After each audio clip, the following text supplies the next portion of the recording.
Webb, Malcolm Stewart, and others. Hunter Lawrence. We're going to have Eric Peronnard on, friend of the show. Eric's going to call in and talk about Paris Supercross and all of that. We've got lots going on. Got a great in-studio crew as well. And 702-586-PULP. Got something to talk about. You got a question. It's got some great people in here to answer it. Thank you to motorsport.com, Fly Racing, Decal Works, X-Brand Goggles, Race Tech, Renthal, Michelin, Acerbis, Firepower, Maxima, Pro Filter, OGO Power Sports, Renegade Race Fuels, Atlas Neck Brace, Guts Racing, FMF, Works Connection, Get Data, WUSA.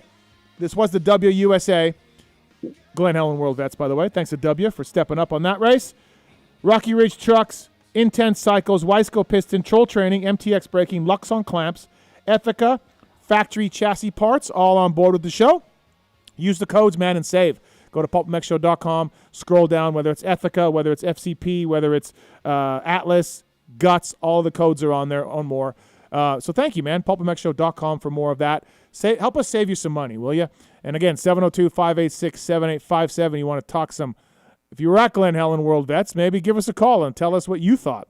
Lots going on. Oh, Jason Thomas is going to join us too. Big news. Fly Racing, Cooper Webb, 2-year deal. I believe it's 2 years. Signed up in Fly Racing, man. So we'll have JT on later on tonight to talk about that as well. And again, we've got the X-Brand Goggle Tear-Offs. Got the motorsport.com tweet at Tallon segment. We got the Race Tech Rant. All right, in studio here, first a few guests. We got our buddy Matt Servage coming on later on. He actually medaled this weekend, unlike some of us here. First up, from Keefer Inc. Testing, from RacerX Online, the Kris Keefer. What's up, buddy? It's going to be a great show. It's going to be a fun show. Got a lot to pack in here. We do. It's always a fun weekend. And some of the guys on the starting line had a lot to pack in as well. There's a lot of packing going on.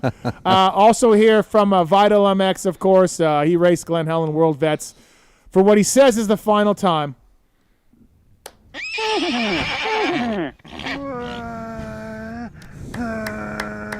shit, that's David Bradshaw's bike. I just fucked up.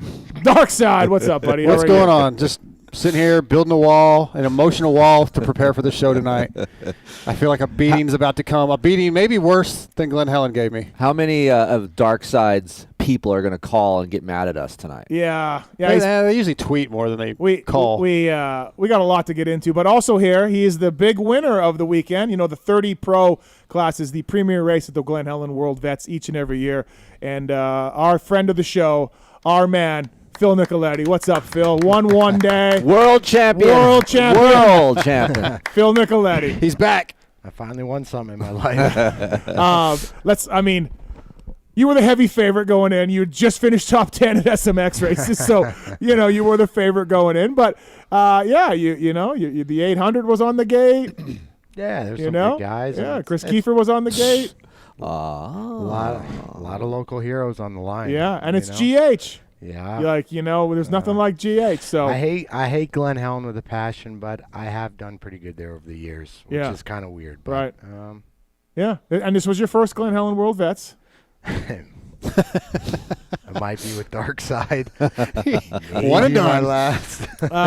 There's so much to get into. Kris, where do you want to start? Where do you want to go with this? What? Should we do pre-race stuff, or should we just get right into the race? Or well, we got to talk about A-Ray too. Yeah, we got to talk about A-Ray. We got to talk about Team Canada winning the Motocross of the Nations. Emotions were high. Lots of going on for Team Canada. Some Italian controversy. Some say Canadians aren't aggressive. I beg to differ. Let's go with this. Let's start with this. Okay, it's your show. We've done the event many times. Phil. There you go. Glen Helen. So the funniest thing I heard all weekend was Phil said to me on Saturday afternoon, dude, I thought this would be a little bit like Loretta's. I was wrong. I used to Pro Nationals, right? You show up and, first call, air horn goes off. You got to be down and staging at a certain time. If you're not there, you miss your gate pick, this, that, the other. Well, I missed every fucking gate pick there was for me at Glen Helen. I didn't once go down to staging to even, battle people to get into the chute. You just rode right up because everyone's on the gate? No, I just opened up the the fence where we were parked. Oh, you did? And then just went up to the gate. Oh. Yeah. And I missed every gate pick. Missed. It was just missed my practices. Because you didn't know what was going on? I had no idea what the fuck was going on, man. No idea. It is a world championship, sir. Next thing I know, I'm out there with 40 C-plus guys in practice. And I'm like, I don't even know how the fuck I got out here, man. Didn't you ride 35 Expert and you thought it was actually a money race? And you're like, what the fuck am I doing? No, I knew it wasn't. Well, I figured it was Expert, so maybe it wasn't. You just wanted to ride a 450. I just wanted to ride a 450 because I'm going to sit around there all day with my dick in my hand. So I'm like, I might as well like go ride, you know, since I'm there, kind of break up the monotony. And I actually felt bad because I wasn't supposed to be in that class, but it was an Expert class, so why can't I go race it? I can only race the pro classes. Right. So I felt bad, so I ended up, you know, pulling off during the motos or whatever. But so the disorganization. Hold on. Oh, sorry. Yep, go ahead. What's the first thing that you, when it comes to mind, like, oh my God, what the hell is going on? What would be the first one? 3 staggered starts with 40 people on the first line. Second staggered start, 40 people in that line. And then the third staggered start, another 40 people. I went up there for 30-plus Expert, and I'm like, what gate drop am I? Who's in my class? Why are there 120 people on this fucking starting grid right now? Yeah, we got to get them all in, man. We got to get them all in. Nobody gets turned away. No. Here's my thing. If let's say you're a kind of a newbie to racing in general, and you're an older guy, which there are a lot of those out there, that would be so overwhelming. Like, it would deter you. Like, why would I even race this? I don't know what's going on. I was that person. I've been in it for 30 years. You know? But in the same sense, it was cool to line up with, you know, people that love the sport. You know, like that to me was cool. Hey, like, you probably met a lot of fans, right? Like, there's people like, I literally pulled up to the gate super late. Like, there's, you know, 35-plus Expert was first gate drop. I showed up after the third line was already lined up, and people were pulling out of their gates like, here, you can have my gate. And I'm like, dude, it's okay. I'll start on the outside. Like, no, it's okay. All packed in, you know. It's just like, fuck. People using fucking screwdrivers and shovels to... Yeah, anything Kris, goes. you saw a guy with a concrete packer? I saw a guy packer. with a what is it called? Whacker packer, yeah. With an electric machine in front of the gate going, packing it 25 feet past the gate. And I'm like, holy shit. I didn't have my damn phone. I go, Heather, you have your phone? She's like, no. I'm like, oh my God. And then he was on gate 1. There was dudes behind him on gate 3 fighting for this guy's spot because homeboy had a packer going straight out of the gate. I lined up for 30 Pro, and I picked my gate. That's the only gate pick I made because that was first gate pick. And I start kicking it out, and I'm like, fuck, there's a rock in there. I'm like, I can't get that fucking thing out. Oh, yes, I'm you like, can. I'm like, Jamie, I don't know what to do about that rock. And Jamie goes, here, hold the bike. Walks over, gets a shovel, and just starts digging the fucking china with the shovel until he got the rock out. And I'm like, cool. All right, cool. So Phil goes 1-1, 30 Pro. You had to pass the 800 in both motos? Yeah, both motos. You had to get the 800. Yeah. And, took home the big prize. Yeah. And you were talking to the 800 I even saw. Yeah. Last time you guys saw each other, you were threatening to slit his throat. We saw each other plenty of times after Oh, you did? Yeah, okay, I was all just right. checking. Fine. All right. We're okay. Okay. You know? We didn't have any repeats of that. No. When I passed Mike, he was cool. There's nothing. I don't want any more, man.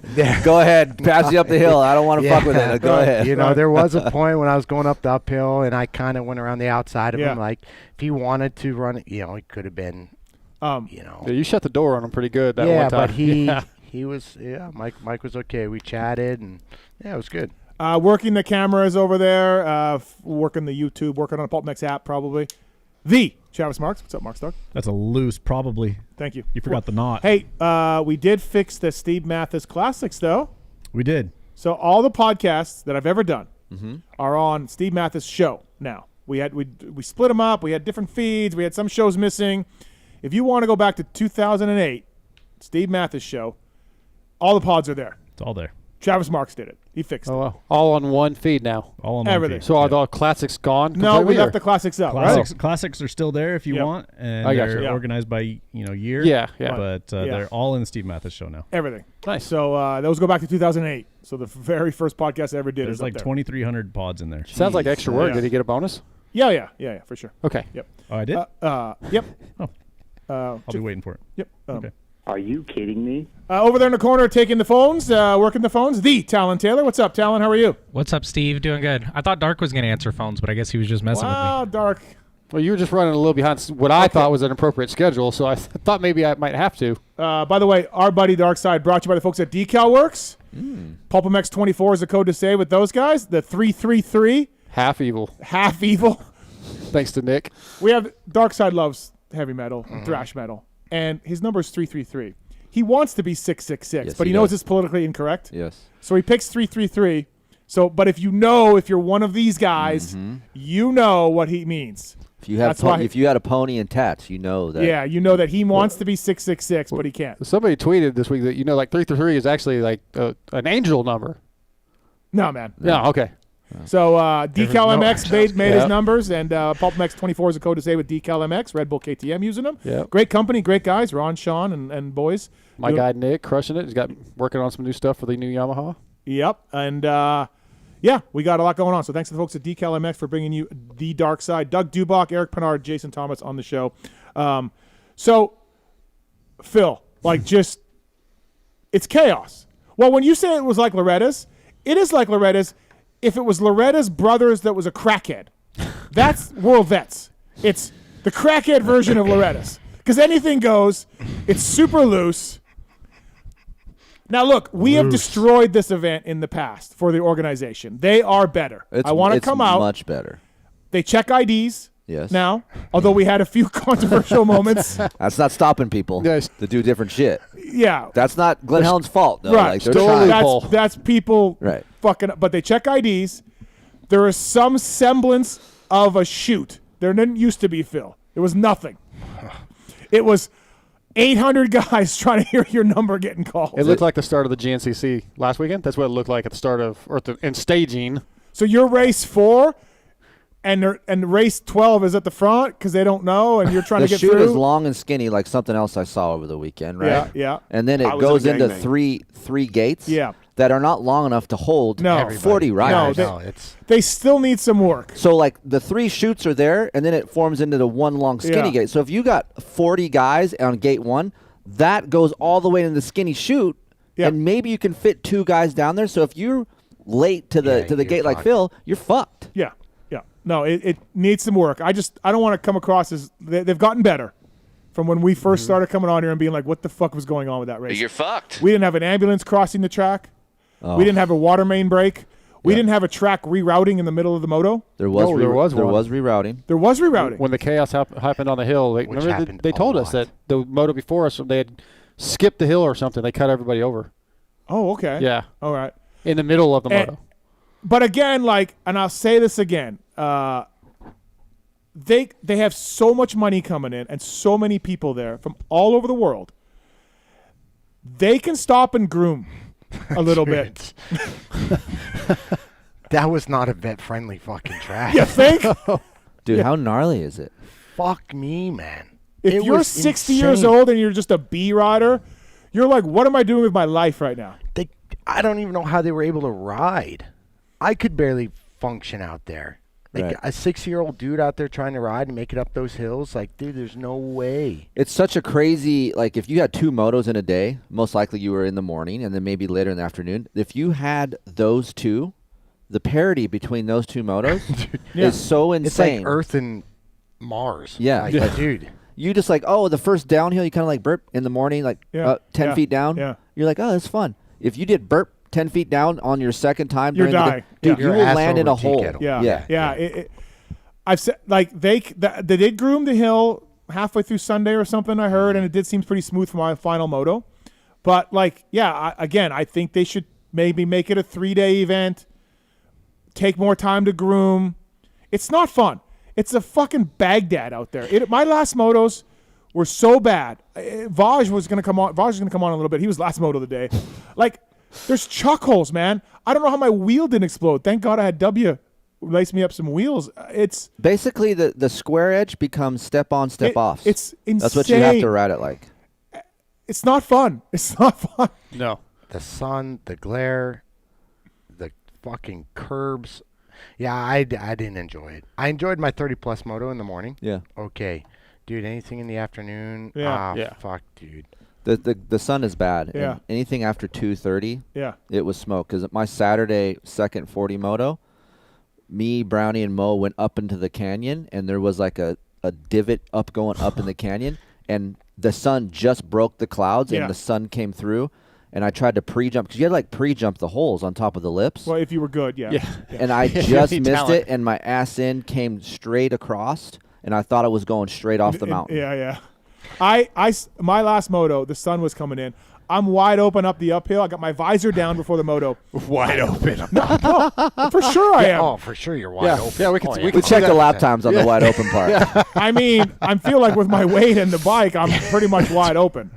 I watched you. I feel You like were you're 3 o'clock. You're not 6. Dude, you were not wide. Anyways, there's a guy crashed at the very top, and I barely see him. Like, dude, if I was looking, like, I couldn't see fuck all until the last minute. I'm like, ah! I saw that. You saw that? Yeah, I saw it. Yeah. If there was a guy on my left, I would have hit him, and like It was when he was chasing Dave. Remember, the guy went down. That's right. Yeah, he had to swerve. I never saw the guy until the last second, and he was just a black image in the sun, like like it was like silhouette, a fucking silhouette of like Jesus coming at me. I'm like, fuck, I almost died. My buddies were texting about like a track in Texas that was rough this weekend. Like, oh, it can't be that bad. I was like, dude, it's as if they took cinder blocks and threw them out there, but just randomly, dude, all different angles and that's a good analogy, Dart. Thank you. Yeah, it was insanely rough. I just think they should stop and groom, stop and do something. I don't know, man. How about after you go up the little elevator and you go down the big hill before the mini Talladega and that tabletop, you land in this in the hole? You had to case it to bounce over the hole. Yes. If you landed in that hole, you're fucking dead. You had to purposely land just before and then jump off of it. Yeah. Yep. That's why I was so slow this weekend. Yeah, that's it. Yeah, that's exactly why. All the things you're saying. Fuck going fast. So. Yeah, that was the reason. Fuck you, Phil. 2-3 in the 125 class for you. 1-1 in 30 plus pro. Plus 35 you pulled off because you didn't belong out there, but you wanted to get some laps. Kris, 6 DNF plus 30 pro. Yep. Had a bit of a bike problem. Yep. 40 pro, 3-3. Yep. Dark? 31, 21, 24 for 31. 24th. No points. Do you have any sort of things to say for your performance? I mean, I could I could give you a lot of excuses. Give realism, please. I mean, I rode like shit. Why? I get nervous for all the reasons we're talking about at Glen Helen. I ride very tense. I get pumped up. Gay. It's scary as hell. And those are the biggest reasons. I'm riding very tense. Did you come breathing. into Glen Helen thinking that you had something for Steve? No. So you already beat you yourself up. You guys give me shit for this, and you did the same thing at the regionals, but I feel like I'm trying to be realistic, and I know you guys don't like that, but like I know that, and even in practice Saturday morning, I get in behind Steve, and I just watch him tractor away. I'm like, all right, well, or no, he actually caught me, passed me, and tractored away. Like, okay, well, I know where I stand. But there's little pieces to the race that you can win, right? So the first step is the start. Yep. You can concentrate on your start. I can win this little battle right here to Steve on the start. And then you take the next step in chunks. Sure. But you don't do that. You're really mentally fucked. No, in my head, I thought I could get Steve on the starts, but he's definitely improved on those. And Your first moto start wasn't good. That was a bike. The bike was not even running when the gate dropped. Aiden had me kill it. Aiden verified it. Yeah, we had a little bike issue with the new Yamaha. Okay, here's where Dark went wrong, though. Okay. Well, there's a lot of places. There's a lot of places where Dark went wrong. You had a family thing going on. Yeah. So you didn't ride Friday practice. So you show up Saturday on a stock bike. That I'd never been on. Yeah. And you get 2 laps. He's a test rider. I got 4. You got 4? Because I did the open. I got 1. Okay. Well, I guess 3 because I got. Yeah, I get when you're doing a 3-minute 40-second lap time, you only get 2 fucking. That's it. Yeah. That's facts. That's where you went wrong. You needed more time on the track. That's where I started with going wrong. It's an 8-minute practice. Dude, I got six. Yeah, You six got man. it's Well, it's not even green white checkers. It's white checkers. Yeah. yeah. Get the fuck off. Once again, Phil, fuck you. There's no green flag. You come around the first that white flag.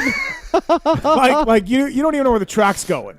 No, So you should have came in Friday. practice. You should have came in Friday. Yes, that would have It made a helped big difference. Because when minimally. you're out there on Saturday morning, there's also 800 guys that rode Friday. 100%. that know what they're going. Yeah. Dude, homeboy over here has free entries.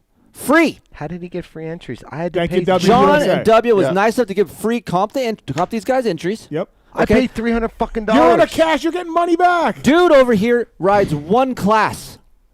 I'm Yeah. like, why don't you ride two classes? You could have more time on the track. You rode one class. Mm-hmm. You sat around 2 days to run one fucking. Homeboy class? didn't Yes. get dressed until 12:30, 1 o'clock on He missed- Sunday. he didn't ride practice on Hell Sunday. yeah. He didn't ride The practice. track it's not even the same track. It doesn't matter. It's called feeling your It's way just- around. Yeah, it's just Look, you man. got to ride lap. That's why I did 35, just so I could at least ride and like feel how it's. Okay, you know. so there's a mistake number 2.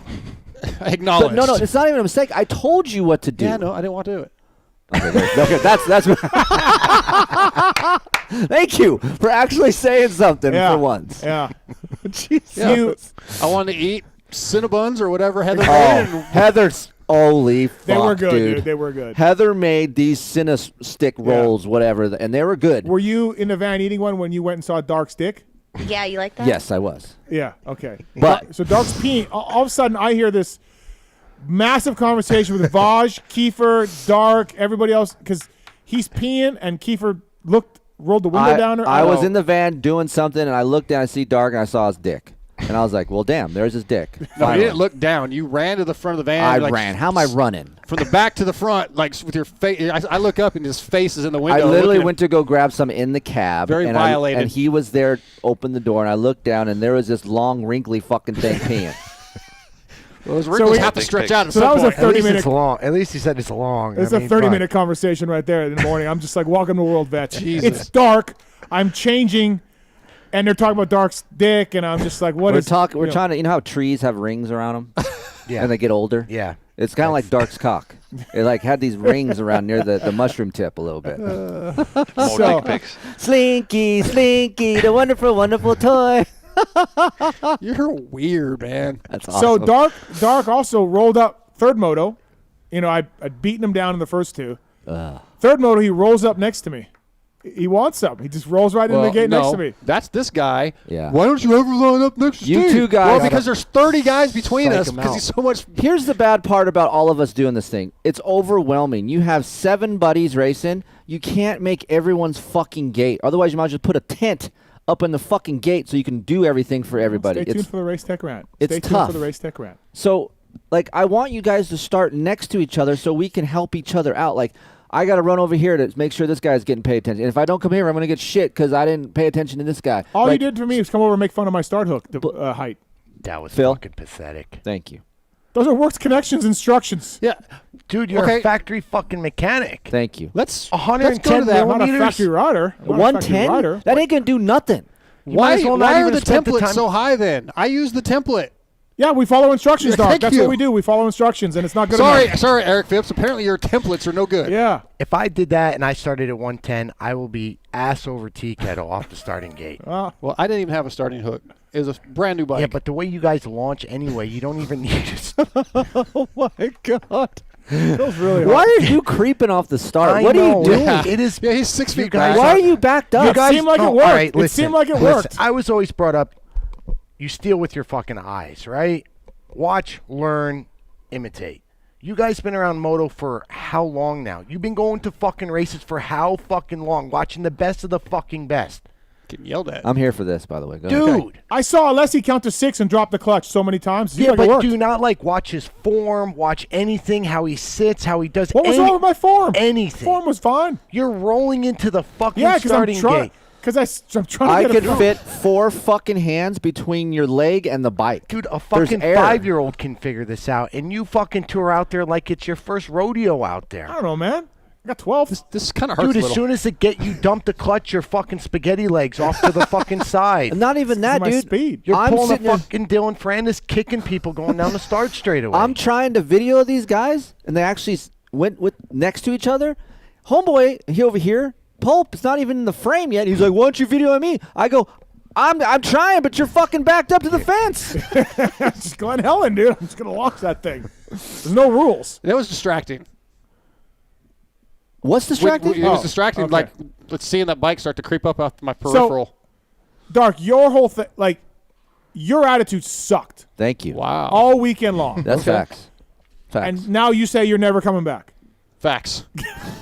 That's it. You're done. See you next year, Done. bro. I'm not going to come back and watch. I'm not racing that. No, don't even come. Why would you even come back and watch? Like, if I That's happen dumb. to be in California, yeah, you're right. Actually, okay, I'm done.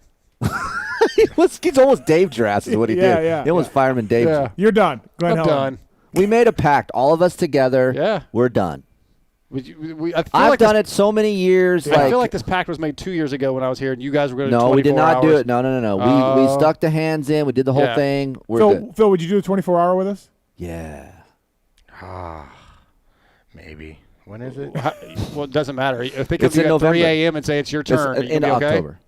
Next year? Yeah. Maybe. At 3 a.m. when they come say, Phil, wake up, it's your Yeah, turn. I'm out.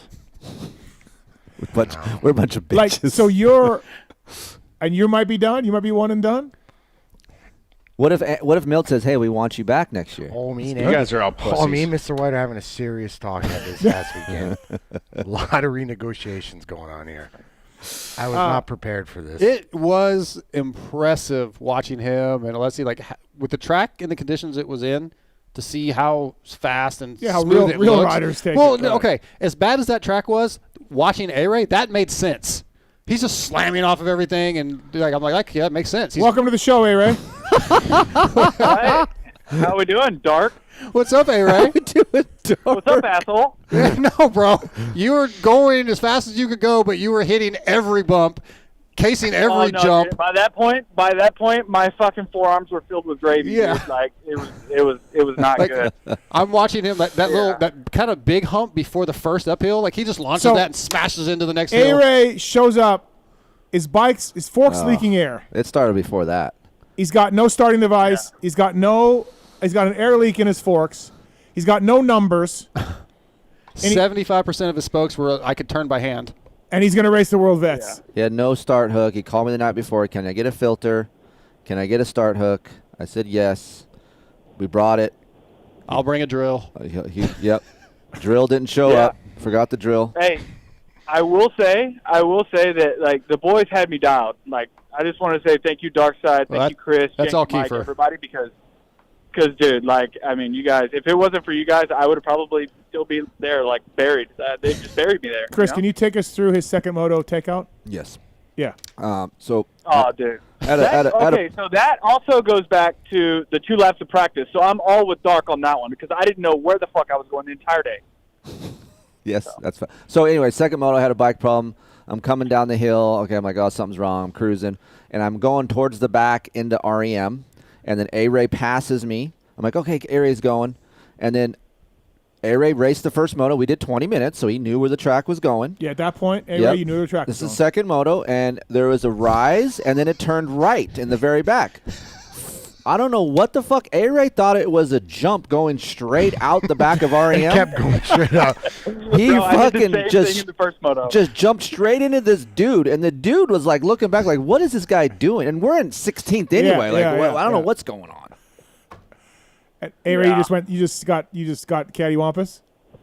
Yeah, a little bit. Like I did the same thing to a poor guy in the first moto, but I didn't crash. I kept it up. I hit him pretty hard, but I don't know, man. Like back there, I just got confused, brain fart. Both motos, I don't know. It was weird because the right before it, right, you do that sketchy fast tabletop, and then you go up the rise up at the top of the hill whenever you go into REM. Yeah. Bro, I OJ'd that like in the middle of the race in the first moto. I OJ'd it and landed like in the face of the next roller. And for 2 laps, my mouth was like inside of my goggles. I couldn't see. Helmet My was visor down. was down, everything. I'm like, oh my God, what am I doing out here? I just look like a fucking jackass. I'm like, I need to get off this track. So you have a leaky fork seal, and then your pit crew decides to lock your start device in very early. Almost has 13 bar in his So fork. therefore to forcing keep his air out of fork your up. seal even more quicker. Yes. I'm like, is this a good idea? Should we wait? And they're like, nah, dude, you're good. Yeah, I was like, that's fine. Like, okay. Hold on. The quote of the week for me is, A-Ray starts next to me the second moto, and my first thought is like, oh, fuck. I'm going to get taken out off the start here. My second thought, I'm like, oh, well, we're by ourselves. Hey, I got off my bike. Hey, I want to set your whole shot device. No, bro. Don't set that right now. It's too long. Let me wait to the last minute and let's set it because I don't think I'm going to be able to last that. My fork's going to get sucked down if you do it too early. So, A-Ray, your He fork. didn't want me to set it. So you going down the Mount St. Helen, like your fork was just low, just done? Yeah. I mean, like, and then going through the section, like the jump section before, like, Talladega and everything, it was just, it was a little sketchy to ride, which, like, I mean, I knew that it was leaking going in, so that's kind of my bad. But, like, in my defense, it's been, it's lasted long enough to, make it through a moto. But honestly, showing up to the Vet Nationals with stock suspension on a track like that is like death. Going to Anaheim 1 with a fucking enduro bike. Like, I did it on the 125 on Saturday with stock suspension, and let me tell you what, I saw God more times than I would at a Supercross. Oh yeah, and I was just like having no part of it. Like I was there, I was chilling with the homies. Like I had my wife there. We were having fun, the dog, everything. I'm like, I'm not gonna ruin my life today. Like I'm not gonna. I am proud of him for that. Like this is what he did do that he hasn't done ever in his life. Is he backed it down, realized that it's not worth it, the juice isn't worth the squeeze, and then shut that fucker off. He's racing a Supercross next weekend, so he's really gotta. You got to pay attention next weekend. Well, in my defense, like shorter lap times, people that like I actually know and I've raced, over there numerous times. Like I know what I'm getting myself into. At the Vet National, I've never ridden the Vet National, so I didn't know what I was getting myself into.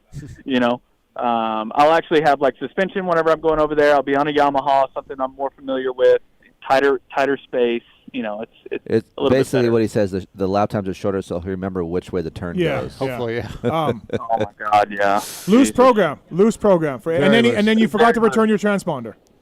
Yes, I had to ship that back today. Hey, do they have your driver's license? I'm freaking out this morning. No, they have my driver, and I leave on Wednesday to go to Europe, so I don't have my driver's license for that, which I don't really need it. I got my passport, but I'll be fine. If only we could live like A-Ray, and our life would be so much more calmer. Like there's really zero fucks given. I mean, well, other than he was, like you said, he grew up a little bit because he did keep saying, I got a wife and kid, I got a job. So he's a little bit of a couple fucks given. He's kind of a helicopter husband. We figured that out with Sam. Oh, yeah. I didn't notice. Heavily. He just hovers over Sam, and like Sam's like, leave me alone. Fuck, he doesn't want her to get away. I mean, yeah. Well, no, dude, like she's pregnant and she wants to eat all the shit, and I'm like, come on now, like fucking A, like, eat a little bit healthier, She's fine. Yeah, I know, she's good. She's awesome. A-Ray, I'm not gonna lie, I was a little bummed with your first moto performance, so to be honest with you. Dude, try being in my fucking shoes, dude. I wanted to blow my head off. Yeah, like dudes that weren't funny it wasn't good. He was putting in full effort and not catching anybody. Dude, yeah, I hit I was like a pinball going up the fucking hills. Dude. That's what I said. Like, you rode that track the way I would imagine a fast guy would ride that track. Like, you just hit everything or bouncing off it and just pinned. Unlike Phil and Alessi, who actually look smooth somehow. Yeah, Phil, you're 125, so you got third in 125s. Ryan Morris and Mike beat you. You had a bone stock 125, 150. So tires, suspension, everything. Yep. And then for the second moto, Jamie found a pro circuit pipe from Tilly, and then he had his. It worked a little better. Yeah. And then we put some good gas in it, and Jamie had his own 150 ignition box. He put it on there, put a different map in there. Yeah. How badass is Jamie, dude? Honestly, if it wasn't for Jamie, I would have been absolutely fucked this weekend. Dude, Jamie helps so much and so many people. It's awesome. I was just like, Jamie Ellis, right? Yeah. For him to put my program together and just like make sure everything was dialed, I was money. But yeah, the 150 was, and Marias Morris was telling me like, the 150 comes stock with the Europe setting and whatever, which is softer than whatever. And I'm like, God, dude. And I'm trying to keep up with him and Mike, and I'm just like, dude, this is fucking nearly impossible. You did actually a decent job for a while. You were there. I'm gonna die riding a 150 at Glen Helen. It came to that point several times, but it was cool. I was happy. KTM didn't have to give me that bike, so it was awesome just to go there and feel. Did you have more fun riding that or your big bike? 150. Yeah. What do you guys think was looser, Glen Helen's World Vet sort of organization or A-Race program? A-Race program. A-Race program was looser? Yeah. Oh, 100%. I'll admit that my program was loose, dude. Yeah. Fuck. Yeah. Hey, I just give the average, 9 to 5 guy, so much credit for, being able to do this stuff, every single weekend, and racing and keeping up with their kids' practice bike or, their kids' race bike or their race bike, anything. Yeah. Because, dude, I'm trying to find the time to do all this shit, and I'm like, there ain't none. So, I give all these dudes fucking props, all the parents out there, hell yeah, you guys are freaking, the heroes. People give up a lot. And it's emotional. People give up a lot to be there, Steve. They do, a lot of sacrifice. A lot of sacrifices. A lot of sacrifices. Hey, Kris, for the second 30 Pro Moto, did you see the guy spike out on the Enduro guy? No. There was a guy that spiked out saying, your team cheated. Yeah, so there was some, we'll get into that later, but there was some controversy with the World Cup, Canada's win. Yeah. There's an Italian controversy. And Heather got it all on video. We got it. Yeah. All right, boys. Well, All right. you guys have awesome show, all right? Thanks, Aaron. Bye, See you, Aaron. See Be ya. safe next weekend. Yep. Yeah. We'll do. Yeah, don't die. Try to, at least. All right. Bye. One thing, again, they've done a better job than it used to be, and they're working on it, and they could do things better. The guy reading the numbers, nice guy, when you're staging, he's just holding the clipboard. Okay, 45, or race 9, 16, 28, 34, 94. And then not true. And people people that he's not calling are just riding in. Look, I got to defend a guy. I got a different opinion because he was saying each number twice. No. Yes. No. Absolutely. He would say 45. Sometimes he would. 45. And if 45 didn't go and he got to the next number, then 45 shows up 30 seconds later and that dude tries Yeah, but to I squeeze saw through. guys ride by that. There were probably a couple that were just fuck it, I'm going to pretend I'm that guy. But yeah. I feel like he was trying. I know a guy from Montana that just rode on and through. Every time my 3 motos. A guy from Montana took his transponder off and rode right up. Oh yeah, in the wrong class and the wrong number. Fair point. Boom. But I feel like he was most time I heard him say each number twice, and he gave a little bit of time. If you were there and ready, you could get up there. And the speaker was not much louder than just yelling. It did not work every time. that is true. It's not his fault though. I cannot say any different because I didn't go down there for all 6 motos. I never went down to staging. For me, so I was a little late to my 40 Pro Moto 2, and usually they go off your first moto result. And I was in the chute, and I was 13th or something in the chute, and I could not get farther up. I was 3rd pick, right? I had to yell have Heather call Aiden. Aiden, can you hold my bike so I can walk through there and make sure I can pick a gate? Otherwise, I'm just getting 13th pick. Yeah. It is what it is. Yeah. No, and look, I rode 2 classes. Both my classes had over 40 guys. Yeah. It's nuts. It was crazy. It was just insane. I will say, I don't know what they did with because there's not 45 gates. So what did they do with the dudes? I don't know. I never saw that. I didn't know. Yeah. I didn't see anybody on second row going off, though. Did you? No. No. There was a couple classes that I know they split, right? Because there was 80 entries. Yeah, C classes, a couple of C classes. Which I don't think that's fair. Like, you pay to race all 3 motos, but if you don't, well, I guess they still let them race. Still do. They did still let them race. They just separate the A group and the B group. Right. I will say this, and I want to give some praise here, because we're really hard on flaggers. Yeah. The flaggers were good. Yeah, they I were. saw them fucking get off of their ass, and they were in the mid. Like, they did a good job. They The were in flaggers the middle did a of the good job. hills. They were waving people. That was actually cool. I got sprayed by was water really in one moto, right in the face. That's just part. That's a ritual. That you're fine. If you go to Glen Helen, that's just going to happen. I got fucking covered. So I mean, yeah, that's fine. I was so happy. That's like baptism. That's a Glen Helen baptism. I know. The water truck guy saw me coming, and I'm pretty sure he's just like, fuck him, and opened the valve. I'm like, dude. And then I turned left to go up Mount St. Helen, and I'm like trying to fucking rip tear-offs. I was so stoked with myself because first 2 motos, 1 tear-off I pulled off, or, one at a time. Yeah. Which is really tough for like a fucking shitty rider. But I got 1 tear-off just like Phil and all the factory guys. One of my motos, I fuck up. I pull the whole stack up. In the air, or are you on the ground? I'm on the ground. I'm going up the hill. I saw it. I pull the whole stack off, and they're dangling.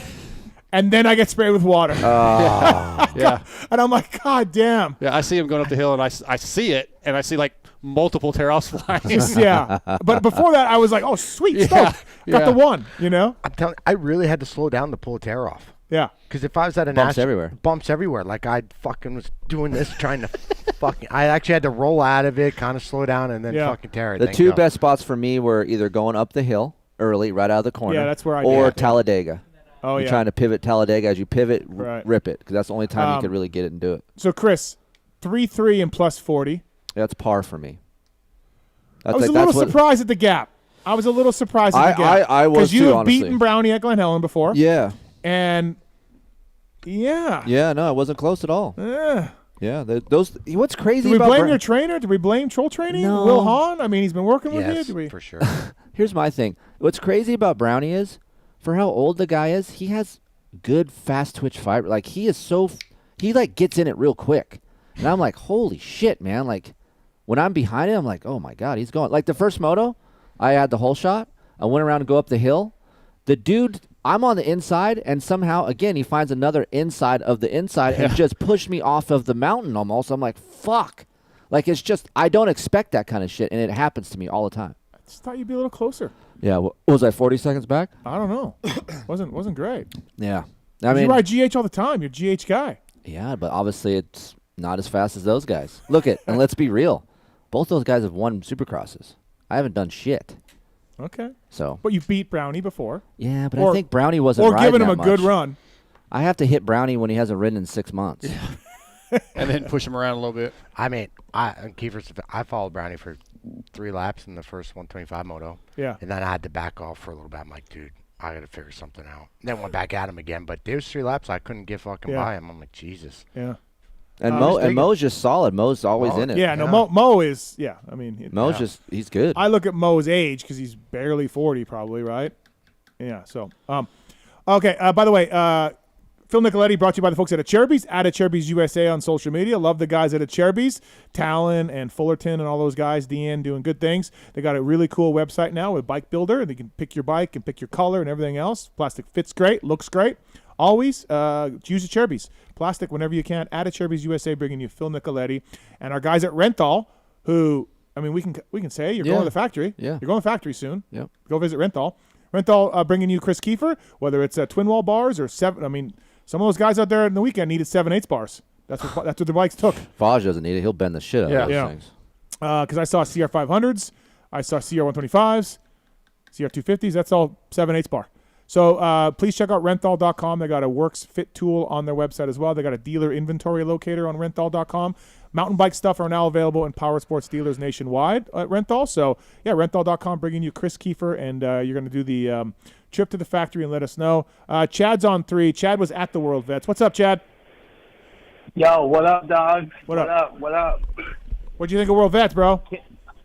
Well, you know what? I have to say, I love the trash talking between Darkside and you, and just, I mean, I thought it was comical. It made for the weekend, you know. So. Thank you. Yeah, I listen. Dark's a good rider. At Lakewood, we were pretty equal, and he was jumping a jump that I wasn't, so he was faster. He's a good rider. GH is in his head, man. GH is in his head. That's why it's mental. You can know it's mental. Yeah, he is. He's fucked. Yeah. So sure. You know, so the battle between me and him at GH, it's over. It's over. It was over last time, I think. But yeah. Right. But we tried it again. Yeah. It's over. You guys bullied me into it. Right. The good news is, Chad, is we found out that Steve is actually as fast as Fireman Dave, maybe. So that means Steve could maybe make Loretta Lynn's in 2025. Stop it. That is true. That is very true. Very true. Yeah, we'll see about that. We'll see. February is the area, right up the road. Area doesn't mean anything. Right up the road. You gotta do it, Steve. Yeah, I can see about the area. The area is easy. Chad, did you race or were you just spectating? Oh, I raced. How'd you do? I raced. I got second and third, the 30 novice B group. So good for you. Good job. That was a big class. Yeah, good for you. Thank you. So yeah, great weekend. Thanks for the hospitality as always. So yeah, can't say enough. Love hanging with Should you we guys. should we sell our experience, our pit experience, Chad? Could we sell this? Yes, I think we could. I think we definitely could sell it. I think we could, even expand, a little bit, but maybe not. I don't know. Steve, what do you think? I mean, Chad's already said he's all in. If it opens up, he's in. Yeah, I feel like we could sell the experience up in the high des and then roll that down to a ribboned off area in the pit and sell that, the pulp experience for the event. Yep. It's just too bad this was the last year for it. I didn't realize this was Chad Pojar at first. That's why I asked if he raced. Got it, And I got it after he said something. Yeah. It's all good. It's all good. All right, Well, Chad. hey, guys. Thanks for the call, man. All right, brother. Thank you. Thank you. Hey, medals up. Medals Not up. over here. Just one guy. Just one guy. Dicks down, medals up. Yeah. Dicks down. So we're done, Dark. We're just I mean, I think I'm done with Glen Helen. Yeah. You Maybe think? full Oh. GNCC guy now, maybe. Marks, let's did we get the experience yet? Did you get them? No. Okay. Can we put the lap times up? Nah, you can't be done, Dark, because that's fucked up. Yeah, we can. Why? I've done Yeah, it because 3 he's going to have to times. come back. So Yeah, I'm going to have to go back and, dude, you have to go back. You're Yeah, ethics on. So This is his new retired life. It Like, is. he has It to is. go He to has this to. shit. I It's don't gonna be have no, to you go gotta- back. You have to experience what a pro rider goes through. You have certain tracks you're good at, and you just got to fucking deal with them, dude. Lakewood, you're okay. You got your tracks. Glen Helen, you suck. You still got to go back there every year and fucking take it on the chin, dude. Yeah, like what was your track? You can't say Glen Helen because you podium there, but there must be some track that you're just like, fuck this place. I don't like Colorado. Right. Yeah, for Colorado, opposites. But So we got on screen here. It's not exactly apples to apples because the track changes and the times change and but we went through everybody's best lap times of the weekend, this weekend, and so here we go. Top lap times. One of these is not like the others. Phil did a 2:41.1. He's quicker. Damn. Keefer, your best was 4 seconds off. That's actually not that yeah, bad. where are you at on that? good. Like good. I'm or- actually okay with that, honestly. so that was at that was your 40 Pro Moto. Was it? Yes, your 40 Pro Moto. You were fat. I thought I would have been better in my 30. No, sorry. Okay. Yeah, it had Sunday to be I the felt 30 better. 30 because Pro. the track was good. Yeah. So that's your 30 Pro Moto. Phil on a 125. You were better than Phil on a 125. Thank God. I would have been fucking Yeah, pissed. you were a little bit. You were 1.7 better Jesus on Christ. the 125. Then it kind of drops off a little bit. We go from 246. Fireman Dave's best moto was his second moto. He got a top 10, 321.4. Our buddy Vaj medaled up in the C class. Damn, Vaj was faster than you. Yep, 322.3. A C-class rider faster than the B-class guy? Almost like he doesn't belong in the C class. Huh. Almost Wow. like that. Stay tuned for race Somebody's tech Rant. fucking Yeah. Who would sandbag at the Vet Nats? I have no idea who would. I don't know. It's a great question. Some of us move up in class. Who finished, 3 spots behind me in when he did jump into the poaching. Yeah. So Vaj 322.3. I was 326.3. Now I was surprised. I was all over Dave in one moto. Yeah. And I beat Dave in the other moto. Yeah. And I was 5 seconds slower, best lap to best lap than Dave. So we need to investigate Dave for track cutting. No, I think Dave is good when the track is smooth and he can move around. Yeah. When Dave rides rough stuff, I think he locks himself into the same line all the time. Okay. And he doesn't search. Okay. I was surprised I wasn't closer to Dave. I'm fast. surprised that you're not as close to Dave, right? Yeah. That's- And then Dark, what would you like to say for the 338? Holy shit. I'm stoked. Whew. Are you? It's ripped. No. No. 12 seconds off. Well, my you can best. see why he only got 2 laps of practice. Because that's his burner lap. This guy. That's his fucking green flag. That's his fucking. Oh, it's white flag. That's his white flag. That's his qualifying lap right there during the race. That's almost 1 fucking minute. That's a half a track in 1 lap. What are you talking about? 338 is almost that's almost 1 minute, dude. To Phil. Oh, off of To Phil? Well, yeah. yeah, well, fucking Phil's a fucking pro. But I'm a C rider that moved into the B class. 1 minute? But I mean, Steve being 12 Yes. seconds better. He's a former pro. He raced. I'm saying like that okay. ain't much better in the grand scheme of things. He moved down to the B class. I moved up just to race with him. He should be ashamed that it's not a bigger gap.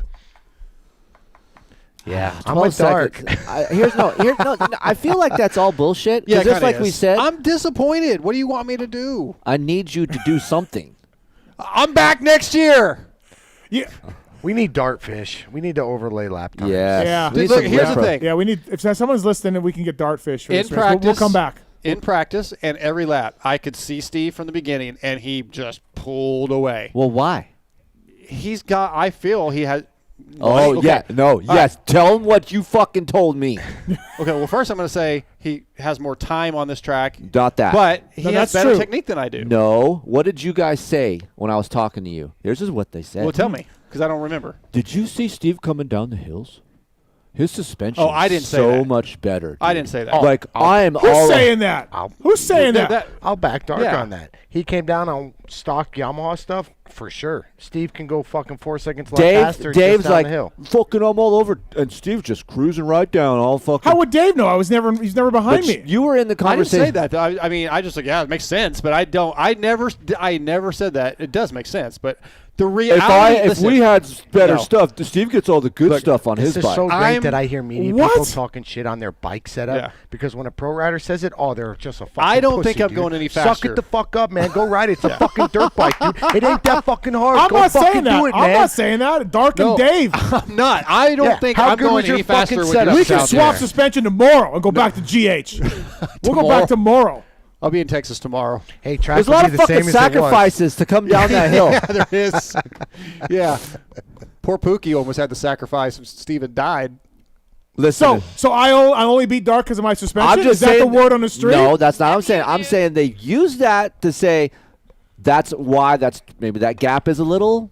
My suspension's good. I'm saying he's a good rider, and he's better at Glen Helen for sure. Well, but why are you better in soft I'm stuff? not better. No, We're you pretty said equal. You're like, I feel like I'm better in softer I have dirt. been faster than him at Thunder Valley and Millville a little bit, but he wasn't riding much at Millville. He was having an issue with his wrist or arm. Elbow, sir. Elbow at the time. And he doesn't like to jump things that I am willing to jump. That makes a big difference. This is actually what you brought up makes really it's fun for me because now all this shit's going on. Like I should No, talk I can't shit. do it because of my elbow. Oh, and I then know. when you motherfuckers do it. Oh, yeah, we're fucking pussies. Yeah. Suck it up. I don't get it. You You get ride paid a for dirt this. bike for a living. Blah, blah, Yeah, blah. well, we don't get paid for it. You get paid to ride Listen, it, talk Dave, shit. Dave had Enzo. Dave's got clamps. Dave's got Enzo. Dave's got No. Yeah. Trust me. Dave got Dave's got everything in everything. the world. Dave. You look at Dave. It's set up. Dave's got everything in the world, and he got Mako'd at Loretta's. Yeah, We understand yeah. that. We understand He that. got passed by a 81 Mako 490. Yes. And he's got me in his ear, don't get Mathist. I told him that. Yeah. And then you fucking go by him. He had to go home and sit in the jacuzzi by himself and fucking rethink his life because he knows his buddy's going to talk shit to him right when he gets back to the pit. Wow, Vaj didn't help either. No. Yeah. Oh, he was thinking about it on the track. Dave was. Let me give you people a tip out there. You guys are looking for fucking 12 seconds between each other. Yeah. 12 seconds. I feel like I could make that up, but he could probably go faster too. You make fun of people looking for a quarter of a second. I don't make fun of anybody. You guys. Media.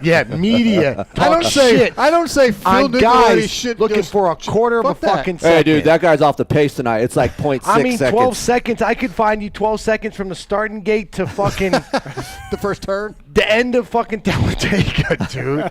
It's not easy talking shit on Look, riders all day. Also, listen. I'm a shitty media guy. Can we get that one? yeah. Oh, my My God. starts were horrific, and Yeah, you I'm a had one shitty bad media start. guy. And Yeah, when no you doubt get a about bad start there are 5 guys wide on the track, and you right. can't go anywhere. All right. If you had my bike, what would this lap time be? 3:38.2. Here's a tip because someone asked me this.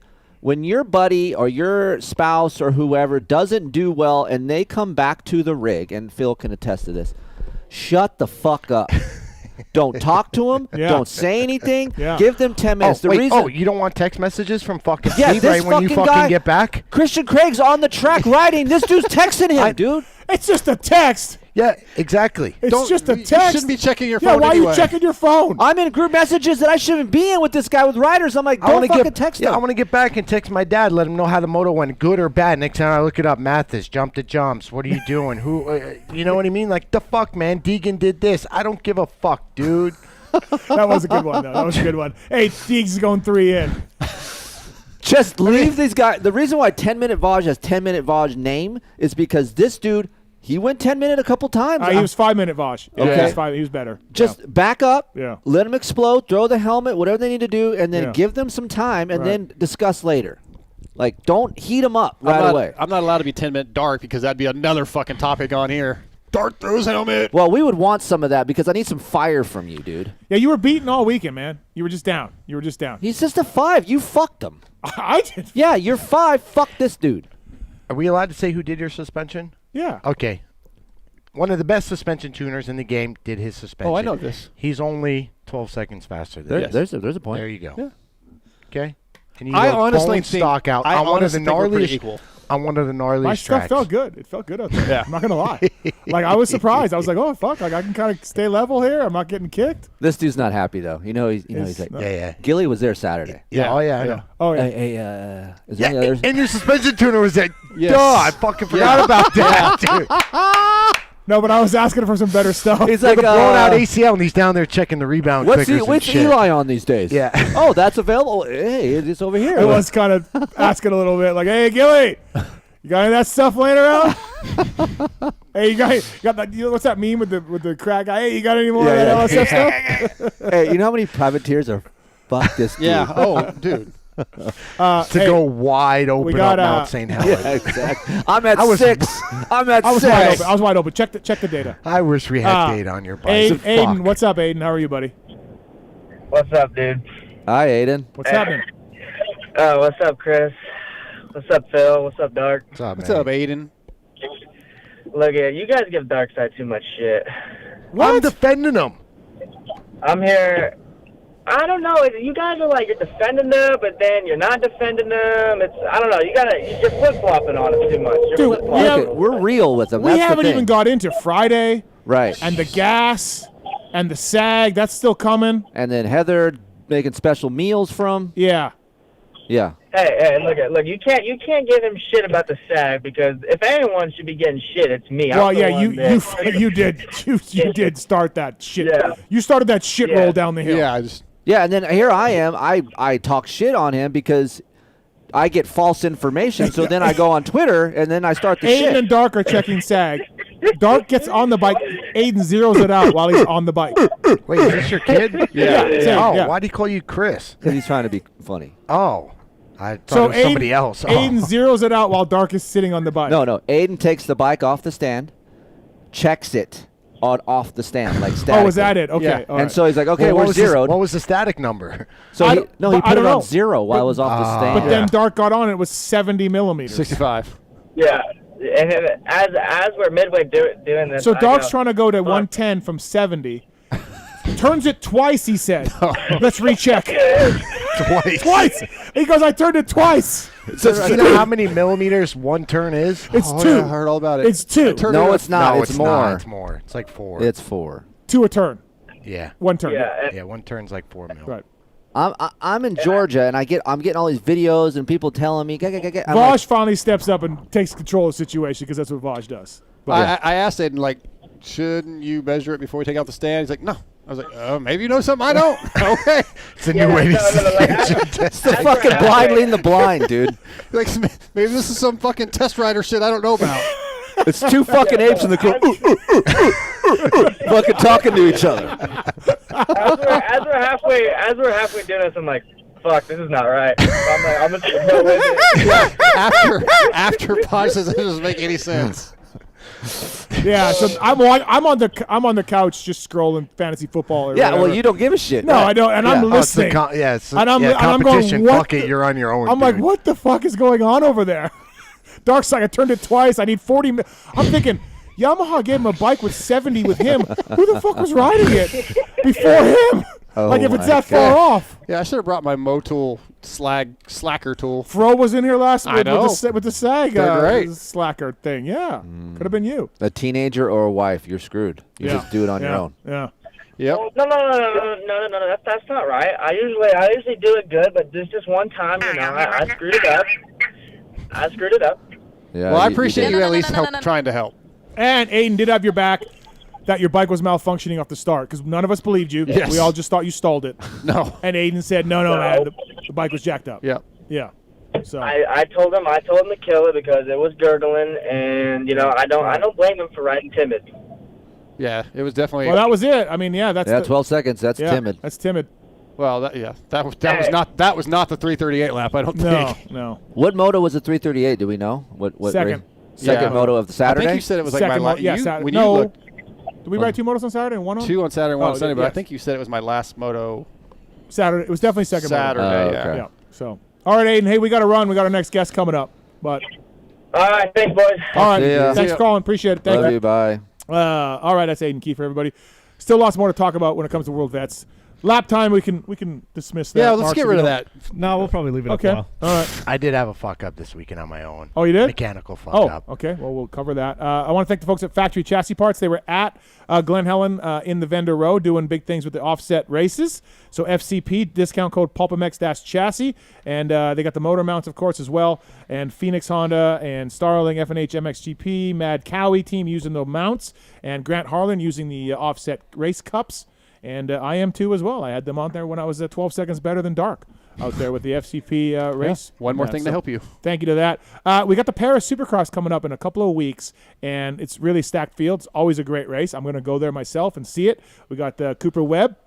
We have the Lawrence brothers, Malcolm Stewart, Dylan Ferrandis, Joe Schmoda, Vial on the 250 class. So we got lots going on with the Paris Supercross. Eric Peronnard's going to join us. Brought to you by the folks at Factory Chassis Parts. PulpMX-chassis is the code to save on that. Kris, you've done this is on the Race Cup test is on Keefering testing. Yep. And PulpMX, right? Yep. We did both. So if you're interested in getting a factory part that these guys. Can I say something real quick about it? Yeah. The only people hey, why do I want to spend all that money on races and not clamps? What's nice about races is it doesn't mess with your rigidity if you're buying a clamp. Like, let's say you buy a different offset clamp. Right. That rigidity could be different than your stock clamp. So going to races, you kind of keep your same rigidity, but you have a little bit of a different feel, because a little bit more stability. So I don't know. I wish I had races this weekend. It's funny that you wrote a bone stock 150 in the first moto. Just tires, everything. Yeah. Yeah. You had race fuel, but that's. Yeah. I had him a Pasha bike lined up. Yeah, but I was already committed with the KTM guys, and it was a new bike. At least I kind of knew what it was. It broke in, so it's fine. All right, let's welcome in our friend of the show and one of the best guys in the sport, Eric Peronnard. What's up, Eric? How are you, man? Hey, guys, how are you? What a fun team tonight. I've been watching you on YouTube for a while, and, good. A lot of good faces there. So hey, glad to be part of the team, and Phil, I love you. Get that clear right away. You don't have to lie on air, Eric. It's okay. Well, if you loved him, you would have got him some start money for Paris, Eric. I would have went to Paris somewhere in my 18-year career. You know what I mean? Somewhere in the 18 years. We had a contract for you this year, but you decided to retire. Oh, it was just too bad. Yeah, too bad. Missed it by one. And it was a big one too. Not just kidding. Hey, Eric, did you ever race the World Vets? Did you ever do any? Yes, actually, I raced it in 2000 with Bonello and Ludo. The creator 100%. And we sucked big time. I mean, it was just I don't know. We got the best moto. We kept breaking bikes, And actually, I was with your next guest or your previous guest, Dubach, and he was helping me, and it was just super fun. And at the time we were all in our early 40s, so it was kind of like not real vet, but there's a strange definition about vet in America. I mean, my first vet supercross was at the Paris Raceway, and I was 30 years old, and I didn't feel like a vet at all. Awesome, man. Hey, Paris Supercross coming up. I gotta be. Yes. Not for vets. Not for vets. Not for vets. No, not for vets. Although Tomac showed up not that long ago, so Hey, Lawrence's are showing up. I'm surprised. They had a deal with you to go. COVID hit. They kept the same deal, but now they're the Lawrence brothers. You guys stepped up. There's no way around it. You guys stepped up to get the two brothers there. Absolutely. Yeah, absolutely. That's awesome. We had a great relationship where they were extremely, true to their word, and and we enjoyed it. Everybody enjoyed it, and at the end of the day, now we are in a real business relationship for the next couple of years, and I think it's good for everybody because it's really thanks to riders like the Lawrences that we can keep doing those races, because if the top guys are not interested in going, we all know they make enough money. Mm-hmm. They don't need to make more for the weekend. I mean, they've made enough money this year not to worry about it. And but they love the sport and they want to be present in Paris. And a couple of weeks later, we'll be together again in Australia, which is going to be something quite amazing because they haven't been in Australia for 5 years. Yeah. So just picture the situation. Winning U.S. championships, winning Motocross of Nation, and coming back to Melbourne for the Oz X. It's going to be really amazing for the Lawrence brothers. Yeah, it will be. Phil, you never quite know how to take the off-season races, right? Like, for example, your buddy Webb usually sucks at these things. He's not in great shape, and all of us go, oh shit! And then he shows up in Anaheim, and it's like, oh wait, Cooper Webb's still good or whatever. Mm-hmm. Well, last year, the two races, Jet caught Hunter in one of them, Hunter caught Jet in one of them. We saw the last turn. Do you remember that? Yeah. Jet squared up Hunter. Yep. And then the next one, Hunter was like, oh, no, you're not going to do that again, right? I think that's how it went. It was great races. And at that time, for me, I'm like, well, it's Paris. Who knows? It's November. Because I wasn't that high on Hunter coming in. I'm like, hey, he's going to be a little bit like AP or Zacco or Tedesco. Great champions in 250 class, but going to need some time. Well, he was better than we thought. Mm-hmm. And Phil, maybe Paris was the first time where you're like, oh, wait, because it's a real whoops and it's a real track. No, it was legit. Yeah. But at the same time, it's just like, how many times has Coop went to Paris and got his teeth kicked in? Yeah. And you and Weege, and we're all like, you're all freaking out saying, oh, it's over and this and that. And then he shows up at A1 and he's ready to rock and roll. You know? That was an indication, I think, where you're like, you could take Hunter's speed and be like, yeah, that's. Yeah, there's something there. There's something there, right? Yeah. So Eric, it's always hard for us to be like, who's taking this that serious? Who's ready? Who's training early like Coop? So exactly. We have a good field this year because I think we between Jet, Hunter, and Coop, having Dylan coming, and we know Dylan is a warrior as well. I think it's the first time he's back in France in 3 or 4 years. Mm-hmm. So I think he wants to prove something. And Malcolm is a big, is very, very popular in Europe. I was just going to say, Malcolm is huge, dude. Malcolm gets a ton of cheers at any off-season race I've ever been in. Whether it's a those Geneva, 5 guys are going to be. Plus, you always add up the couple fast French guys, which unfortunately we lost Subiras last weekend. Yeah, bummer. But he's back in France, and he may be attending as a spectator, but not as a racer this year. Yeah, LeBig went up and visited him. I guess that was cool. LeBig to do that. Yeah, that was awesome. Super cool. Subs is a really good dude. He broke his femur. Did it dislocate a hip? I think. He broke his hip. I recall. Yeah. Okay. Yeah. Real. Not good. Not good. And Subs is awesome. So I hope he's going to rebound well and do it. This race is always awesome. Paris Supercross, of course. Before that, Bercy. Before that, Lille for a little bit there too. Eric, do you? Yeah. I know I've asked you this before, but is there a favorite Paris for you? I mean, good God, you've been there since the beginning. Yeah, actually, it's pretty strange to think I was at the first one 40 years ago. Yeah, wow. And I don't think I was much beard on my chin at that point. It was I was pretty young, and it was like we're watching Johnny O, Bailey, and Ricky Johnson and Glover, just like, oh my God, those guys are absolutely coming from another planet, and it was pretty amazing. And we are few of us that have seen. I haven't seen 40. I've seen 38 of the 40. Paris Supercross, and so I've missed a couple, and but I think it's what links more to your generation to a point. It's like all of us, we have different ages here, but the riders that are close to you always feel like they are the most important of your life. Mm-hmm. So I would say 15, 20 years ago, the riders were much closer to my age personally. And it was easier to connect, even though I love the new generation. They're super cool kids. Nothing. I mean, they're doing they're doing great job on all level.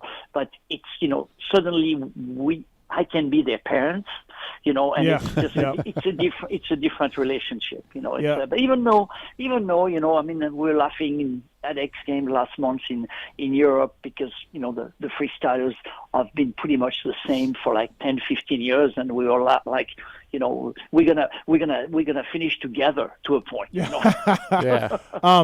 Well, listen, I've been to a lot of these Paris races. I went twice as a mechanic and then as a media guy. The after parties, since GL and Reedy stopped going, Eric, aren't quite the same. No, I mean it's one of those things that the riders have changed. Yeah, and have. It's like and it's good for us older dudes because I don't want to party like 20 years ago. Yeah, no shit. Chad got loose after some of these. God, it's just like that's good. Chad and and Langston to me were the two best partiers / racers in the world. I mean, they could party all night long and swing your cock. Entire field the next day. It was I was doing a job for Fox at Motocross of Nation, and they had some staff from Langston Motorsport, and we could share stories about how much fun we had with the Langstons, and it seems like they're still having a lot of fun. Yeah. No, absolutely. 40th edition of Paris Supercross coming up next weekend. There is MXGP TV, right? Malin's going to be on the call. You were, and I was ready to say that because it's very important for the American fans. Yeah. You can actually watch it. That's cool. And we may even have world famous Steve Mattis on it. He's invited. I've jumped on. He will show up, but he's invited. No, I've jumped on. Malin's great. I always bring up 94 MXDN with him, and then usually I'm in the intermission where the freestyle is going on. And so then Malin's asking me about the freestyle, and I don't really know what's going on, and I'm just like, yeah, man. Cool trick. Yeah, cool trick. Go ahead, Jimmy. Two things. So you said MXGP TV. Is there a weekend pass for this one event? I think it's a unique pass. Yeah, it's a weekend pass. It's not part of the MXGP program for the MXGP. Right. It's a special Paris Supercross package. Very nice. So okay. I don't know if it shows practice on Friday, but it shows everything on Saturday and Sunday. Okay. And be careful, too, because last year I made a joke about Dylan, and then he texted me during the broadcast. Tread lightly. Tread lightly, man. The riders are watching. You got to watch what you say. Eric, you talked about the 40-plus years you've been part of Paris Supercross and the old generation, new generation. Have you noticed a big difference when it comes to organizing, getting the riders there, and like whether it be demands or expectations? Has there been a difference in just no green M&Ms? With the riders. Absolutely. I mean, it's different. The end result is pretty much the same, short of the party after the race. We had 10 years off. Nobody cared about the race. Everybody wanted to party. Yeah. It's just like, and those years. It was just it was brutal. I mean, we were more worried about losing riders due to injuries the night after than during the race. Because we witnessed some really, really strange things and dangerous things during the night after the party after the race. So anyway, yes, it's different. A lot more business. The weight of the logistic aspect is 10 times heavier on all level. More technician, more managers, more trainers, more bikes. Yeah. There's no question that the guys were showing up like you did at Vintage at World Vintage last week. It was a gear bag with a pipe and a handlebar. Yeah. And it changed slowly. We've seen our sport going a little bit more like MotoGP to stay in. And now when I received the list of the teams, it's like, wow. Yeah. It's a full team. Yeah, it's a full team. It's definitely, and they take it seriously. We ship the bikes from US. We have we have all the US specs parts, and all that stuff. And we make sure that the racers can be on bikes that they feel the most comfortable. So on that level, it's really, really different because we're getting bikes that was 10 hours old and they were putting a set of new tires and handlebar, and we raced. Yeah, so, in 01, I went there with Nick Way. We brought a pipe and bars, suspension, obviously, and then we look over, and there's Skip dropping in a whole motor for MC. Yeah. And we're like, oh, shit, we're doing motors now? Like, no one told us. We didn't even bring a head. We brought nothing. Yeah. But it was just MC and Skip then, though, right? It wasn't like a suspension guy. No, it was Villeman and McGrath brought, Craig Monty and Skip brought whole motors, and we're like, oh, it's getting serious. Up, yeah. But, at the end of the day, the riders are riders. They just good humans. And, we have fun. We have fun. It's like I said, the fun is different today. They have a tendency to have girlfriends, get married, have kids, when in the 90s it was not really happening. Those guys were coming singles, leaving singles, and going to the next race. Yeah. Phil, we need to get Anderson over there. He could fix this after party issue we have. Yeah, can we get the 21 over there? Or? You think I don't know. He's a dad now, so he's probably mellowed out too. That's not going to stop. No? No, he still sends it a little bit. I like partying. Maybe we'll get Hayden soon. And, you go. He'll be bringing some youth and fun time. Yeah, absolutely. Yeah, because 2 years ago when I got to go my only time, the after party, you and I, Steve, went and had dinner with Justin Brayton and his wife and Ken Roxon and his wife and the kids. And, that was the after party. That was the after party. No, Eric used to take us to this club, Eric, with that low ceiling. We would get on the bus, or we had to go downstairs in this club. Oh, that was the one with Chad Reed. Yeah. Yeah, one of the last really, really big party that cost thousands of dollars, which we shared with Chad. I'm not sure remember that, but it was a very expensive party where vodka was flying like mineral water. Yeah, that was a fun night. That was great. Yeah, it was just in the center of Paris around Champs-Élysées, and it's the only time they almost did not let me get in the plane because I was so wasted. They said, you can't fly like that. I'm like, yes, I have to, because I had an Endurocross the next day in Vegas. Eric would go around at dinner after the final night before the after party and be like, look, the bus is leaving at 7 for the airport. Right. If you're not on it, you got to figure it out, man. Like, right. Just 7 a.m. Be there in whatever shape you can be in. That's awesome. Yeah, and it's funny because now, people are so, with Uber and all that stuff, people are so well organized. Yeah. Actually, we're not even going to have a bus this year because now people are leaving whenever they want. They know exactly what they're doing. And, a couple of years ago, the bus didn't show up, and we managed. And last year, it was kind of the beginning of that chapter, beginning of the end of that chapter, and it's like now it's just now everybody, people like Coop, they're so organized, they have their Uber reserved maybe already. Yeah. Maybe he's ready to be picked up at 6 a.m. on Monday morning in Paris next week. It's funny how people can be organized nowadays. But anyway, it's going to be a great race. After that, I'll be flying to Australia to help my friends at OzX. So we're going to be pretty excited about that because I was helping them 10 years ago when they started, and so it's it's God, you're a busy guy. Busy months. Definitely 60 hours flying time. I was adding up all the time this morning on my smartphone. I'm like, shit, that's a lot of time in the air. Yeah. But it's going to be good. Eric, I got a question for you.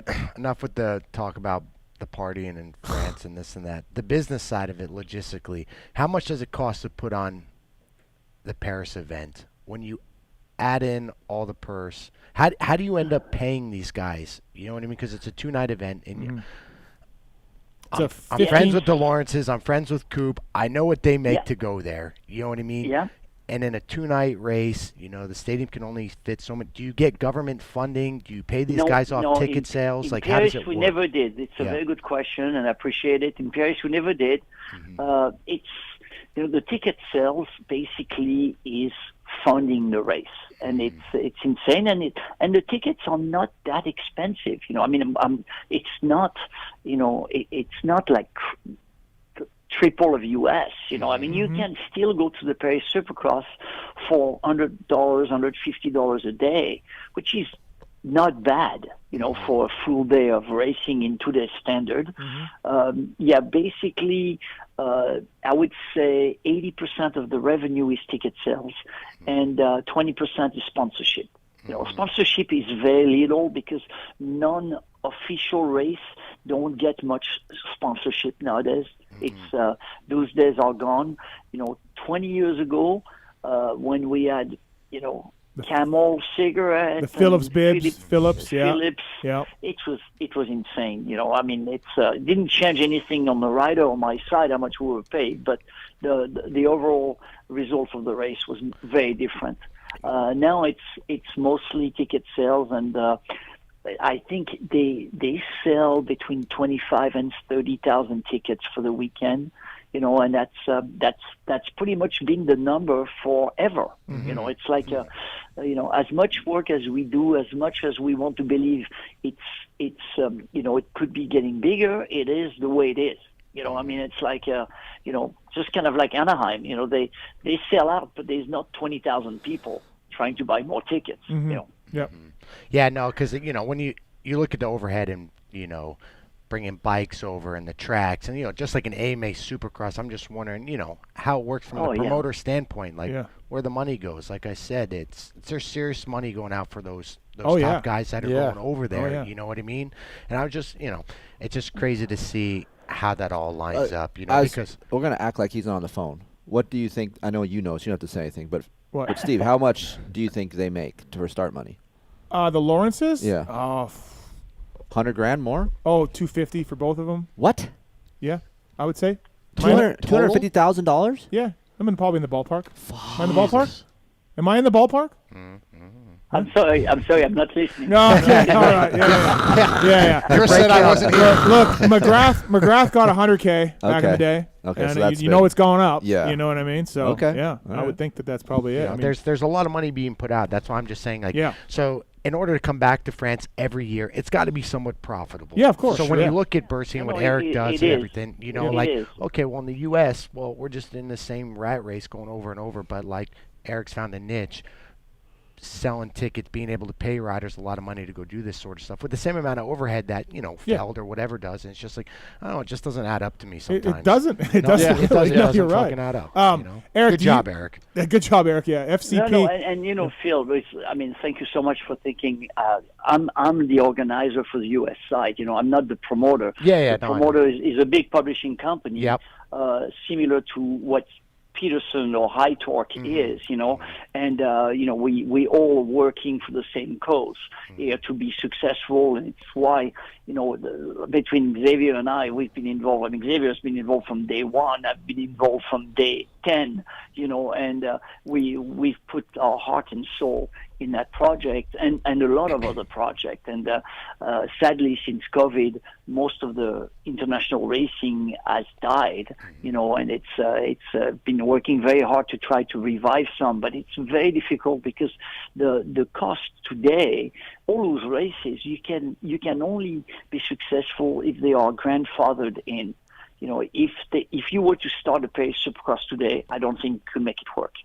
Because you would pay, the stadium, the price of today. And let me tell you one thing. I don't know if you heard what happened this summer in Paris, but, the Olympic Games, let's talk about inflation.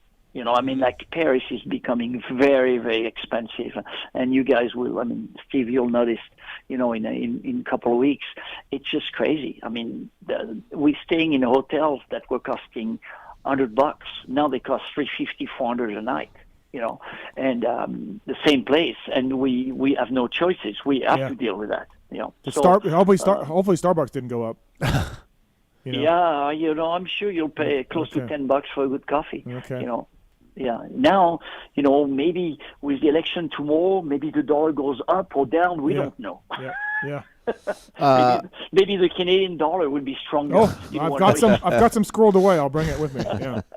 Eric, you have nothing to do with the Endurocross series anymore, correct?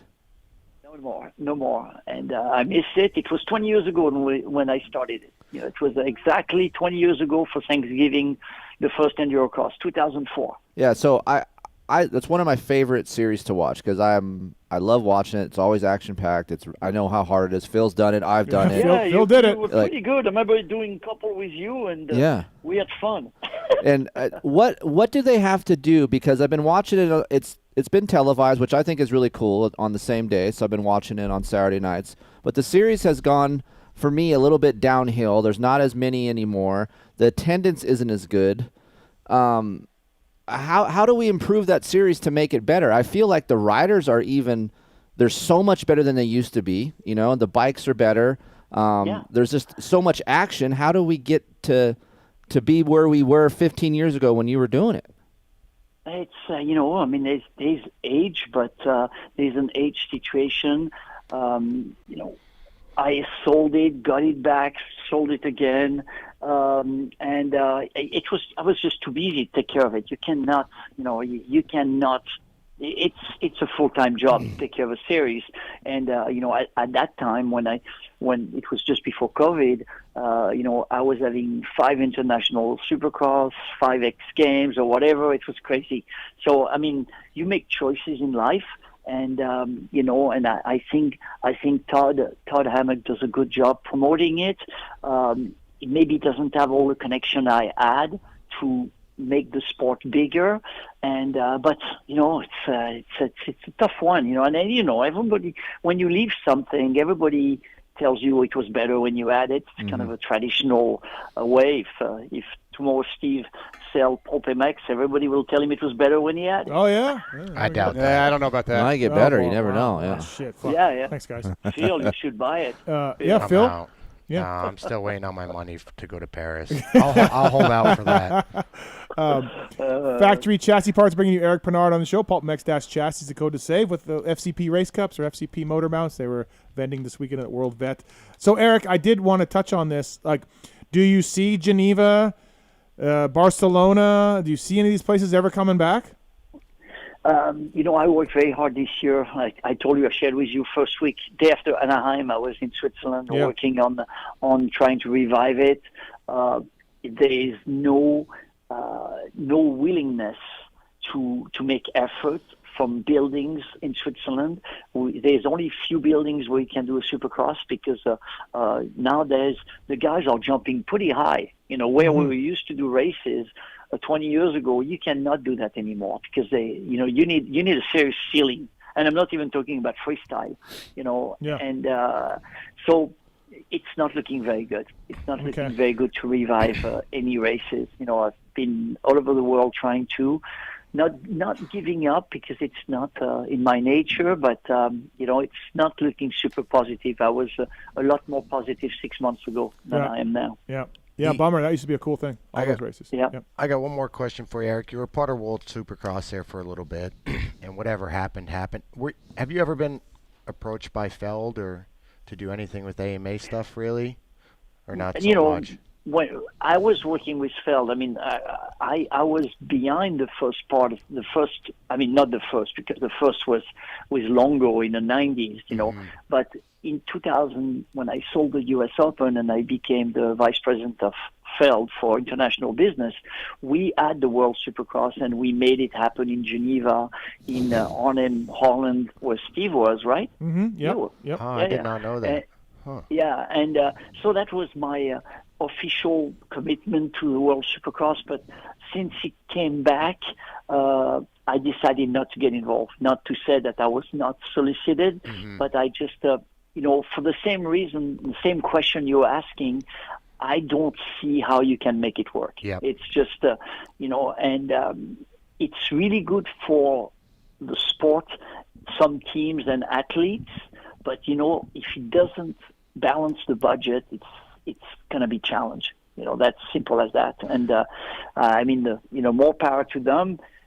Some people have more money than God, and they can spend a lot of money, and hopefully it lasts forever. And the Joey Savaggi of the world and all those guys, they can make more money, and it's wonderful. Yeah, I always thought you should, it should be a Paris, an Oz X, and a Geneva. It's just a 3-race expedition races, and you hire those, people that want to go to those 3 races. You pay them X amount, and then that's That's I mean, it, I went to Vancouver last weekend, and there's a place for World Supercross. There's fans all over the world that want to see these guys. Paris has proved that, right? Mm-hmm. Geneva for years proved that. There's a market to watch great racers all over the world race indoors. Mm-hmm. So it could happen for sure. But, I heard from somebody that would know, those guys got low six figures from the Canadian government for Vancouver, and I was surprised. That could be that is the ticket. Yeah, that is the the MotoGP ticket and the Formula One ticket. They rely, tremendously on subsidy. Yeah, that's why I don't understand why Paris you don't get that yet. You've been there for so long, but you don't get any subsidy from the French Federation or government or whatever the fuck it is over there to pay. Yeah, I mean, it's a worldwide event. You're bringing that's what I mean. Like, how do you not get that at this point in time? Because it's not an official. First, to do that, you need to be officially part of a championship. If you do an exhibition race, you have very little chance to get subsidy in general. Okay. And I think Paris is still, not going to be, I'm American now. I'm not, but it's Paris is pretty famous. I don't think they need the Supercross. Yeah. No, I know. And we never got any money from Vegas. When you think about it, 20 years ago we had the final in Vegas. We had the MGM Open in Vegas. We couldn't get $1. Yeah. That's crazy. That is nuts when you think about it. Utah, on the other hand, it pays a lot of money. Yes. There may be some stuff happening there. I don't know. I'm not in the government's pocket, but it seems like there are some check being traded there. Seems like it. There's a lot of Utah Sports Commission mentions throughout the day for sure. Well, Eric, hey man, thank you for coming on. I'm looking forward to seeing you and Xavier in next week. Thank you again for letting me go. I think this is 17 years in a row for me. Wow, really? Yeah, it's been a long time for Paris Supercross. It's great. How many times has Pookie gone in those 17 years? Pookie has never gone. I thought she went one time with you. She went to Paris, but we didn't. We did the Des Nations. Okay. Des Nations. She never went to Paris for the race. She doesn't want to hang out because of the party after. It's like it gets so wild that you don't want to bring your wife. You don't want to bring your wife. There's no way. I'm getting so much. I mean, you look like Steve. You got all that looks. You can't bring your wife. I'm getting so much French tail. It's unbelievable. That's a Canadian in you. Yeah, exactly. They hate American, but they love Canadian. Yeah, there we go. Oh, Eric, if someone last minute drops out, you know what I mean? Yeah. I'm up and running. He's racing. He's practicing. Yep. So what's the story, Phil? I mean, retirement, no retirement? You have to be careful with that. No, I'm still racing. Can we announce what you're doing or no? Can we pro racing? Can we announce can we announce what we're? No, I'm just hanging around. I'm racing. He's a world champion. No, but I'm going to Paris in 2 weeks, Eric, and then. What about the other race? You're welcome. I mean, if you come, we'll take care of you. No. But you have to buy your own ticket. Pay $350 for a hotel room. And $300 entry fee. Yeah, that's cool. No, yeah. Maybe I'll see you in Melbourne, Eric. Oh, maybe. Exactly. So anyway, guys, thank you so much for the warm welcome. It's always a pleasure. And hey, just. We need to get you in studio. We need to get you in studio. It's been a while, right? Eric. Yeah. Come by the house. Yeah. It's we stopped traveling as much, and the sad part is short of the Super Motocross a month ago, nothing happened in Vegas anymore. Yeah. It's just sad. Straight Rhythm ever coming back? I don't think so. We done? No, I think Straight Rhythm's done too because SMX kind of, Yeah, I mean, we kind of feel like there's too much going on. Sure. And, I think we have to make sure we keep what we have, not necessarily adding up. Yeah, I think you're right. Yeah. Unless motocross and supercross wants to give up a few dates, and then we have free. Maybe that's part of SMX is one straight rhythm and two SMX. Yeah. They really want to mix it up. Yeah, absolutely. Awesome, Eric. Thanks for the time as always. Guys. Thanks, Eric.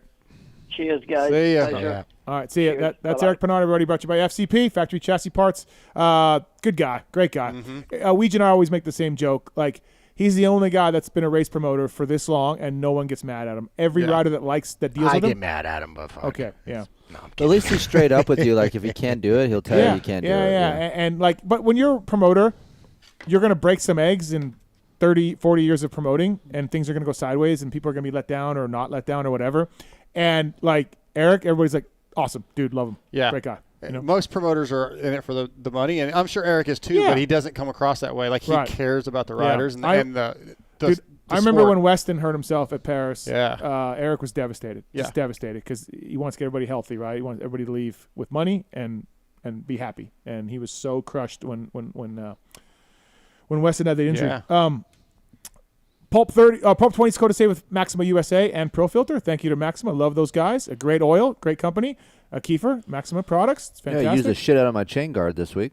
Me? Yeah. No, I had my own chain guard. Oh, you had? Oh, yeah. Okay. No, that was out of my truck. Okay. But talk about fuel. Yeah. Well, you know what? Let's get into it's dinner time, man. I want to talk about. It's not even. Dark doesn't mean to do it, but let's get into it when we come back. Okay. About the things that happen. Yes. Like, he doesn't mean it. Right. Whether it's Italian kitchen, whether it's fuel, right. whether it's he doesn't mean it. No. I got a friend like that too. Yeah. Really? Fuck, you don't even know what they're going to do. Say. I can already say where this is going. Because he knows what you're like. He doesn't have to. doesn't know but here's the thing. Yeah, he Dark's not doing it to be like, no, like, right. He's not doing it like that way. He doesn't. I don't even know what it is. I don't even know the Italian kitchen thing. Pulp 20's code to save with Maximum Pro Filter. Thank FFT. you to FFT. FT, love it. FFT. Yeah, love it. SC1, love it. That's all right. Wow. Yeah, I brought my own chain lube this weekend. I brought tubes, tire irons. I brought a garbage bag for dirty gear. Okay. Like, I was for other past tools? nationals. No, I used your tools. But for other past vet nationals, I felt so prepared. Right. It was crazy. I actually brought ice chest, kind of like. Yep. Okay. I brought a little. Yep. I brought a little ice chest with my own waters and stuff. Yeah. Nice.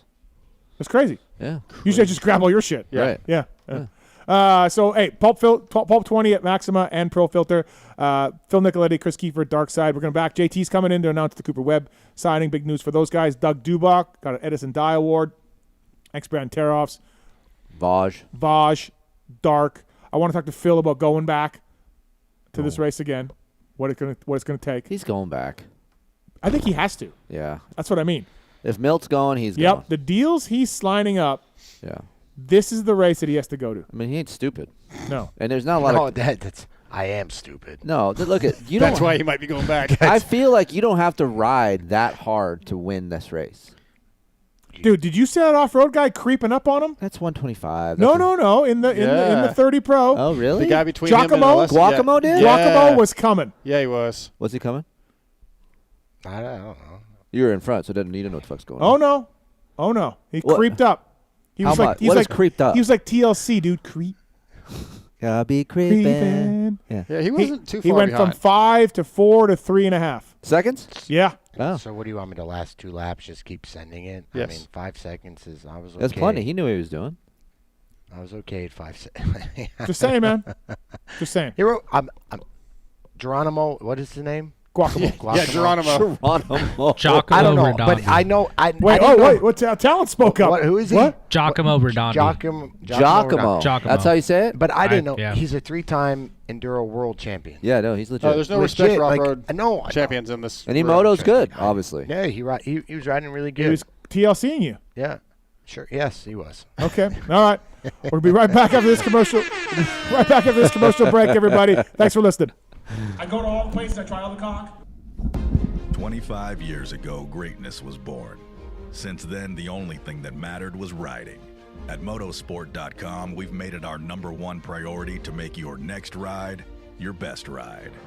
With free shipping on all orders over $79, dedicated and knowledgeable gearheads, and a huge selection of parts, gear, and accessories.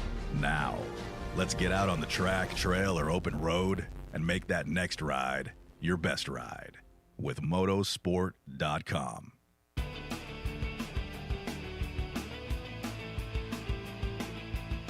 You likely know Racetech as the suspension and engine tuner of choice for the world's fastest privateers. But what you may not know is behind the scenes, Racetech is the trusted source for many OEMs and factory teams throughout the motorcycle industry.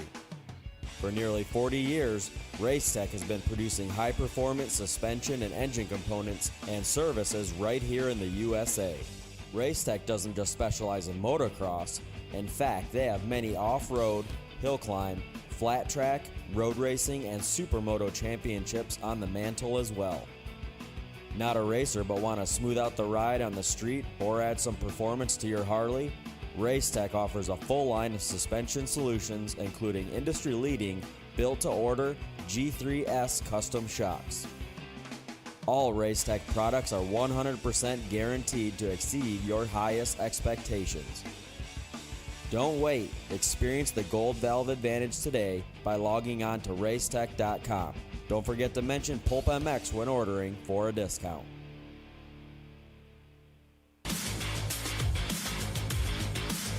Established in 1989, Eric Phipps had the idea to manufacture factory-styled products for the everyday rider.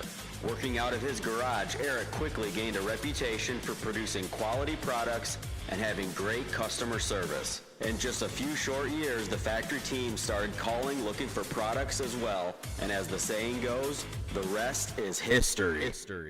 Fast forward to 2024, and they are on their 35th year of producing high-quality products while still providing exceptional customer service. While they are no longer working out of a small garage, they are still producing the finest products available. Teams like HRC Honda, Star Racing Yamaha, HEP Suzuki, Phoenix Honda, BarX Suzuki, AJE Motorsports, Solitaire Yamaha, and countless privateers still rely on the same quality products that are available to you too. Products like their Pro Launch start device, radiator braces, skid plates, clutch perches, and tons more continue to be a staple in the pro pits and amateur scene as well. Check all they have to offer for your ride at WorksConnection.com. Use the code PulpMX20 to save 20% off your order. With over 80 years experience manufacturing power sports pistons right here in the USA, Wiseco has evolved into a full range of performance components for dirt bikes and other power sports machines. Whether you ride a 2-stroke or a 4-stroke, Wiseco has a variety of pistons from reliable forged replacements to the performance-focused Racer Elite series. Wiseco offers race-proven components for the rest of your engine too. From garage buddy engine rebuild kits, clutch and valve train components, USA-made Racer Elite connecting rods, and their CB4 thermal protection line. Wiseco is proud to be a technical partner with Factory Honda HRC for the 2023 Supercross and Motocross, driving professional-level product development that gets passed down to you. Visit your favorite online or local dealer or wiseco.com to find products for your machine.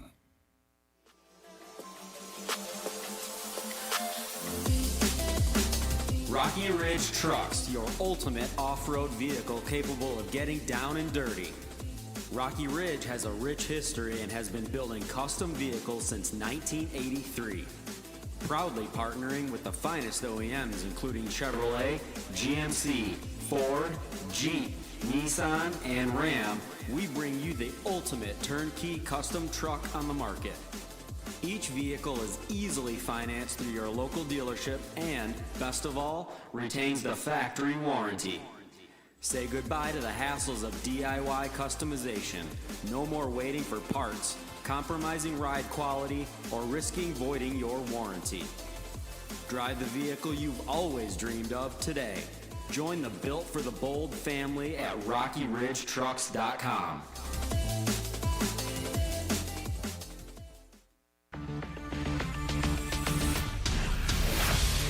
Factory Chassis Parts, established in 2018, is the home of the original high-performance FCP racing engine mount kit, designed to improve traction, handling, cornering, and feel. Used by top-level racers and race teams worldwide, including Phoenix Honda, Justin Starling, the F&H MXGP Kawasaki team, Rock River Yamaha, and many more. CNC machined parts out of high-quality aluminum and titanium. They are easy to install and bring drastic improvements right away. Stop by FCPRacing.com to learn more and order today. Maxima Racing Oils was created for world-class racers who challenge the limits of possibility. Their demands on equipment drive us to look beyond conventional ideas and to exceed industry standards. It's in our DNA to identify problems, formulate solutions, and execute at the highest levels of competition. Case in point, the championship-winning Factory Kawasaki race team, longtime Maxima partners who extensively use Maxima throughout the bike. Maxima's USA-made products exceed JSO requirements and can be used in all motorcycle brands: Kawasaki, Honda, Yamaha, Suzuki, KTM, Husqvarna, and more. Maxima Racing Oils. Experience the difference. Visit MaximaUSA.com for more information.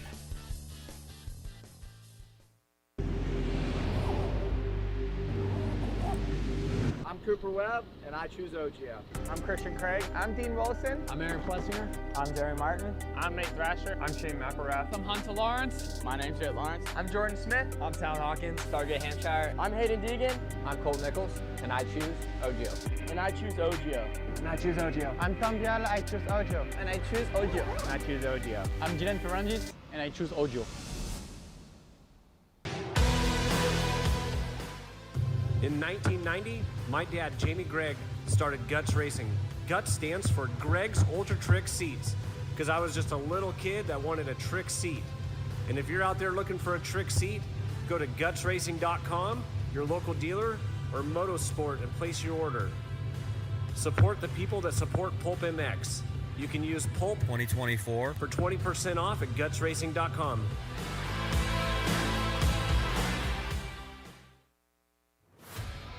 FMF Racing is proud to celebrate over 50 years of fun, building every FMF exhaust right here in the USA. Owner and founder Don Emler may have started FMF Racing in his garage in 1973, but Don is still hands-on in our 100,000 square foot state-of-the-art manufacturing facility in Southern California. FMF's goal? Design and manufacture the world's best performance exhaust 100% in the USA under one roof. FMF. Over 50 years of American-made power.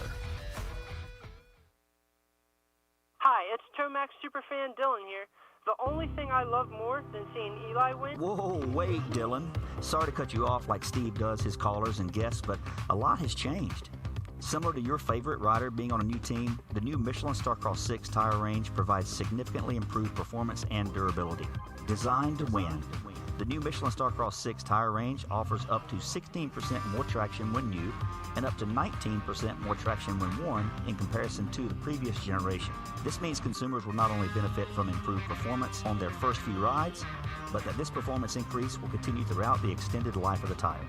Michelin is a legendary innovator in motorcycle tire technology, and thanks to Michelin silica technology, the Michelin Starcross 6 tire range provides up to 11% more durability than the previous generation. This means consumers will enjoy the significantly improved performance throughout the increased life of the tire.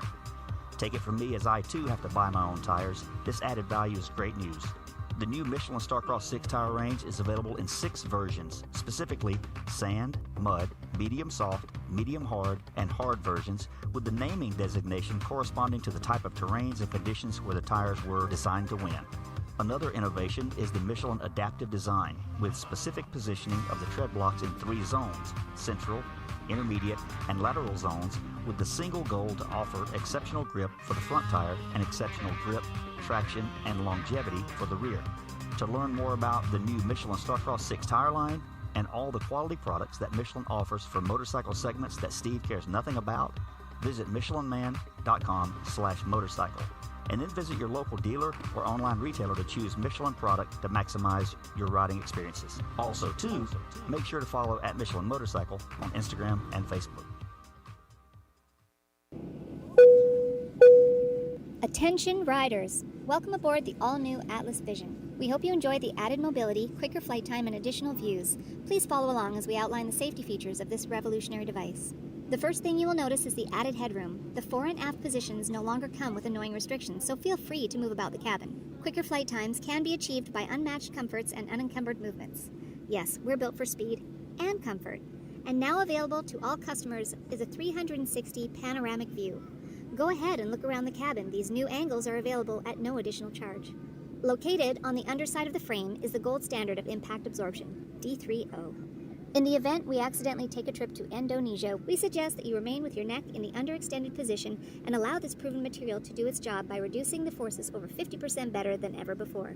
Although the Atlas Vision will not be noticeable, it will be there when you need it. If you are riding with a child or someone who requires assistance, secure your vision first, and then assist the other person with a Prodigy, Tyke, or Brole. We ask that you keep your brace on until your moto is finished.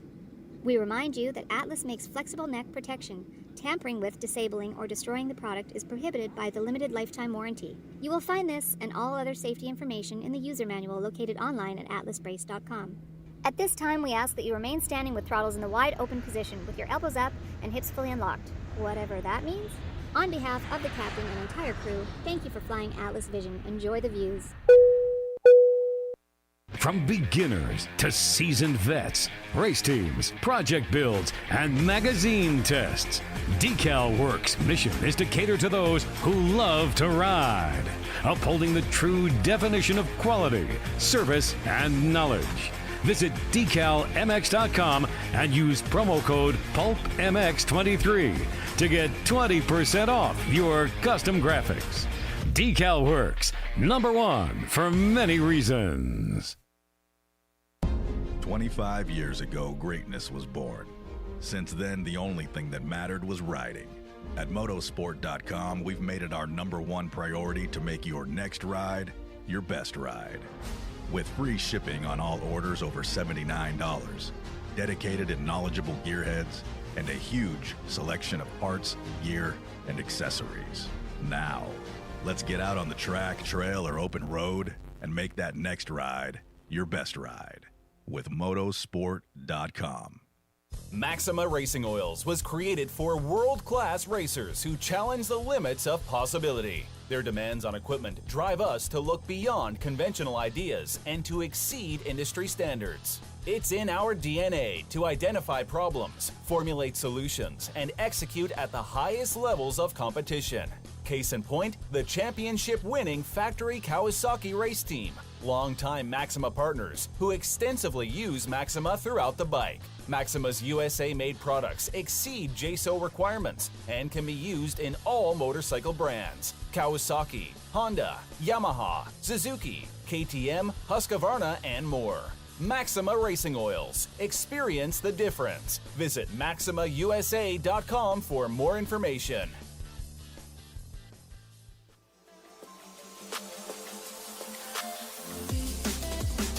Rocky Ridge Trucks, your ultimate off-road vehicle capable of getting down and dirty. Rocky Ridge has a rich history and has been building custom vehicles since 1983. Proudly partnering with the finest OEMs including Chevrolet, GMC, Ford, Jeep, Nissan, and Ram, we bring you the ultimate turnkey custom truck on the market. Each vehicle is easily financed through your local dealership and, best of all, retains the factory warranty. Say goodbye to the hassles of DIY customization.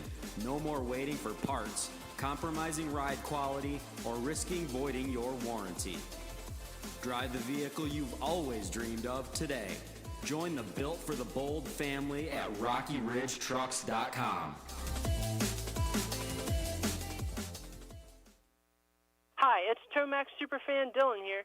The only thing I love more than seeing Eli win... Whoa, wait, Dylan. Sorry to cut you off like Steve does his callers and guests, but a lot has changed. Similar to your favorite rider being on a new team, the new Michelin Starcross 6 tire range provides significantly improved performance and durability. Designed to win, the new Michelin Starcross 6 tire range offers up to 16% more traction when new and up to 19% more traction when worn in comparison to the previous generation. This means consumers will not only benefit from improved performance on their first few rides, but that this performance increase will continue throughout the extended life of the tire. Michelin is a legendary innovator in motorcycle tire technology, and thanks to Michelin silica technology, the Michelin Starcross 6 tire range provides up to 11% more durability than the previous generation. This means consumers will enjoy the significantly improved performance throughout the increased life of the tire. Take it from me, as I too have to buy my own tires, this added value is great news. The new Michelin Starcross 6 tire range is available in 6 versions, specifically sand, mud, medium soft, medium hard, and hard versions, with the naming designation corresponding to the type of terrains and conditions where the tires were designed to win. Another innovation is the Michelin adaptive design, with specific positioning of the tread blocks in 3 zones: central, intermediate, and lateral zones, with the single goal to offer exceptional grip for the front tire and exceptional grip, traction, and longevity for the rear. To learn more about the new Michelin Starcross 6 tire line and all the quality products that Michelin offers for motorcycle segments that Steve cares nothing about, visit michelinman.com/motorcycle. And then visit your local dealer or online retailer to choose Michelin product to maximize your riding experiences. Also, too, make sure to follow at Michelin Motorcycle on Instagram and Facebook.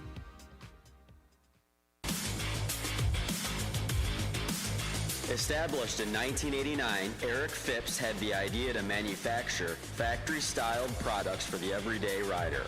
Working out of his garage, Eric quickly gained a reputation for producing quality products and having great customer service. In just a few short years, the factory team started calling looking for products as well, and as the saying goes, the rest is history.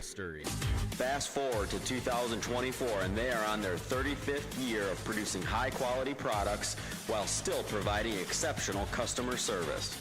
While they are no longer working out of a small garage, they are still producing the finest products available.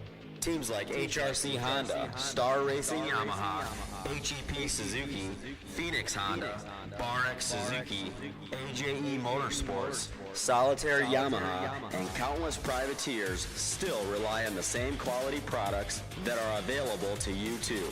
Products like their Pro Launch start device, radiator braces, skid plates, clutch perches, and tons more continue to be a staple in the pro pits and amateur scene as well. Check all they have to offer for your ride at worksconnection.com. Use the code PulpMX20 to save 20% off your order.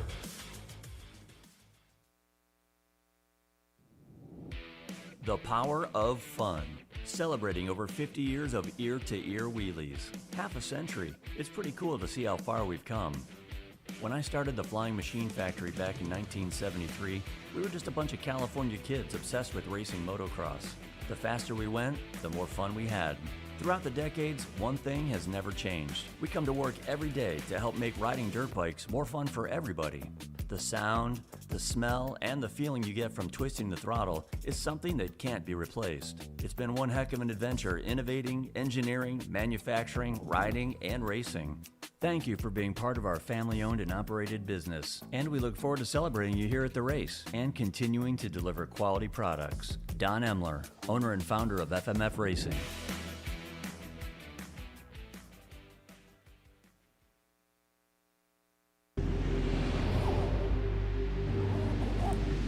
I'm Cooper Webb, and I choose OGF. I'm Christian Craig. I'm Dean Wilson. I'm Aaron Plessinger. I'm Jerry Martin. I'm Nate Thrasher. I'm Shane McElrath. I'm Hunter Lawrence. My name's Jett Lawrence. I'm Jordan Smith. I'm Tallon Hawkins. Stargate Hampshire. I'm Hayden Deegan. I'm Colt Nichols, and I choose OGO. And I choose OGO. And I choose OGO. I'm Tom Biala, I choose OGO. And I choose OGO. And I choose OGO. I'm Glen Ferrandis, and I choose OGO.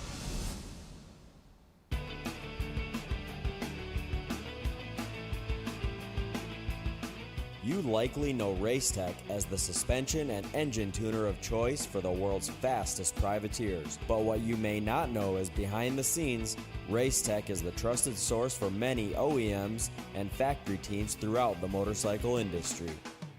For nearly 40 years, Racetech has been producing high-performance suspension and engine components and services right here in the USA. Racetech doesn't just specialize in motocross. In fact, they have many off-road, hill climb, flat track, road racing, and supermoto championships on the mantle as well. Not a racer but want to smooth out the ride on the street or add some performance to your Harley? Racetech offers a full line of suspension solutions including industry-leading, built-to-order G3S custom shocks. All Racetech products are 100% guaranteed to exceed your highest expectations. Don't wait. Experience the Gold Valve advantage today by logging on to racetech.com. Don't forget to mention PulpMX when ordering for a discount.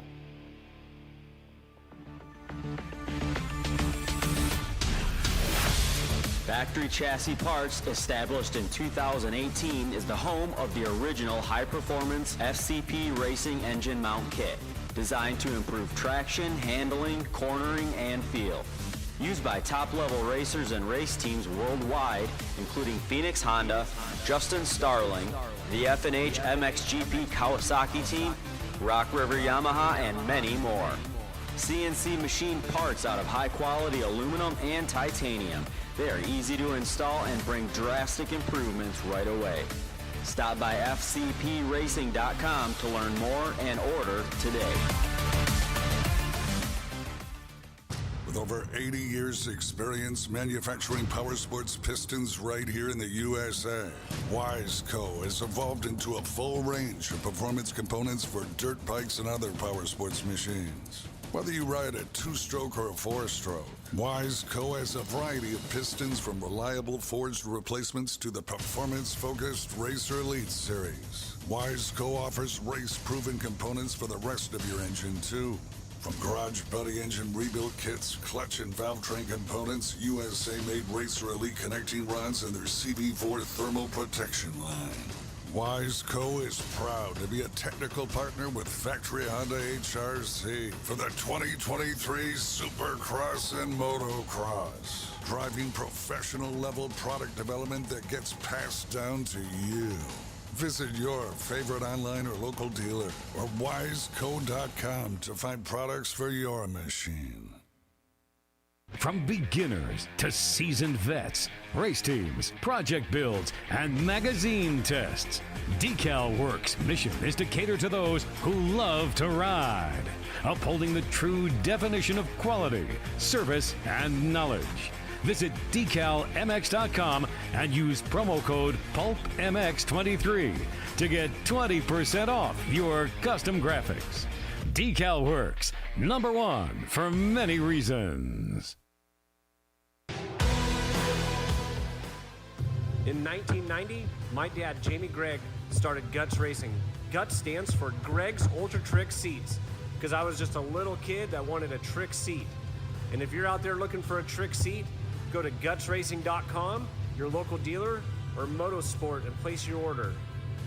Support the people that support PulpMX. You can use Pulp 2024 for 20% off at gutsracing.com.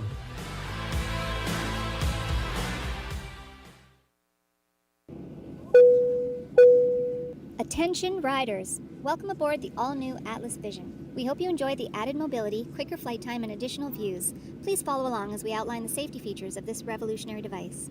The first thing you will notice is the added headroom. The fore and aft positions no longer come with annoying restrictions, so feel free to move about the cabin. Quicker flight times can be achieved by unmatched comforts and unencumbered movements. Yes, we're built for speed and comfort. And now available to all customers is a 360 panoramic view. Go ahead and look around the cabin. These new angles are available at no additional charge. Located on the underside of the frame is the gold standard of impact absorption, D3O. In the event we accidentally take a trip to Indonesia, we suggest that you remain with your neck in the underextended position and allow this proven material to do its job by reducing the forces over 50% better than ever before. Although the Atlas Vision will not be noticeable, it will be there when you need it. If you are riding with a child or someone who requires assistance, secure your vision first, and then assist the other person with a Prodigy, Tyke, or Brole. We ask that you keep your brace on until your moto is finished.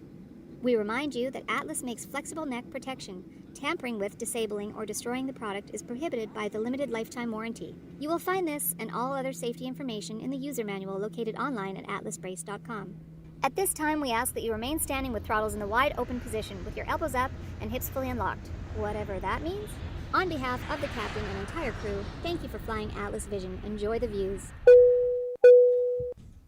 Welcome back, everybody. Speaking of Atlas, by the way, they got a new boot out. It's a $199 retail boot, and check it out. It's got a Velcro-free closure, molded sole, plush memory foam around the ankles. Atlas brace, called that traction boot. So check it out. Thank you to those guys. Also, coming up with Jason Thomas here. Ethica. Keefer, you still using Ethica code? Yeah, socks. PulpMX20 at Ethica.com. Please check out Ethica. Love these guys. And socks, hoodies, shorts, all of it. Quality products, premium brand experience. PulpMX20 to save at Ethica. And, yeah, man, good stuff. Phil Nicoletti, Darkside, Keefer here. World Vet Talk still coming up. We got Doug Dubach coming up. I didn't even see Doug this weekend. Never even saw. Did you saw talk to him? No, didn't see him. I saw him one time. I saw him walk by one time. Oh. Said hi real quick, Yeah. but yeah, he was headed somewhere. Did you see Dubach? No, I went up. I missed the ceremony, but I went up to get the free beer with the ticket.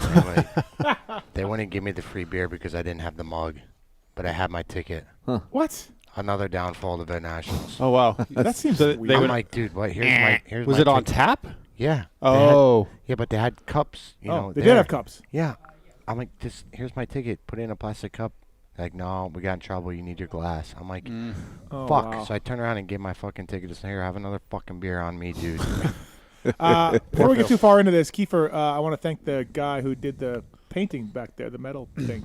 Thanks to that guy. Yeah, well, I'll get his name here in a little bit. Sorry. Okay, we didn't get his name? Yeah, I do. Well, we got a new thing to add to the studio. Yes. It's myself in Fly Racing gear. Yes. Shredding. Hey, speaking of Fly Racing. FlyRacing.com, by the way, PulpMX code to save at Fly Racing. We're super stoked to have a code to save direct from the folks at Fly Racing. And you can do that there. We really appreciate the folks at Fly Racing. Big news for those guys. JT, what's up, buddy? How are you? I'm good. How are you guys doing? Well, my feelings are a little hurt, if you want to be honest.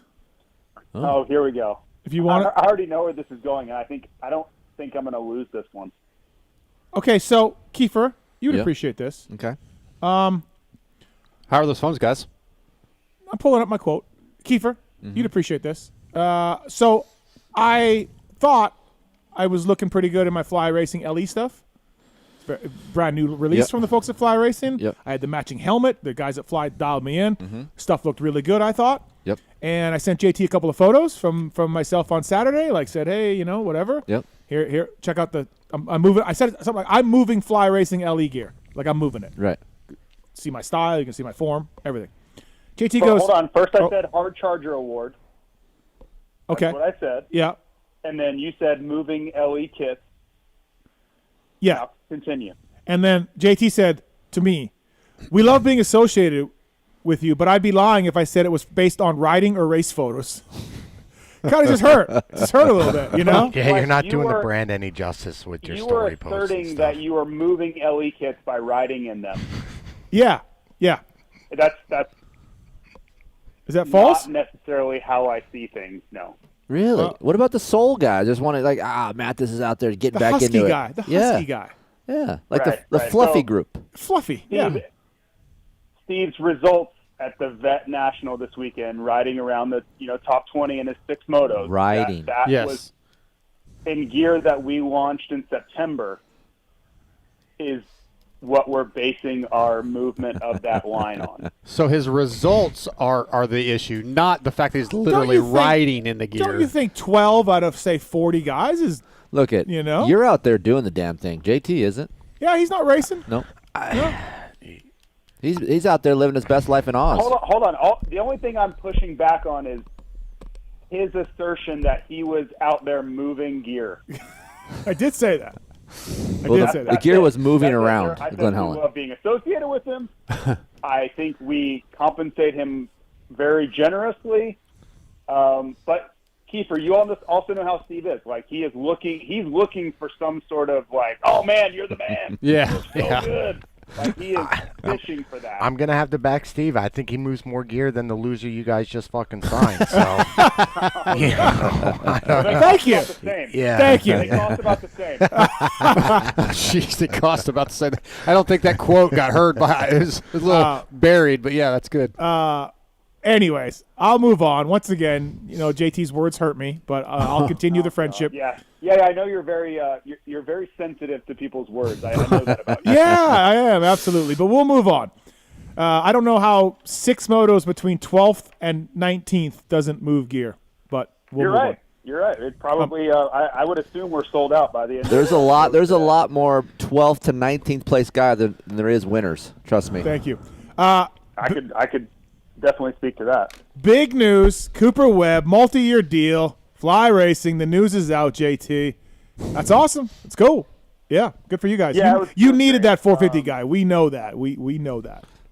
Yeah, and I think it's the right guy for us, right? Like he fits with our brand. I think for a long time it was like, man, we cannot get this thing done. We've taken lots of shots at lots of different guys. But I think this one was just the right time, the right guy, and the right spot. So yeah, it's a great thing for everybody involved. I think he's found a place where he can truly finish his career with us, and we are all in on that. And we're going to do everything we can to make him feel as special as possible and give him as much support as possible. Do I get the custom gear that he gets? No. It won't fit you. I mean, define custom. Just the special stuff that these guys get every now and then. I would say probably not. It's not impossible, but I don't think you're going to get like multiple sets a year like those guys will. Yeah. Phil, what do you think of your buddy Coop signing up? You just called him a loser, but he is. I just was wondering, like, the press release photo that went out. That's the best one we could get of his face, like his facial expression. Is that the one? What do you want me to do about his face? I don't know. Just have him like. I don't like your face. Coop, like his poses, like when he's trying to like stage for something, he always has an awkward facial expression. Isn't that something you should tell him? I do tell him. And the same thing keeps happening. Maybe after you pay him so much money, you can have him change or That's something. his face. So what you're saying that I should have done, walked into the photo studio and said, hey, Coop, do something with your face, thank you so much please. for being a part of this, but we're going to have to do something about your face. Yes, yes, exactly. Okay. Yeah. Noted. All right. So work on that for me because I've had no luck with it. Nothing. Okay. Fair enough. Maybe get him sauced up a little bit into the photo shoot. That'd be fun. Yeah. Oh yeah. There is like loose. off-track Coop and then at-the-track Coop. There's two different Coops. Yeah. So we had. It was truly like a celebration on both sides, right? Like we all felt great about it. We had a great time, went to dinner. So there were definitely a lot of laughs, not just standoffs in the photo studio. Right. Dark, go ahead. JT, what's it take to sign a guy like Coop? I'm sure people ask this all the time, right? I know money is one, but there were other offers on the table, I'm sure. Know. So what goes into like you whining and dining? What does it take to sign a guy like Cooper Webb? It's a lot, right? Well, I think it's truly about the fit. I think he wanted to be somewhere where he was going to be made to feel special, and fortunately for his prior the company he was prior with, they have a lot of guys, right? Mm-hmm. And that's a blessing for them. Like they truly have a really strong lineup and have for decades. So with that comes difficulty in making everybody stand out or feel special, give everybody individual attention. Like I just can imagine how that goes, right? Well, for us, we've kind of been the opposite, right? A lot of our key guys have aged out, and we have kind of a younger crowd coming in with Hymas, and of course RJ's there, and he's going to be with us for the long term. But this gave us an opportunity to really key in on one 450 guy for 2025 and really devote all of our efforts toward him. And I think he identified that opportunity as well. And I just think it was the right place at the right time, and everything kind of fit. A lot of things have to fall in place for those deals to happen because they don't come available, very often. Like, look at a guy like Tomac or Roxon. Like, they've literally never changed. You know what I mean? Like, as soon as they were able to sign their own deal, that was it. They were there forever. So you kind of have to be willing to go all in and show whichever rider it may be that you're going to make them the centerpiece of your brand, and I think he recognized that and was willing to take a chance on us as much as we were willing to take a chance on everything moving forward with him. Right, he's accomplished a lot, but for us, we feel like we're just getting started. So we have really high hopes for where this can go. Yeah, it was really you got Hymas, RJ, race winners, championship guys.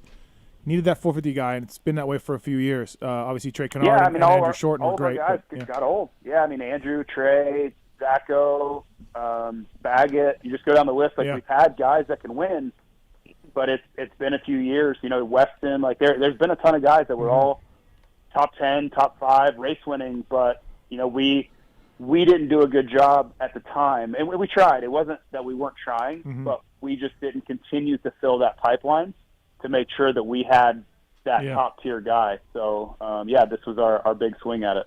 Sorry. Go ahead. Is he going to be head to toe? Besides the boot? Yeah, so there will be more news coming.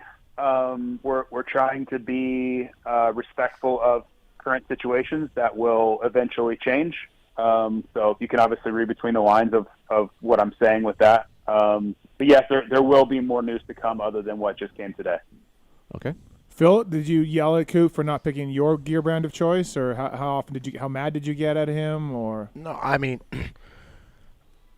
I thought Coop needed a change 2 years ago, but the way contracts and stuff was falling for him, he just felt he fell on bad years with companies. Okay. Yeah, you know. You mean as far as his performance on the track? No, just in general. No. You know, Coop's been up and down. He has been up and, but I mean, he's still a Supercross champion, you know. Yeah. But the way his contracts have always lined up, whether it was with KTM or whoever, like he always fell kind of on a bad year. Now, this year kind of worked out with Fly, and where he could kind of go shop around, and obviously JT knows, like FXR was trying to make a bid for him too, and just I wanted to see him in something different. I wanted to see him have custom fitted gear and be treated right, whether that was with the FXR or Fly. Like I think a guy at that level should be absolutely tailored, clean look, clean cut, and they can do that. Listen, it's nothing against Thor guys, but man, this stuff's looked the same forever. Yeah, I was over it. I don't know. Like, look, they do their own thing, and they're not a sponsor of mine, so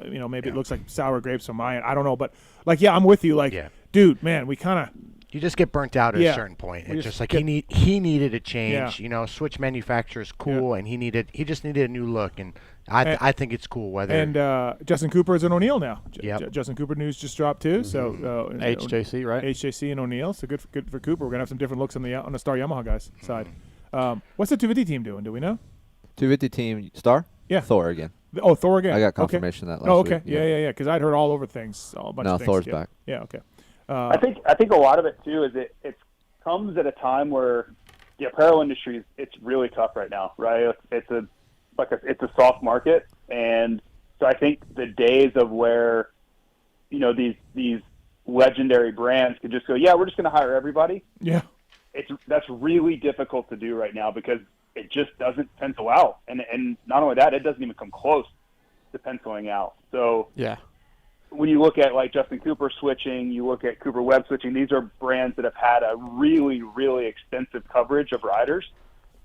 I think it's just presenting opportunity to more brands because we can be like, okay, we're going to go get our one guy. And the other brands are like, we can't afford to hire literally everyone. Mm-hmm. We're going to have to consolidate a little bit here. So it's not ideal. It's not the best way for this to kind of happen. But I think as far as more brands being able to kind of centerpiece around a guy, it's presented that opportunity. I have one question. I'm nerd with this. What's his sizing? Like, what does he wear? Did he get fitted up? Off season or in season? What part of the season? Well, that's what I'm saying. Obviously, he came up there, flew up there. Did he get sized up then? And what are the sizes right now? Like a 29 would be really ideal for him. Yeah. Maybe not during the off season, Chris. A fucking 29? Little. Yeah. You're not. What are you? For him, right? It's really. It's not like we're going to build a completely different everything, but just like you would a seamstress, like they'll tailor stuff and trim stuff, and you want them to feel as comfortable as possible, right? I don't think it's any secret that the gear that Justin Barsha or Jet Lawrence, those guys wear, that's not what people buy, right? It's totally different than that. And I don't even think that's really not what Cooper requested from us. Like he didn't want the skin suit that those guys are wearing. It's just really, can we envelop his body to where it's comfortable for him and not like he's wearing, baggy gear, right? So I think he's more interested in like the happy medium than he is like the gear where it literally looks like it's vacuum sealed. Yeah, I just wanted to see him jump the finish line and when he does a fist pump, it doesn't look like a fucking parachute from his jersey just flapping in the fucking wind, Yeah. But JT, okay, so you signed Coop. By the way, is Coop still in 100% goggles? Is that done, or is he switching goggles? I think he's staying. Okay. I don't know. He's not wearing a fly goggles. That's all I know. I would assume he's staying. But so you pay. You're paying Coop. That's a lot of money. You pay. You got the Husky brand. You got the Gas brand. You got the KTM Juniors. You guys have a lot of money going out in the space. At this point in time. Does it all still make sense? It does. We have actually when I'll be in studio next Monday, and I'll have more news to drop in studio. Oh yeah, so that'll be fun. Mm-hmm. So we have one more big signing to drop a week from today. But yeah, it does, right? Like you have to really prioritize your budget, and the way we look at it, we've kind of been saving budget for a while because we haven't had that huge the past couple of years, right? So yeah, if you kind of squirrel it away and understand that, hey, we're not spending it now and we may need it when the opportunity arises, then it kind of makes sense if you look at it big picture. And we're also kind of taking the approach that we want to be aggressive, right? It's not a great time for apparel, but this is a very cyclical business. And when things get stronger, we want to have been aggressive during that time so we can kind of really be strong when that turn comes. So that strategy served us well in the past, and I think it will again, right? If you don't believe in the business long term, then you probably should just pack up shop, right? So we're trying to position ourselves for what the industry is going to look like in 3 years, not necessarily in 2024. And when do I come down for the seamstress stuff for the fitting? Should we say what point of the season for you you're too, welcome or here what? I mean, every time you've been to Boise, you're here for like 6 hours, and then you fly home. So, I mean, you're welcome to Boise anytime. And I did want to report that, unfortunately, the news that JT is dropping next week does not involve the Cool team, the sponsorship of the Cool team. Not. No. Actually, it is really cool, but it is not your cool team. Yeah, that program's been shelved for 2025. We will revisit it for 2026. With Ted Parts going away, Anthony and JT were in studio. I pitched them. Yeah. I'll be the new guy. I need money for a semi. Okay. And it didn't work. Nothing. No, nothing, man. All the money went to Coop. All that budget went to Coop. Yeah, sad. How much do you guys how much weight do you put on, I'm going to use this term, it's not going to sound good, but quality versus quantity. Quality Cooper Webb versus 20 or 30 privateers all in your stuff. So more eyes in the stadium are on those guys versus. Well, they did do that before. Yeah, but I mean, how do you kind of, where's that line? So it's funny that you mentioned that, because when I look back on it, I think that we were in a position where the riders weren't willing, the riders that we wanted, guys that were winning championships and races, it was very hard for them to talk them into signing with us, right? And that slowly changed when we started getting riders like Zach and these guys. But early on, right, we weren't able to get Villapoto or Reed or Dungy or whoever, Tomac, right? Like, we couldn't get them, whether through financially or they weren't willing to sign on with our program, whichever side of that was relevant at the time. So what is your next course of action? If you can't get those guys, okay, let's just go get everybody then, right?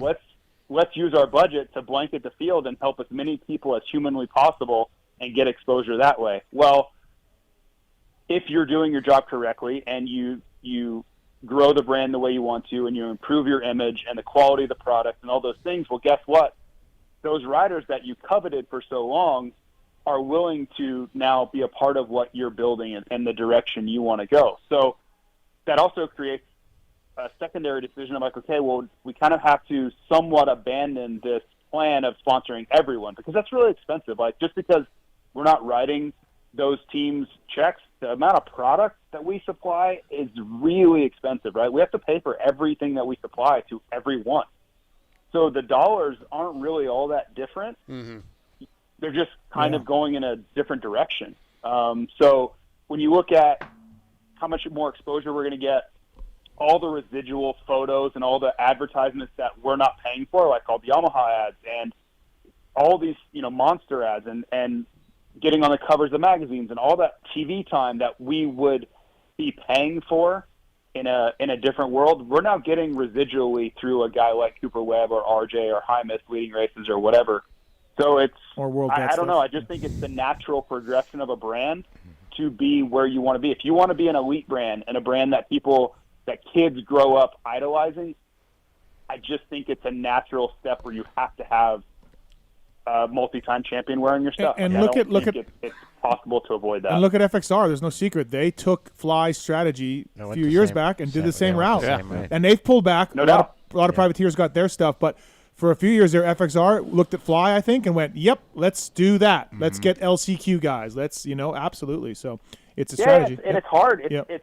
It's really hard to remain that aggressive, especially when you probably have, and I know our former owner, Craig, I guarantee somebody was telling him, like, hey, these numbers, this amount you're spending, that doesn't make sense, right? And he's like, you just have to believe that it's going to. And I would bet that Milt and his team were looking at it going, doing this in off-road doesn't really make a lot of sense, but if we do it and we stick it out on the back end of it one day, it is, mm-hmm. right? And that's just a commitment. I applaud those guys for being willing to believe, because I've been a part of that. Like, it's not an easy thing to continue to spend, but you're basically paving a pathway for returns on the back end eventually. Did you get a call earlier from anybody from the Lions Den?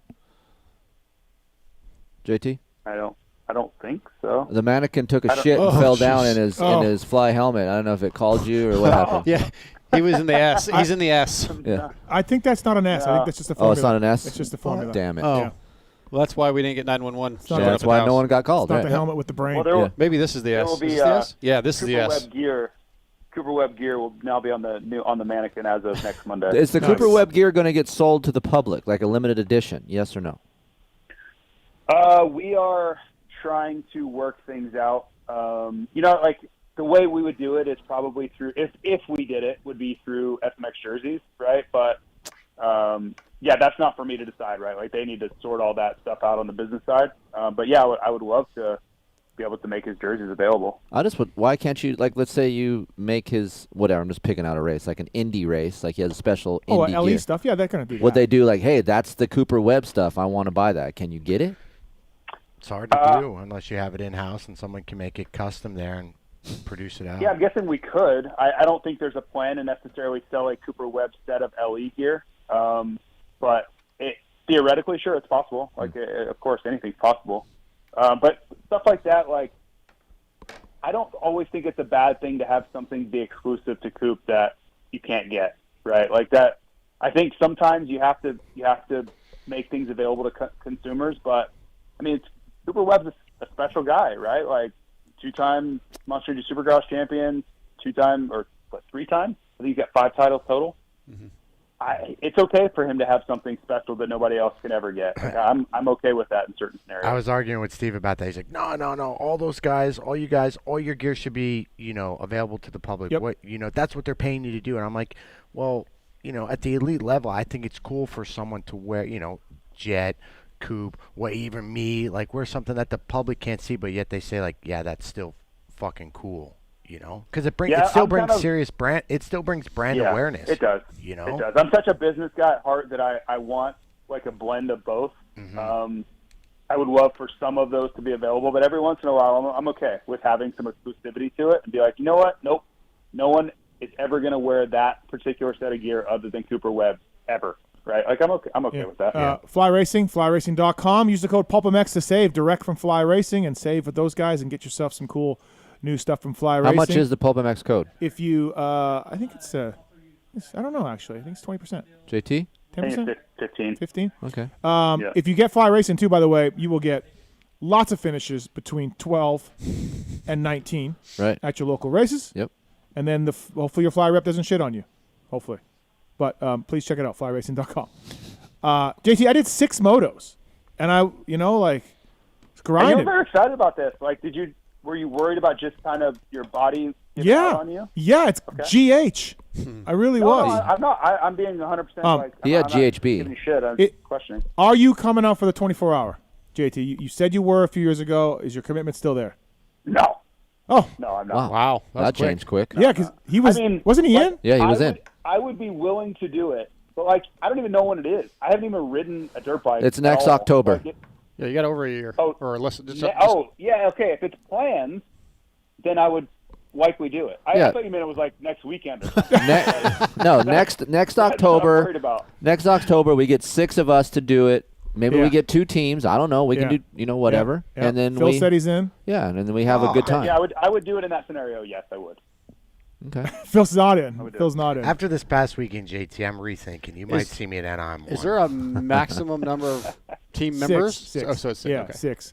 JT, before we let you go here, you were down under doing some TV stuff. Can we just talk about Savachi on top of the bridge and then off? What happened? It's the closest I've ever seen to like a Supercross Spider-Man off the webbing that I've never seen anything like that. And the fact that he didn't hurt himself, he barely crashed. He still got up in the lead and still won. I didn't know what to necessarily say in the moment. I was completely mind blown. He hit a lapper? Did I read or what happened on the Somebody crashed. Okay. Yeah, and I think he dodged them on the landing because it was blind. Got it. You know, they have limited cameras, right? So the camera shot we had is blind to the takeoff. And he said later in the interview, he's like, I was just trying to not crash into the guy. So somebody must have crashed. He swerved at the last second. Jeez. Would have jumped off the bridge. Yes. Right? Like he would have landed down all the way down to the bottom. Yeah. Skipped off the net, sideways, and then crashed, and then got up and still won. Oh. Jeez. We missed that. Yeah, we watched it. We watched it. Yeah, we didn't see it. We watched it on your house. It was on your Mad Oh, TV. I wasn't in the living room then when it Yes, happened. you were. I missed that too, but I was falling asleep also. So. Yeah, Dark was out. It was a sick save. Wow. I mean, he crashed pretty good. Yeah, Like, he crashed into the berm when he landed. it could have been way worse, obviously, but Yeah. I know Dino had to be kicking himself because Dino kind of let him go. Like he's like, I'm not going to win this, and then all that goes down, and Dean wasn't there to capitalize. Yeah. But what a wild. I mean, it was like that all night though. There were so many crashes. I mean, every race was just absolute chaos. Can we talk about the stadium being by the ocean? That looks sick. Yeah, it's awesome. I raced there in 2005. Oh wow. Yeah. Phil, yeah, did I you ever went go there? 1-3 something. I crashed in the first turn of the last one. Yeah. But yeah, it's I've never seen a stadium That's like cool. that. Like literally right on the beach. It's incredible. Yeah, that's awesome. The crowd was kind of decent. Sometimes the TV didn't do it justice, but some of the one side of the stadium was actually pretty crowded. Yeah, it's all right. I think they had like 14,000, 15,000, something like that. That's They held 17. So it's okay. Yeah, it's good. I mean, that series is really cool, right? Like they have a lot of momentum. The new group that kind of owns that Supercross series is really trying to kind of get things going again. Like it used to be a huge deal, and it was just like a hodgepodge of promoters and all this. There was just all this infighting, and I think they're on a pretty good pathway now to kind of consolidate. And you know, if you have one group that's doing things, you can really promote it, and everybody's working together. We have a bunch of different people. Like everybody's out for their own sake, and nobody's working together. Nobody's going to help do anything. Yeah. And I think you're starting to see that kind of just the camaraderie of everything kind of coming together. Sure. I mean, it's Adam Bailey and his wife, right? Yeah, it's a AME group. So I don't know all the ins and outs of all of it. I just know that it's all under one roof now. And before it just, from what I was talking to people, it just was very messy, trying to get people to kind of work together and work towards the same goals. But yeah, I was impressed, right? And they still have things, like you come from our series, which has, it's huge, right? It's been going on for so long, and big budgets and all these things, huge stadiums.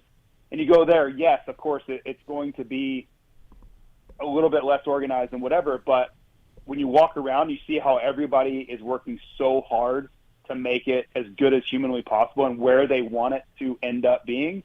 I was pretty optimistic about their chances, because when you have that many people that care that much about a product, it's likely going to turn out pretty damn good. Awesome, man. Thanks for the time. Appreciate it. We'll see you in studio next week. Daniel Blair will be here. Anthony will be here. JT will be here. So we got the packed studio again next week. And JT and Daniel can talk because they're the racers, so they'll talk. Yeah. They'll carry things. You got to shut up. Yeah. But It's going to be a good time. Steve, you look fantastic out there this weekend. Don't let anybody tell you different. Thanks, man. Let me know how those sales are. Let me know how those sales are going to take off. All right, sounds good. All right, thanks, JT. Appreciate it. Fly Racing, flyracing.com. We got Dubach coming up here, but real quick, Dakota's on one with the Canadian-Italian World Cup drama. Oh shit. Dakota, what? Yeah, fill us in here. What's going on, guys? How are you, Steve, Good. Keefer, What's up? Dark? What's up, Dakota? Bill? How are you, mate? So I was part of the USA team for the World Cup, and I know there was some drama going on with Canada and Italy, Mm-hmm. and I think Keefer has some more insight on it. So I was just curious what Keefer knew. Oh, okay. Oh, I thought you had information. Yeah, it says here that you have information, but okay. Oh, no, I don't. Just the Italians put in a ringer for the second moto. And Sounds Team like. Canada caught on. So there was lap times that were recorded in one of the divisions in the Cup, right? And then in the second moto, his times were drastically different. Yep. Right. So they were like, so I was on staging to go to my 30 Pro moto. The Canadian gentleman, which we have recorded, was just barking at Giacomo. Is what is it called there, Tallon? Oh, that was the guy that. No, hold on. That was the guy catching Phil. Hold on. Giacomo. Yeah, so Giacomo was part of the Italian. I'm sorry. I'll shut up now. Yes, thank you. Italian squad, and the Canadian was barking at Giacomo, saying, you need to go to the sign-up and tell him you guys did what you did. And I could not hear what Guacamole was telling him, but, like, it wasn't I think he was playing up like, I do not understand what you're saying. Well, and then I saw a video of the Canadian manager saying that Italy made a mistake. Yeah.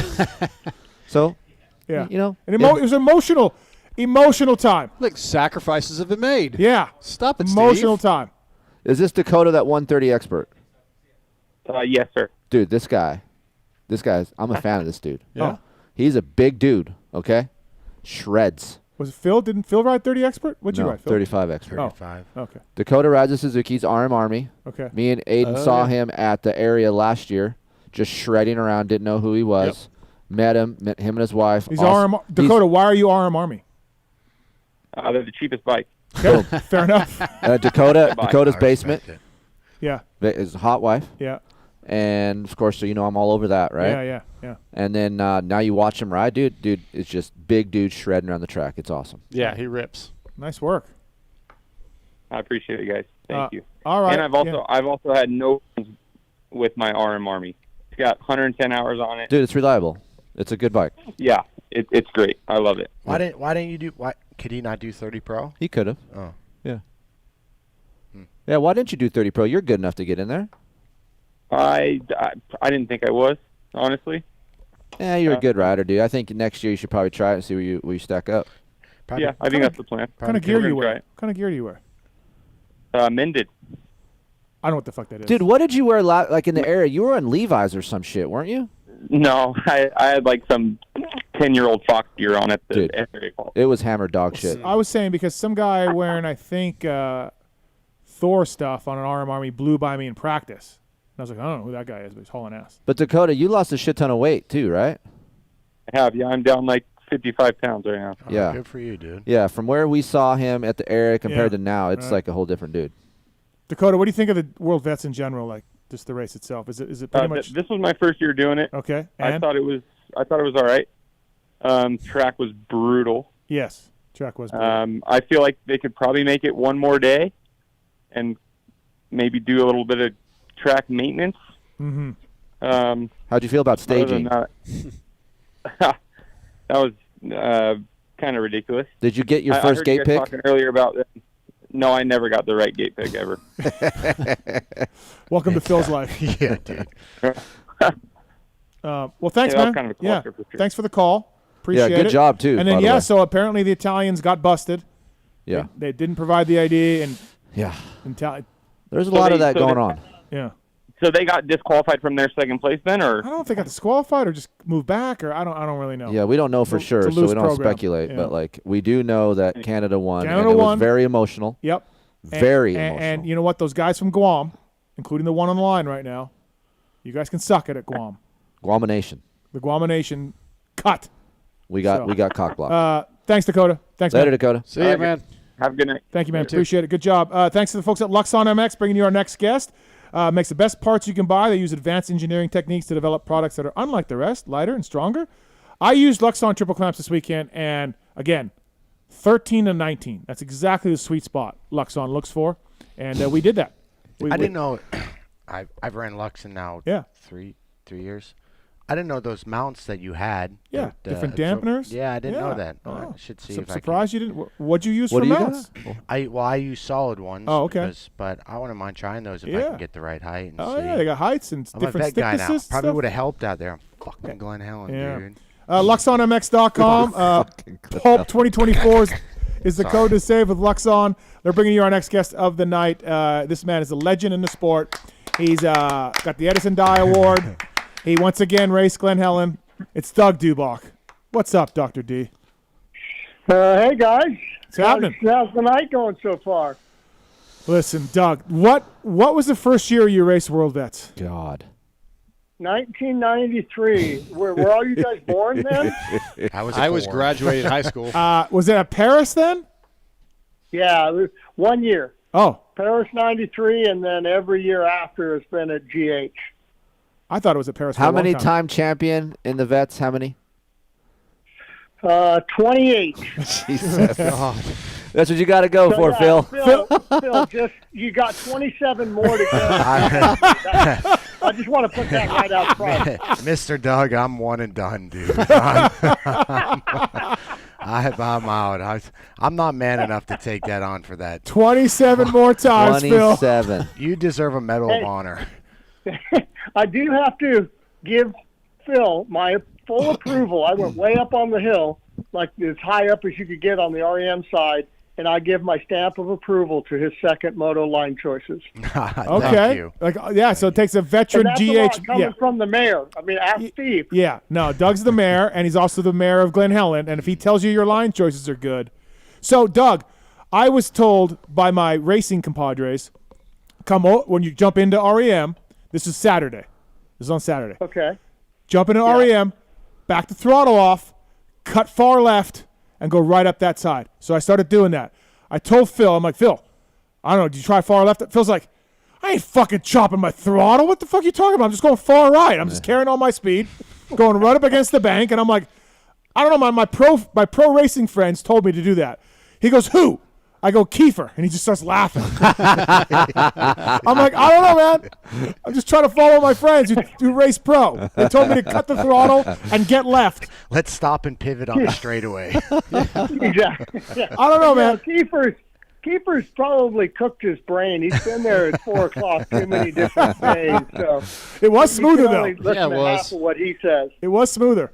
Oh, absolutely. Yeah, it was smoother. Well, but smoother, slower. but about 10 miles an hour slower. Yes, exactly. Well, there's my 12 seconds. Yeah. Doug, that Saturday, I was second last moto on Saturday. I don't know when you raced. Congratulations. Doug, how do those craters begin? When did the craters come in? Like, they look like Normandy, like the Germans have shelled Glen Helen. They're down the bunkers. Those. Yeah, that's special. You know, they import those from, I think it's the surface of the moon. Yeah. I don't know how my wheel didn't explode, Doug. I hit so many of those things. And and you're the man at Glen Helen. You're the mayor. I do agree with your previous caller there. Now, I did watch him ride. He rides well. That it could stretch it out to a third day and log in a few little time or track prep moments.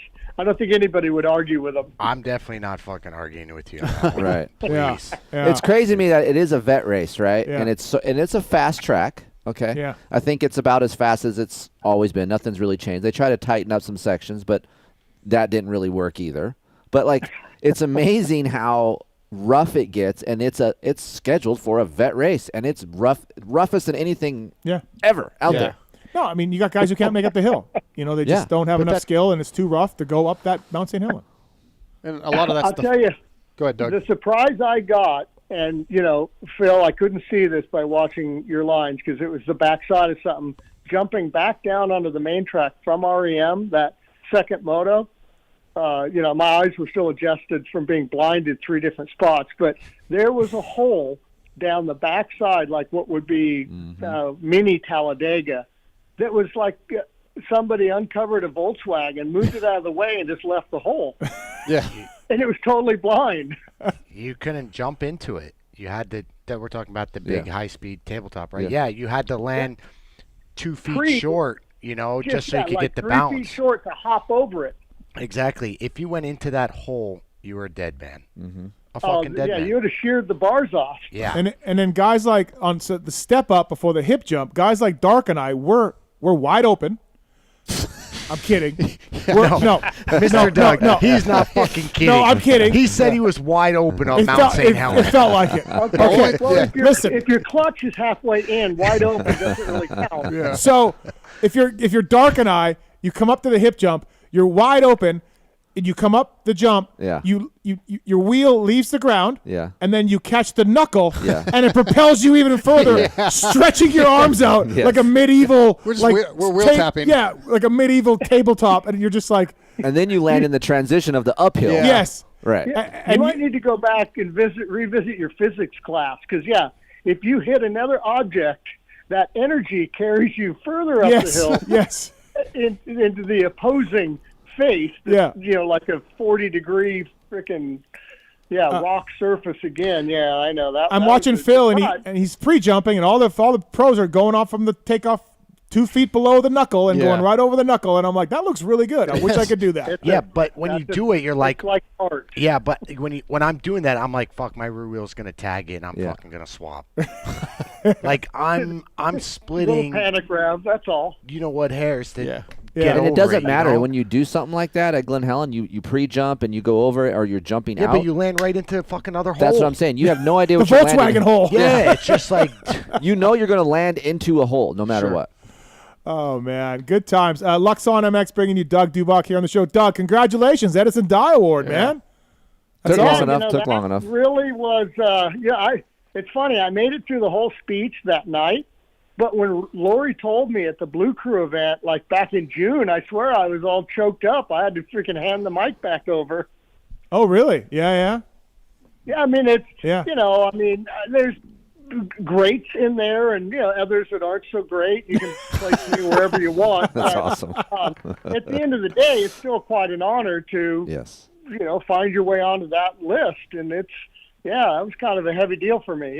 That's cool. I mean, I've been going there for about 87 years, so to get my name on the list of those heroes was quite an honor. I mean, Keefer, we all know there's no man who's put as many laps in at Glen Helen as Doug, but could you be up there, Keefer, at this point? No. He has so much more time. No. I'm not saying more than Doug, but could you be in top 5? I'm up to top 5 You've got to be in top 5. Yeah, but I mean, the amount of years he's just stayed steady You're of not riding. catching Doug. No one is. It's insane. Is your video anywhere to watch, Doug? Did MXA put it up, or where can I watch it? Yeah, I think it's on YouTube. All right, I'm going to watch that. Yeah. Travis Preston sent me the link today because that was somehow important to him because I think he was, in it. So it became very important to him. Well, I want to go to the ceremony, but I was a little disappointed. His shirt was on, so he was disappointed too. I wanted to go to the ceremony, but I think my arms were still locked up from my moto, and I just sat in my lawn chair and waited to die. I saw Doug the week before, and I go, he's like, yeah, it's not till like 5 or something. Like, I love you, but I'm not going to make that, dude. That hurt a little bit, but Doug Dubach here, brought to you by Luxon MX, by the way. Doug, so just another moto with Mike Brown and Kurt Nickel. Just another moto. I know, right? I got to find like a vacation spot for Brownie to go to. Yeah, good luck. Yeah, he's not doing that. Yeah. So you only rode 125s? How come, Doug? Just what? Not ready for anything else, or like what was? I was surprised. Well, I sort of kind of rode the over 60 class, but that's a whole nother story. And I always keep my rule of thumb is wait 24 hours before you comment on something that really upset you. So I know we're past 24 hours, so we might shift to the next phase, which is like 24 days. No, let it fucking rip, Mr. Come on. Do we know? It has to be something to do with an organization. It has to be something to do with an organization. It has to be. Well, you guys touched on it. It was the staging from hell. Yeah. Yes. Yes. So, yeah, I mean that's kind of. I'll leave it at that. I won the Saturday moto. Oh, you missed your gate pick or what? I completely missed the whole race. I sat there. Wow. So they on the schedule, the first gate drop, as they called it, was 8:30, and then somebody said, I think they're going to try and go a little early. So I roll down there. It's like 7:45. I'm sitting there looking around at the 100 other people that don't know what the fuck's going on.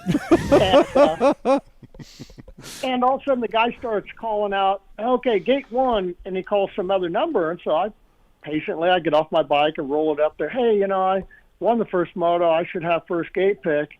What race are you? And I said, oh, yeah, race 10. And he's like, well, we've already staged race 10. So I'm like, oh, okay, cool. I'm expecting the next cluster of, people in all the wrong lanes up there, another 100 yards, down the cattle chute where, you're heading to get your head blown off by a gun or however they process meat these days. But, so yeah, I roll up there and all them little Disneyland things are all across.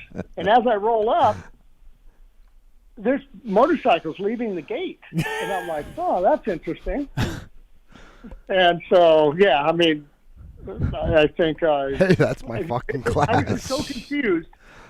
I thought, oh, it's got to be a red flag because there's no way. This is like 40 minutes before the scheduled time. Yeah. And already left. So anyway, it was it was not ideal. So yeah, Nice. 111. I don't know how I even got 11th. I rode around like doing wheelies up the hills, thinking they got to red flag this. This is ridiculous. But anyway. Nope. Can we pull up those lap times and see what they are compared to Darks? Yeah. Damn, Phil. I will. I thought you were gonna back me this tonight. Nah, dude. That was my last shot. I will tell you, one individual that came to my pit made me feel a lot better because he was very hard to understand. I don't know what nationality he was, but he was saying things like, I spent $10,000 to come here and motorhome and bike and blah, blah, blah. He was telling it more to Alan Olson than me, but I kind of overheard it. He's like, and they raced without me. He was in my race. Dude, That's I awful. believe it because I was in staging, Doug. Fantastic. I was in staging and I saw Alan. He told me all of this. I didn't know this, but then Doug did a 3:05 in that moto, but he got 11th. It's Doug Dubach. Why are you looking at me? I'm thinking they got to red flag this. Half the people aren't even here. There's no way they can run this moto, but apparently they called it good. So, okay, so that was my attempt at title number 29. Let me ask you this. This is a great question. So out of the 30 some years you've been doing this, has it gotten worse in organization? Has it always been this way? Has it been better, or is there just more people, or what do you think it is? I think it's a combination.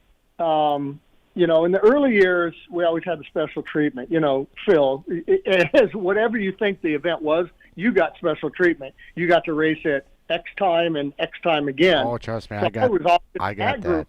Now that I'm, kind of in my twilight years, and now I'm racing the 60 class, you don't get the same treatment as the 30 guys. So, I mean, I've heard people complain over the years, and I'm like, yeah, but this is the first time it's, kicked me square in the nuts. So, yeah, it's tough. I mean, that's a lot of people, right. Big event, all that. So, you got to consider it.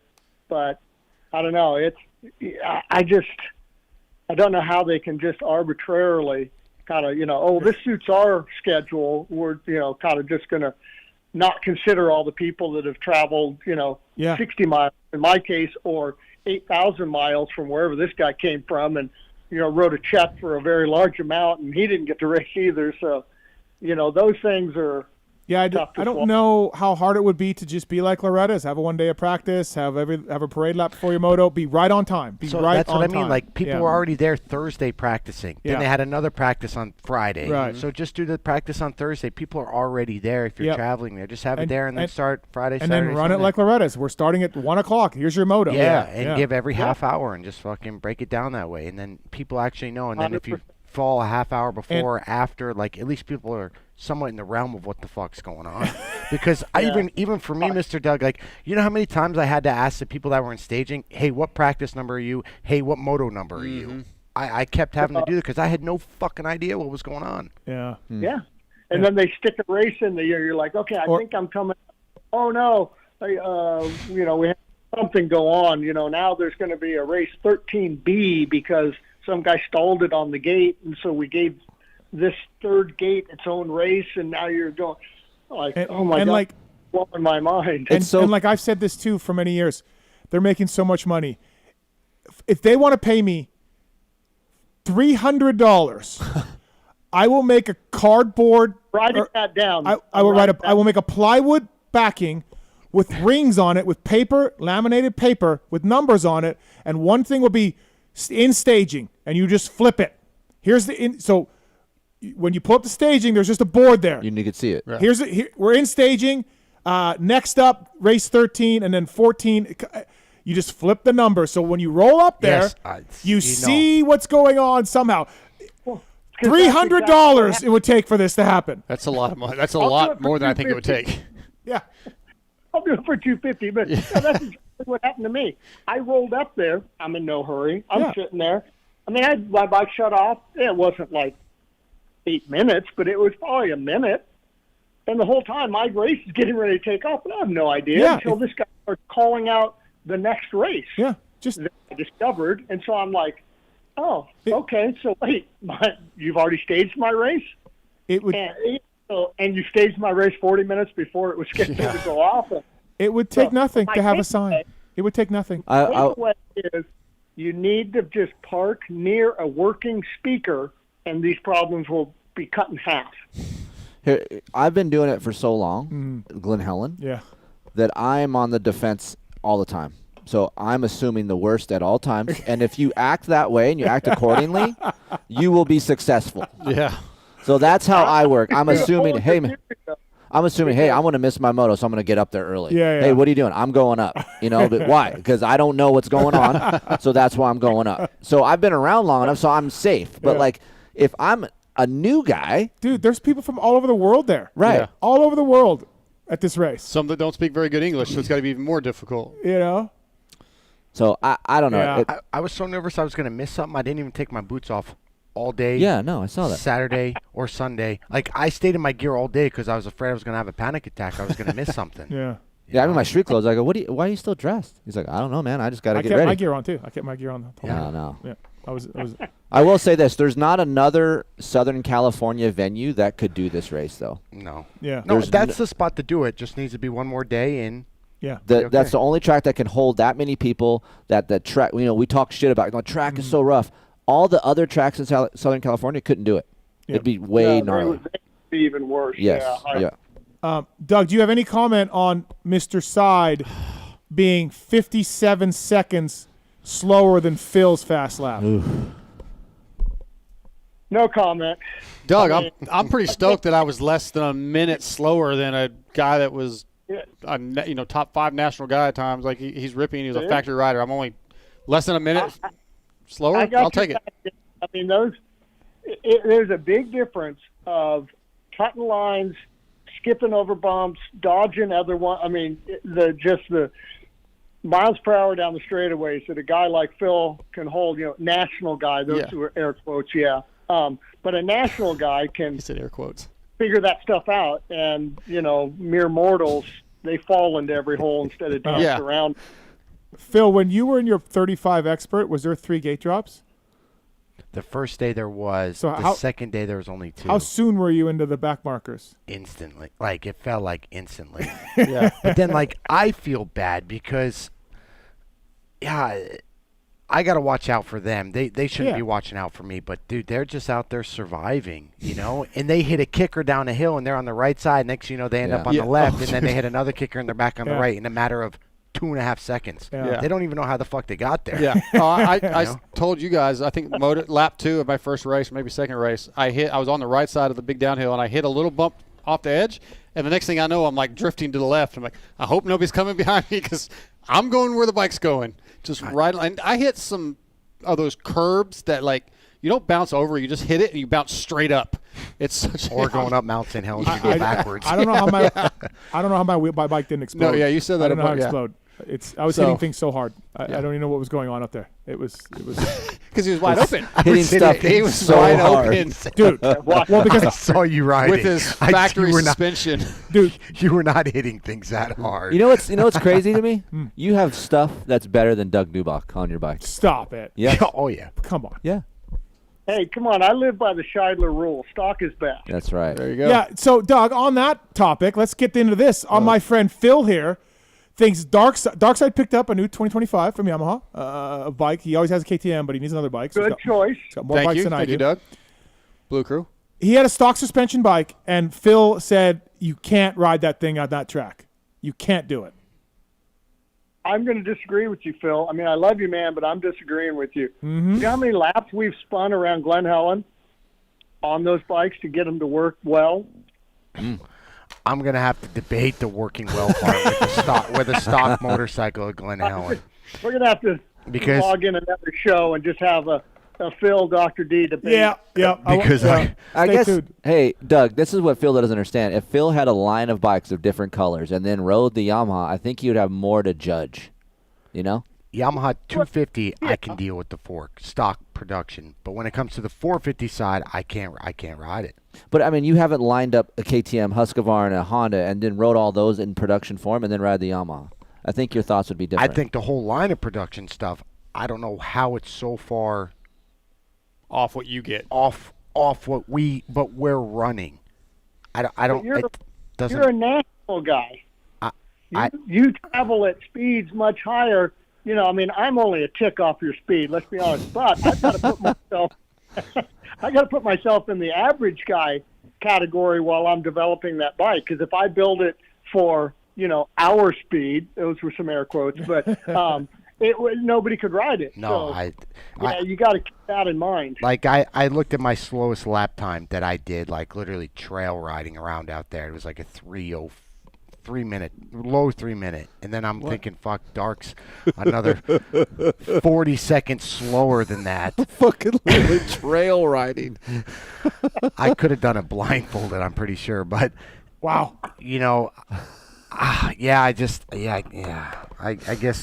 I understand what you're saying. Do any of your sponsors offer counseling? Yeah, we can do so. We got a financial guy, Brian Stone. Maybe we can. I want to switch subjects to you, Mr. Doug. Pipe situation. Can I talk about pipes for a sec? Go ahead. Okay. Dustin pipes or no, mufflers? Exhaust. Yeah. So the GPs are going to a 99 decibel, or is it 99, Steve, or 109? 109. 109 sounds. Yeah, 109, not 90. 109. The same wide open full throttle test. Yeah. Yeah. So that's going to be the new standard for FIM and MXGP.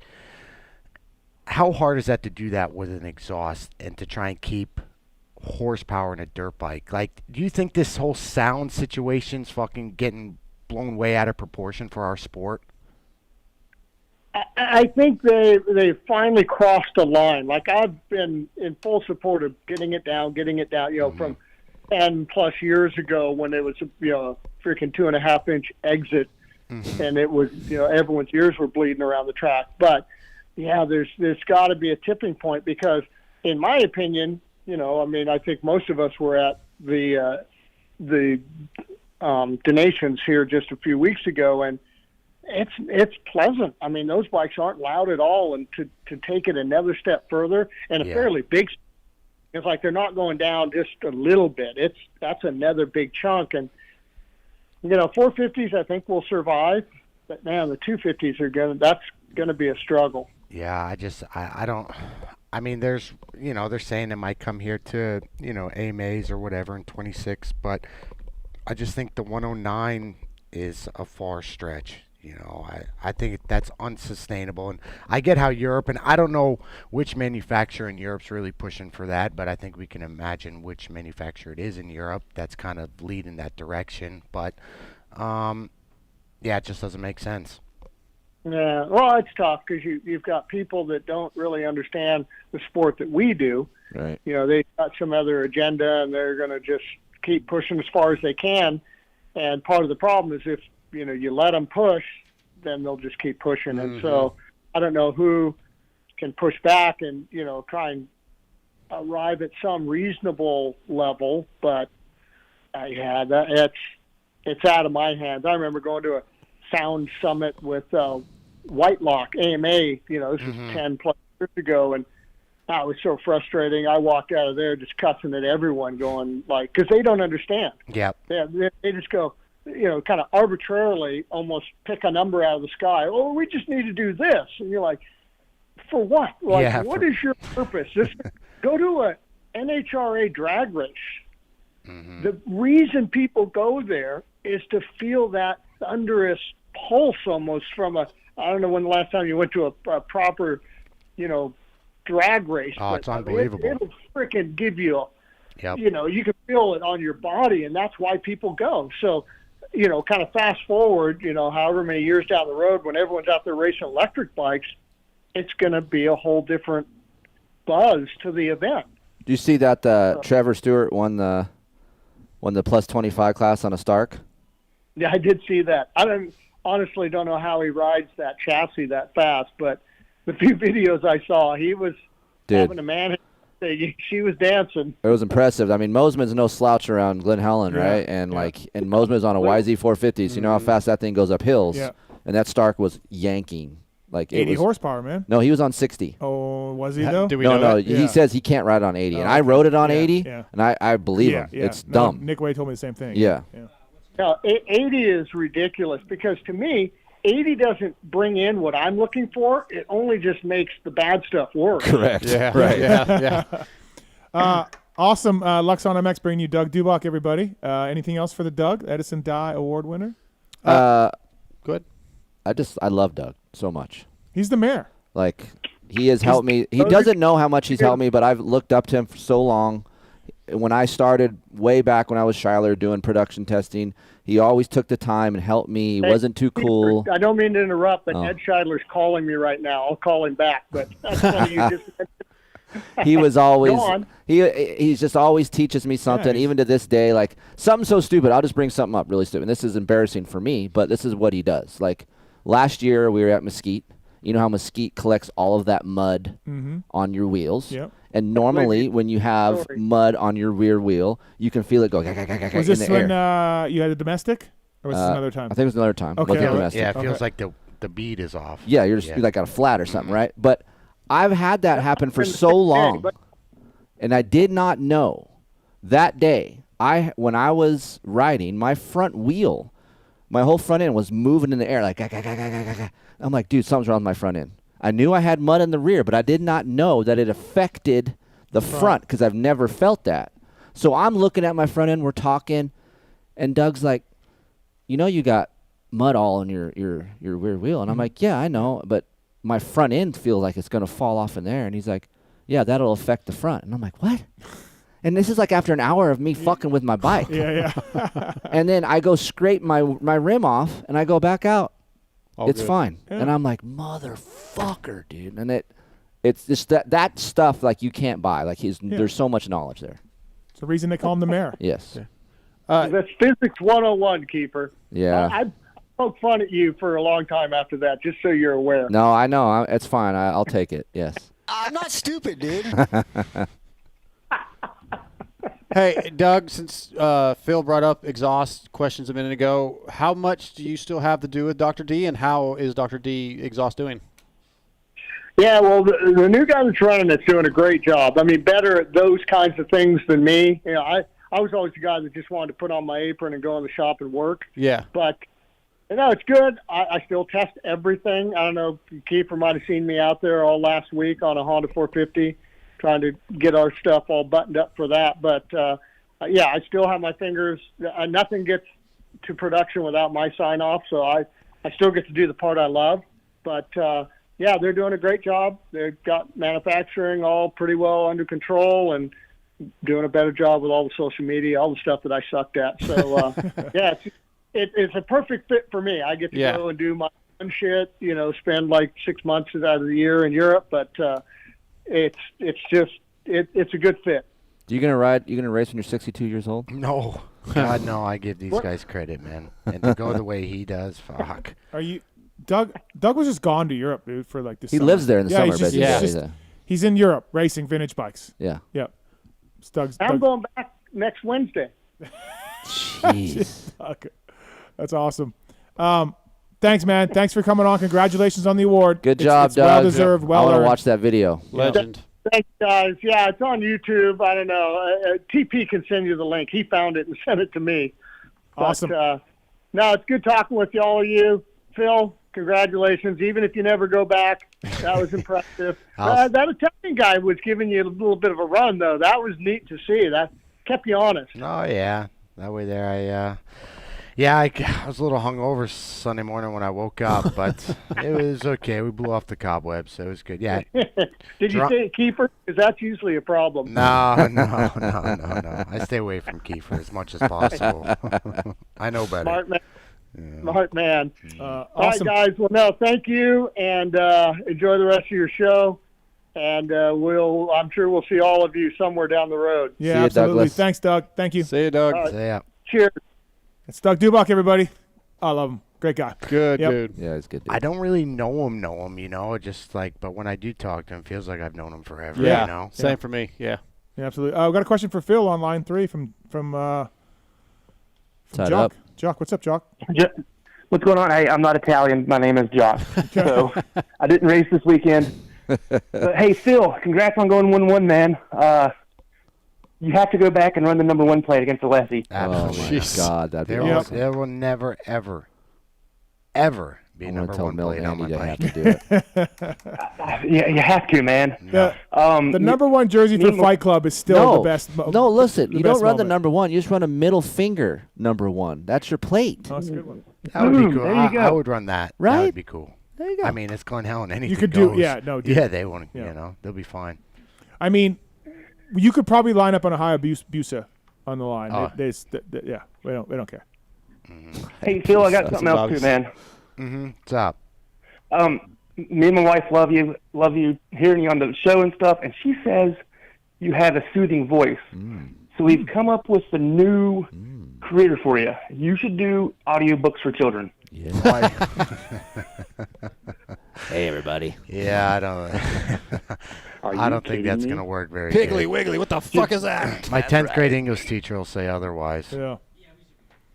Awesome, man. Anyway, thanks for the call. I got to hop off here. It's late on the East Coast. Rock on, Metalhead. So yeah, rock hard, ride hard, Horns brother. up, baby. Horns up.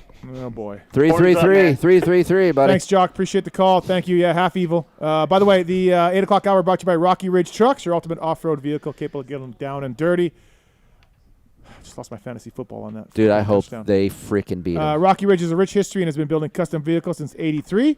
Whether it's GMC, Ford, Jeep, Nissan, Ram, they bring you the ultimate turnkey custom truck on the market. Join the Built for the Bold family at RockyRidgeTrucks.com. Say goodbyes to the hassles of do-it-yourself customization. Thank you to Rocky Ridge Trucks and Michelin as well. I used Starcross 6s this weekend to beat Dark 3 straight motos, 12 seconds a lap better, best to best. Michelin Starcross 6. Check it out, please. Thank you to those guys, MichelinMan.com/motorcycle to learn more about the complete Michelin Road offering. And our buddy Randy. Go ahead, Randy. Take my start videos. Do your best. Nothing to see there. Just standard starts. There was one that wasn't good, but if you looked at those old ones to now, it's way better. Yeah, absolutely. Brandon's on one. He has a story from the World Vets. All right. What's up, Brandon? Hey guys, what's up? What's up? What's up? So first off, I flew in this. It was my first time riding Glen Helen, and there's no 2-card. There's no sideways. The guy comes out, he does like a twirly bird with his finger. Yep. And then walks back to the game. I had a really hard time with that. You and I both, buddy. Yep. The guy goes down the line, points to everybody. Are you all good? Uh-huh. Goes like this, walks to the box. That's fine. What's wrong with that? That's normal. Yeah. Dude, because I don't know. A whole lot better know. than a fucking light that we don't know about at Lakewood. You've been riding fucking professional motocross too long. You go back to local racing, dude. Dude, I've never rode professional, and I've never seen that before. Thank you very much, man. So I did the 35 plus with Phil, and he's kind of known for flipping out on the starting line on people. Well, Steve talks about it anyway. So we had the 40 pros started before us, and I got behind between Phil and some New Zealand guy on a Honda, and so I roll up to the gate and I go in between the ruts, and Phil looks over at me and he just kind of puts his hand out like, "What the fuck, dude?" So I'm like, "Okay, here it comes." Then he shrugs his shoulders and he just gives me a thumbs up. Yeah, I wasn't gonna bust your balls about it, man. But not starting in the rut. Got a kick out of that. He was already beat down by the Glen Helen antics, so he's like, "Fuck it, I'm out." Dude, there's no rules. Anything. I mean, we had a concrete packer out there. And another thing, Keefer, you got like all that testing that you say on Glen Helen. There's nothing like that on the East Coast. We have no fifth-gear tracks that have these huge. No, there's right, dude. I don't know how we can compare Glen Helen to anything that I've ever rode before. That's why. That's part of my Hey, MXA, what do they do? They ride Glen Helen. It's like, hey, bros. There's no way. There's no track in the world that's like Glen Helen. Yeah. So maybe take your bikes to Paula or take, they got it. Glen Helen is. Yeah. Glen Helen, man. It's unique. It was my first go, and it was brutal. I jumped that. I got tired of landing on the end of that big tabletop y'all were talking about, and I was like, I'm jumping over this thing. So I landed in that little goalie, and I about whiskeyed up that other one, and I was like, holy shit, never do that again. Wait. The whole track Wait, just dude. brutal. No. You went over the gully on the tabletop?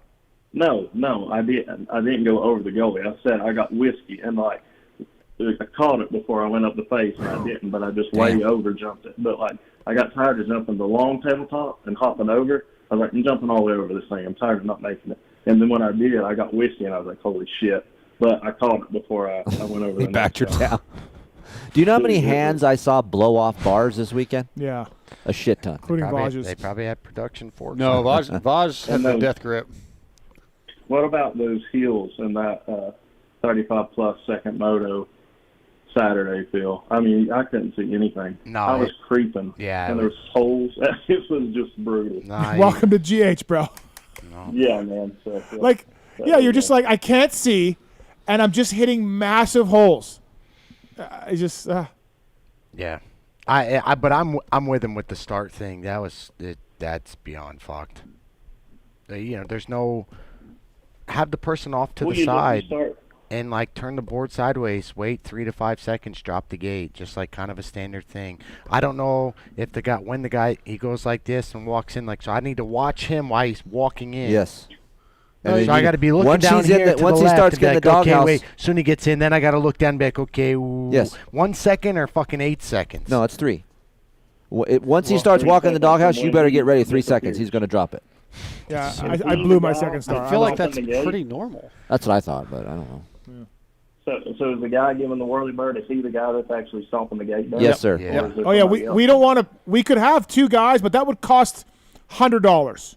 So we're not going to do that. We'll just – I think you're stretching this. I think this is just normal for Southern California. No. For $100, you have a starter in the front, and then you have a gate guy. It would, but we're short on manpower. Yeah, but listen. Okay, so in the 30 Pro class, I'm watching the little girl the dude turn the board, and then do I watch her wait to run off the track? And then they drop the gate, or am I supposed to watch this guy walk in? I got 2 people fucking running and walking. Well, to your credit, Phil, last year I was wide open. The card girl didn't even get out of the way. She was in the middle of the track. The gate dropped. They went. She stayed in the middle of the track, dude. Wait. Yes. On one moto. 2 years, dude. 2 years. Yes. We got video of this. Yeah. The girl does this. Hey, the girl's up here. She turns the card sideways. The gate drops. Everyone takes off, dude. The girl is still in the middle of the track. Ask Steve. Yeah. Dude, they had the one girl they had was the 30-second card. I mean, she couldn't have been 8, 10 years. No, yeah, dude. Hey, yeah. She was 9 years old. And think about that. Like, hey, some adult was just like, hey, honey, just run. Turn her sideways and run. Dude. I hope you make it. She's not off to the side either. She's dead in the middle. She's dead in the middle of the track. When it happened twice, it was the same 30-second card girl. When it happened twice, I came back to that guy. I go, you got to get out of here.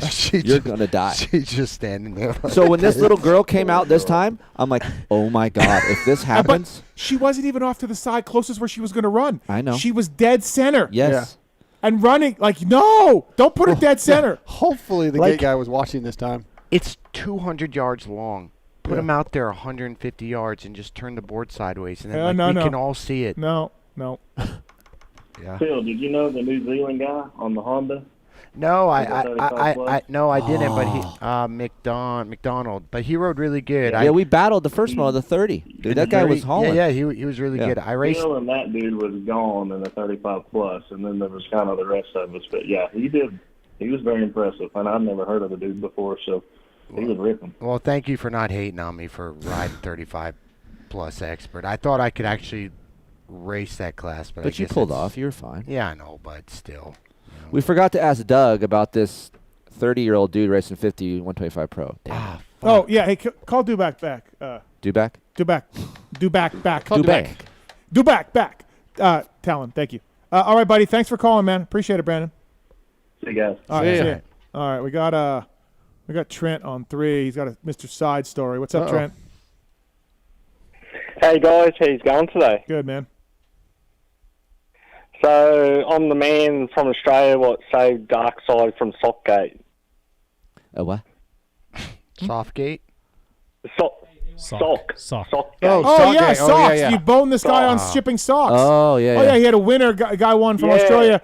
Won some socks from Mr. Sideshow. Mr. Side saw address was Australia. Never shipped them. They got lost in the mail. No, they didn't, dude. You looked at that price of postage and you said... He looked at that price like, okay. Yep. Bean. So, but we got them. They're done. Yeah, it's handled. They're handled now. How much was it? Shipping was like $70 or something for a pair of socks. Yeah, you fucked yourself there.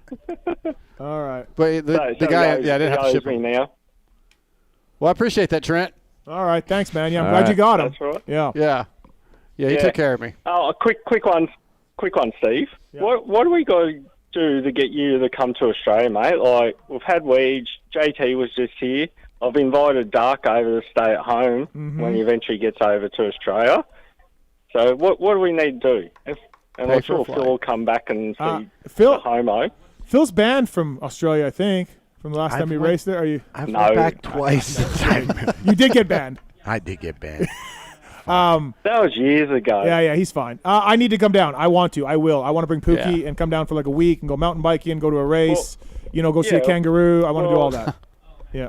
Yeah, well, I live near the Sunshine Coast that Braden and Duff raves on about, so got a house, spare room at home. We can take all around the Sunshine Coast, enjoy all of that. Yeah. No, man, I'm not going to stay with you, but like, Yeah, that'd be awesome. I'm not going to do that, but I'll hang out for a little bit. No, man, I want to. It's the one country I've never been to that I want to. I want to go. Absolutely. So definitely worth it. Awesome. No worries, guys. Right. Well, thanks, Trent. Have a good show. Yeah, all right. Thanks, Trent. Trent. Thank you. All right, we got the doctor back on the line. Dr. D, Yes. we forgot to ask you something. Go ahead, Keefer. So, Oh, this must be big. No, I got Ed Scheidler on hold on the other line. So this better be good. was there a younger dude I heard from a rider that was racing 50, 125 Pro Pasha race, that there was a guy who wasn't even 50 in the class? He was close to 50. He was 24. Thank you. See? GH, everybody. And the guy, did the guy beat not you? GH's fault. Did the guy beat you Sure it second is. moto? Well, yeah, so here's the funny part.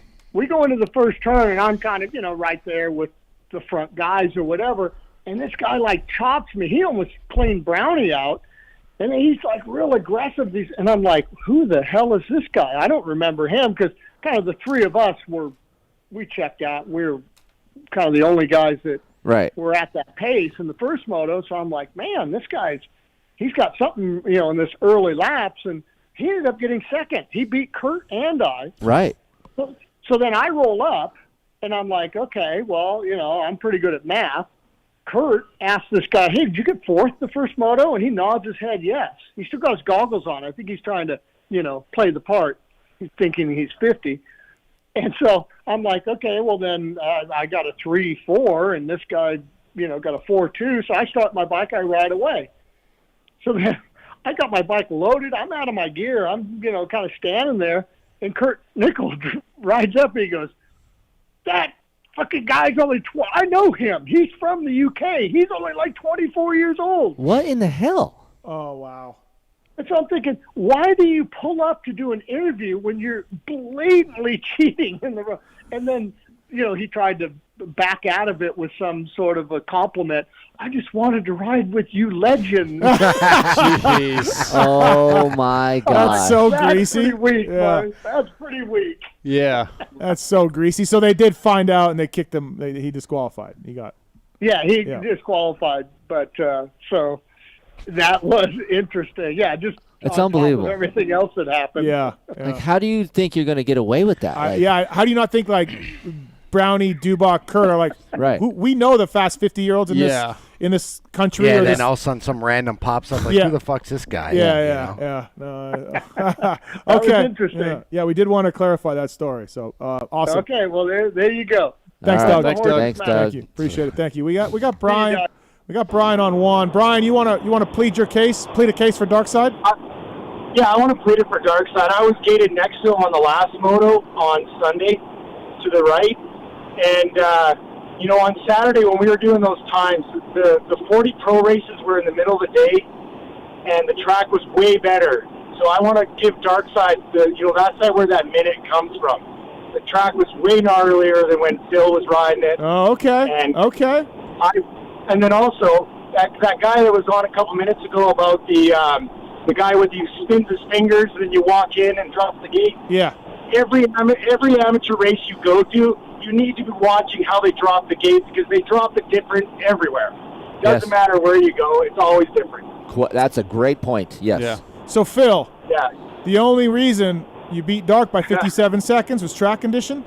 That's weird because I had Prime Moto at 8:30 in the morning where I did a 140 one. Yeah. Okay, and I think at the end of the day, 1:30 I had my second 2 p.m. I had my second moto and I did 2:31, 2:41, not 1:41. 2:41. Okay, and then the second moto I think my fastest lap was a 2:44. So a 3-second variance from 8:30 in the morning to 2 in the afternoon. Yeah. So you're I'm still giving it to Darkside. Do you want to give him some socks, Dark? I'm Here not we sure. go. Here comes the Dark guys coming out. Yeah. Thanks for trying, man. I appreciate it.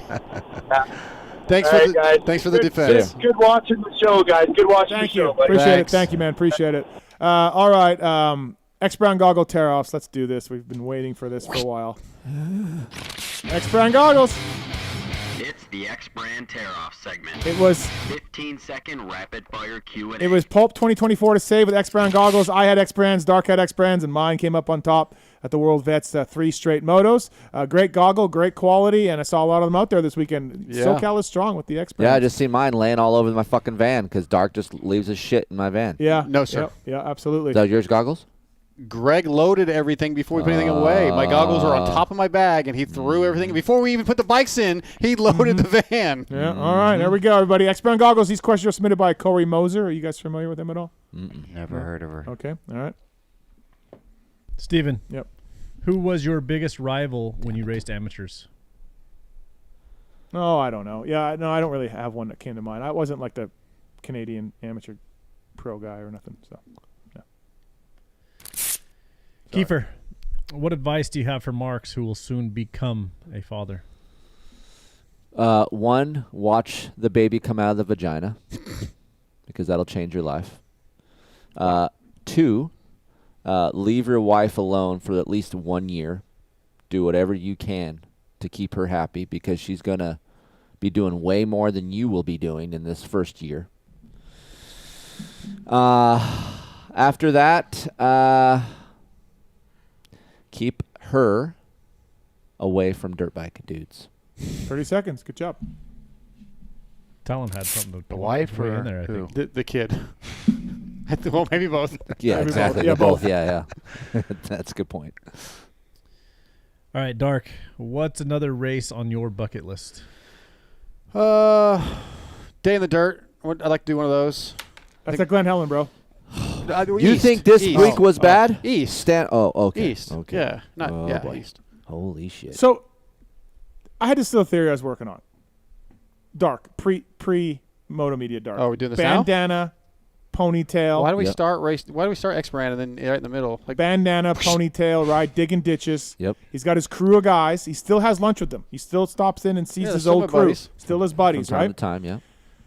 And do you think like there's a new young buck that joined the ditch digging crew in West Texas? East. And they all got bandanas and ponies, and they're all little scraggly looking guys, right? But the young buck, like they're eating lunch together, and they're like, "Hey, man, the guy before you on this crew, this very crew, dude, he's a fucking celebrity. Yes. He's traveling the world, riding dirt bikes. He goes to California. He goes to Florida. He's on the interwebs. He's on the internet. You can Google him. And the guy's like, no, man. There's no way. There's no way. No way. That From this crew? From this, you got, and they're like, yeah, man. He got out. He got out. And he's out there, man. And I gotta know how. And you can too, man. You play it right. You dig the right ditches. You can be like him. His name's Jamie. I need to learn this. How do I do it? Dude, you work hard. You listen to us. Believe in yourself. You believe in yourself. And one day, we'll cut that pony. You'll lose that bandana, and you will soar, man. And we seen it. And he got out. Just like in Shawshank when Yes. Andy broke out. Yes. And they were having stories. They were telling stories about when the tarring of the roof and all that, and Andy got the guard beers. Yes. They're going to be like, dude, remember that time, Darkside? Remember when that ditch caved in on him? Yeah. Remember? Oh, You yeah. almost, yeah, man, that was fucking good, dude. You talk to Dark much? Yeah, man, he's living his life. He's living his life. He's living a life. That's Dude, he's for in sure. Glen Helen. He's in fucking. He's on these shows. He's on the internet. Yeah. He went to a launch in Italy and crashed, and it was in the hospital. He's got all these women now. Yeah. It's insane. Yeah, they're all named Amber. Yeah. Yeah. Hey, did you ever hear that story? Yeah, he went to Italy for the gas thing. Jesus. Fucking from day one, he's in the hospital. He's in an Italian hospital with broken ribs. I get a call. I'm somewhere. Hey, man. Oh, Gary, because I sent my buddy Gary to go to, hey, man, Dark's fucked up. I'm like, yeah, I know he's fucked up. No, he's like, no. He's fucked up, dude. He's in the hospital. I'm like, no way. Is he okay? Yeah, man. Like, it was real quick. It was greasy, and he washed out. I think he broke some ribs. I'm like, oh, my God. Yeah. And the crew is just like, dude, you can do it, man. You can be like Jamie. Just got a dream. Yeah, you got a dream. Big. Now look at him. Look at him. Look at the smile on his face. Does he still have those fucked up tattoos? Yeah, he doesn't have enough money for removal yet, but he's still got the fucked up tattoos. Yep. Sure. Yeah. Speaking of tattoos, we don't have time for that story right now. We don't. But Steve communicated with people he didn't know. It was awesome. Oh yeah, I was very proud. I was very proud. Italian of him. kitchen, man. That's what it does to you. Yeah. Yeah. So I know you go have lunch with your old crew. Sure. Yeah. Do they ask you questions? They're still about my friends, man. Do they ask you questions about the No, they don't celebrity give a shit. life? They don't give a shit. The internet life? No. They don't care. Dude, how's California? Is it real? Dude, hold on. Wow. Yeah.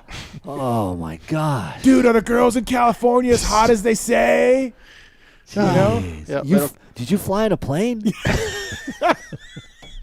You were up there in the sky? Dude, what's In and Out like? What's In and Out like? Oh my fucking God. idiots. Oh wow. Dude. It is a funny theory, but stupid. Dirt bikes. You catch air. Do you whip? Can you backflip You yet? backflip? Dude, do you ever rent a car? Did you rent a Travis car? Pastrana guy? Dude, you stay in hotels where the air conditioning Hey. is on the inside of the room? Teach me the ways. How'd you do it? Does your air conditioning have a thermostat in hotels or is it out the window? You need to tell them you need a friend like Steve and Kris to get in your Dude, life. do you ever get room service? What's that like, man?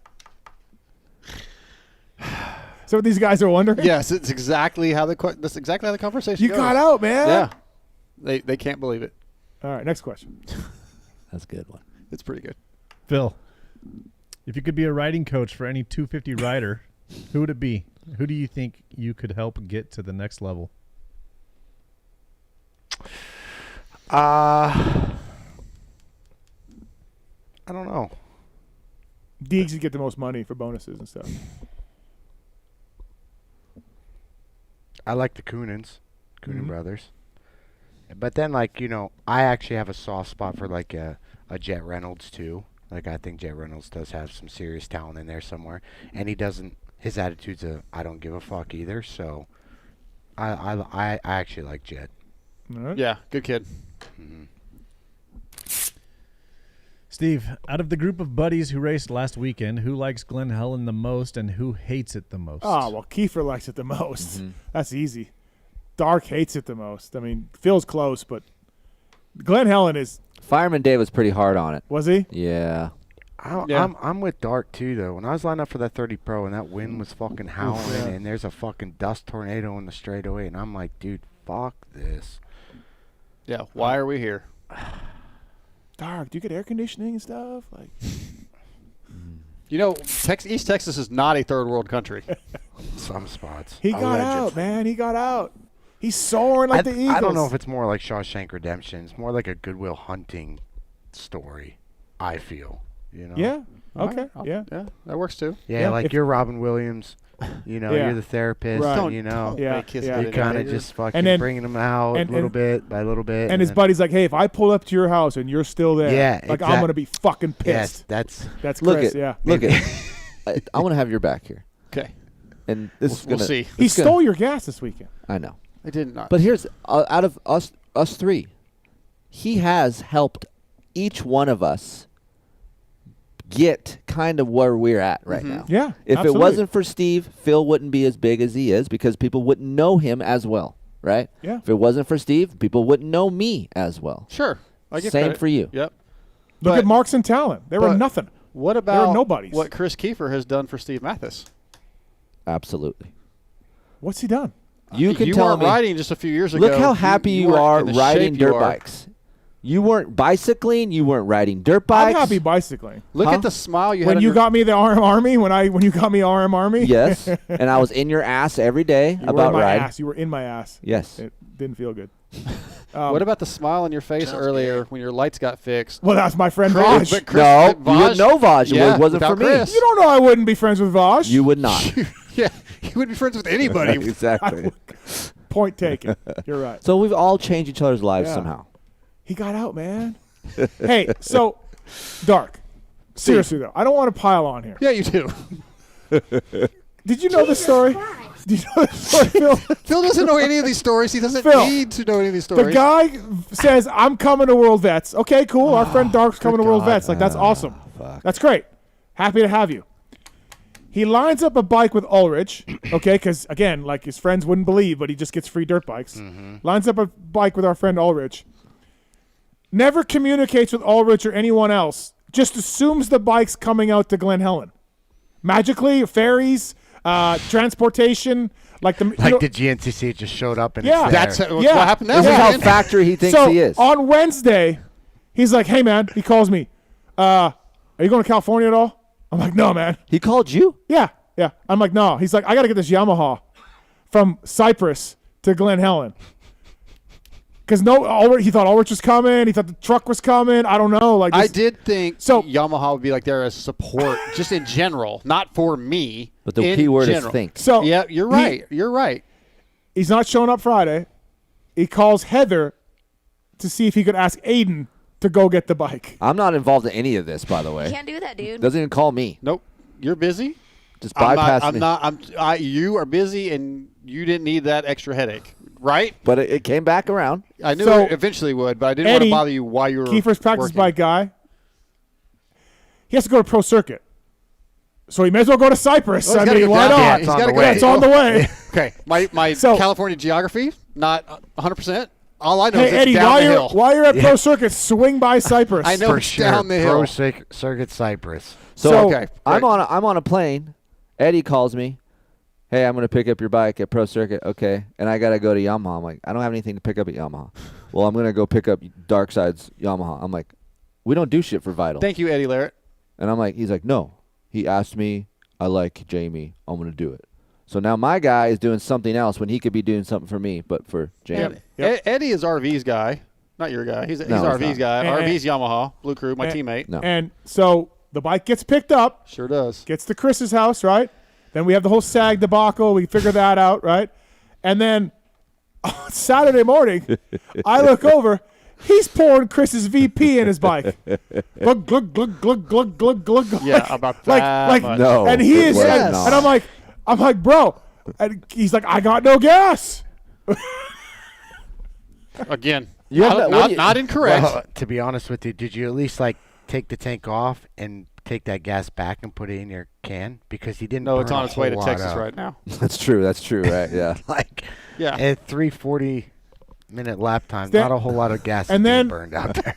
And then we're ordering dinner, and it's Italian kitchen. We're getting a couple pizzas. No. And What's your order? And I'm gonna pay. Dark gets his own calzone. Heather calls me. She's Yeah, like, it- I'm getting pizza for everybody. I'm like, okay. And she's like, yeah, Dark wants something different. I'm like, oh, he does? He got a calzone. What's your so like order? He Steve says, I don't know the menu. I'll just get a pizza. I'm like, well, I'm looking at the menu. Calzone sounds good. That's so the order. didn't pay for just Lies. Threw cash out. Threw cash out to both Threw of you. cash out at him. And then I put it in your truck, and you handed it right back. No, you. Yes, I did. That was for Starbucks. Can I just say something about the money thing? Uh-huh. If you're at dinner, I think you feel like when you're with your buddies, you give them $10. I don't want your fucking $10. Either pay the fucking dinner, or Just paying for my the meal. tip, The calzone. and that's it. Like, or I'll handle it. Don't worry about it. Like, I don't need fucking $10. Like, pay the fucking whole bill, pay the tip, or just chill the fuck out. Wow. That's it. Wow. So wish you weren't so fucking awkward, bud. The gas was, I love the gas the most. Just well, and so the next morning he got a small can and put 1 gallon in at the pump. One So he moto. wouldn't. So he Why wouldn't- just 1 gallon? One moto. So you can't Yeah, just but fill Dark, up the you- can? Dark, you could have went all weekend on 1 tank of gas. You didn't even. Oh need no, to it worry. was full Saturday, Yeah, and by the end of Saturday, practicing 2 motos, it was very, very low. No fucking bullshit. No way. Okay. I'm with you. Okay. It's 2 13-minute motos and 4 laps of practice. I mean, that's. He is, I think they're right because he's doing what 3. What is it? 3:30s, 40? Yeah. I was out there for like a half hour, 45 minutes. Times 4 laps. I think we're looking at the laps. laps like it's 4 laps, but it's the time that we're not thinking about. I was timing them. Our way. motors were 15 minutes. No way. Our motor. I got my look at my Strava. I can go. When the dude was doing this, I hit Look, start. Hey, I hit start. wide open up the hill. When I got back to the 338. truck, I hit stop.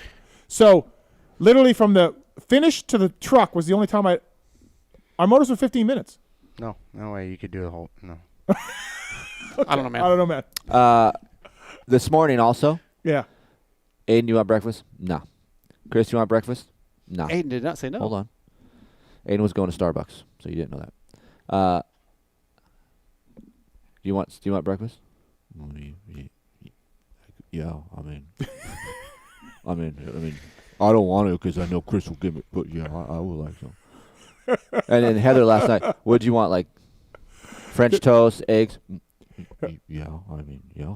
No, that's not how it went either. Yes, Hey, it is. Can you send me the photo? Maybe Mark's can put it up. Can you send me the photo in mid stealing of the gas? Yes. When you got the photo of him looking at you while he was taking the. How much is the VP? How much is it? Yeah, it's like $80 for a can of beer. Glug, glug, glug, glug. Maybe a half gallon. Maybe a gallon. Maybe a gallon. Hey, Dark, I had pump gas. Like, just walk over to me and grab my gas. Like, I had a full thing of pump.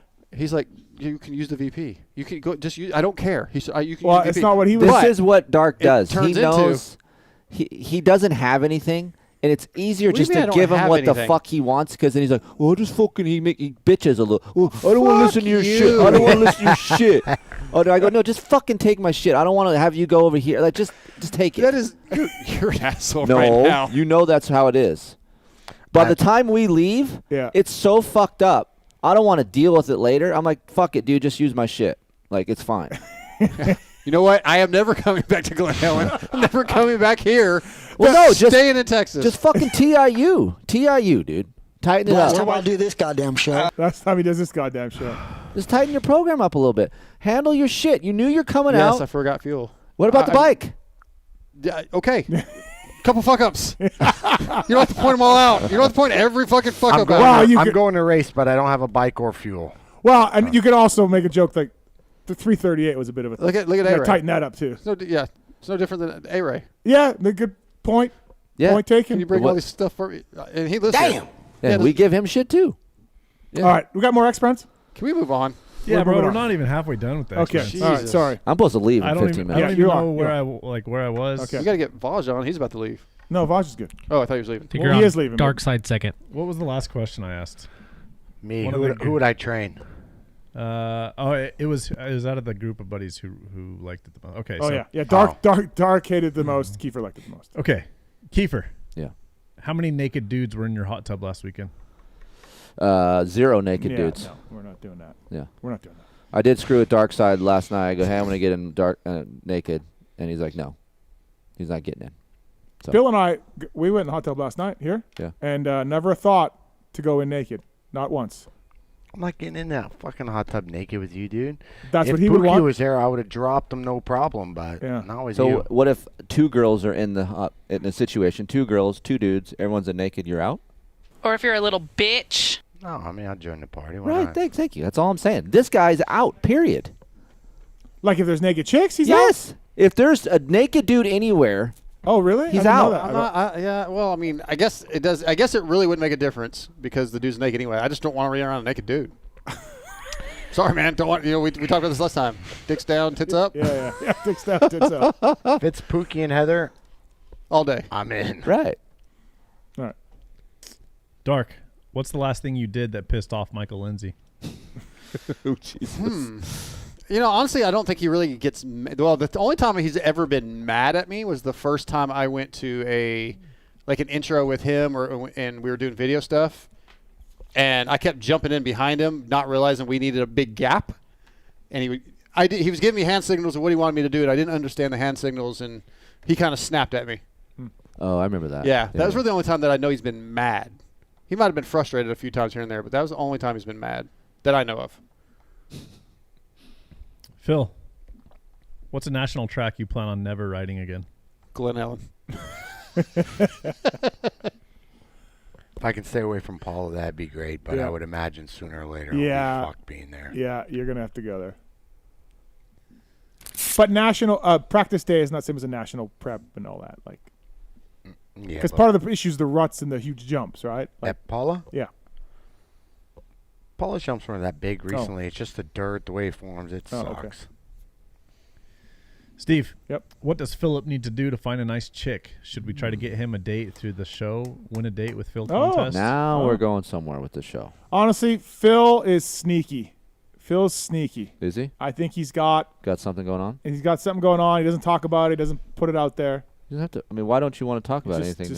I don't have anything going on. Okay. Mm-hmm. Dude, I think Like this chick's into 35? Yeah. Why don't you have a chick? Well, you had one, right? And that was Yeah. serious for a while. Yeah. And that that just don't last. I'm over it. Okay. I'm just done.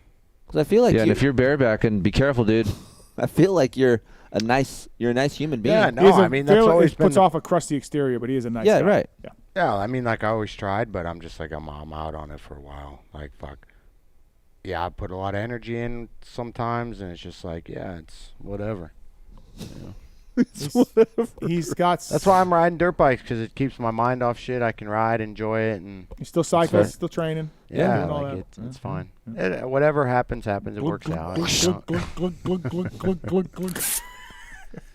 I saw him give some to Texas buddies. His buddies were coming over from Houston, and he was pouring. That's where it all went. Yeah. Well, it's crazy because when I did to go load up the van, Yeah. you know, you try to pick something you think it's heavy and Yeah. it fucking is light, and it almost Yeah. flew out of my hand. Yeah. 3 more. Keefer. Yeah. Dark had Steve covered at Lakewood, but Steve has Dark covered at. Hold on. Covered is a strong I just word. read the questions. Can Okay. let me All right. finish. You've Let me actually finish said the those words, but hold on. But I think we're pretty close. I didn't like Lakewood. Yeah. You were never straight. You were just On the fucking side of like a hill. this. Yeah. Sounds gay. But what's the question? Thank you. I was All going right. to do that. The question is, Keefer, who's the better rider? Steve.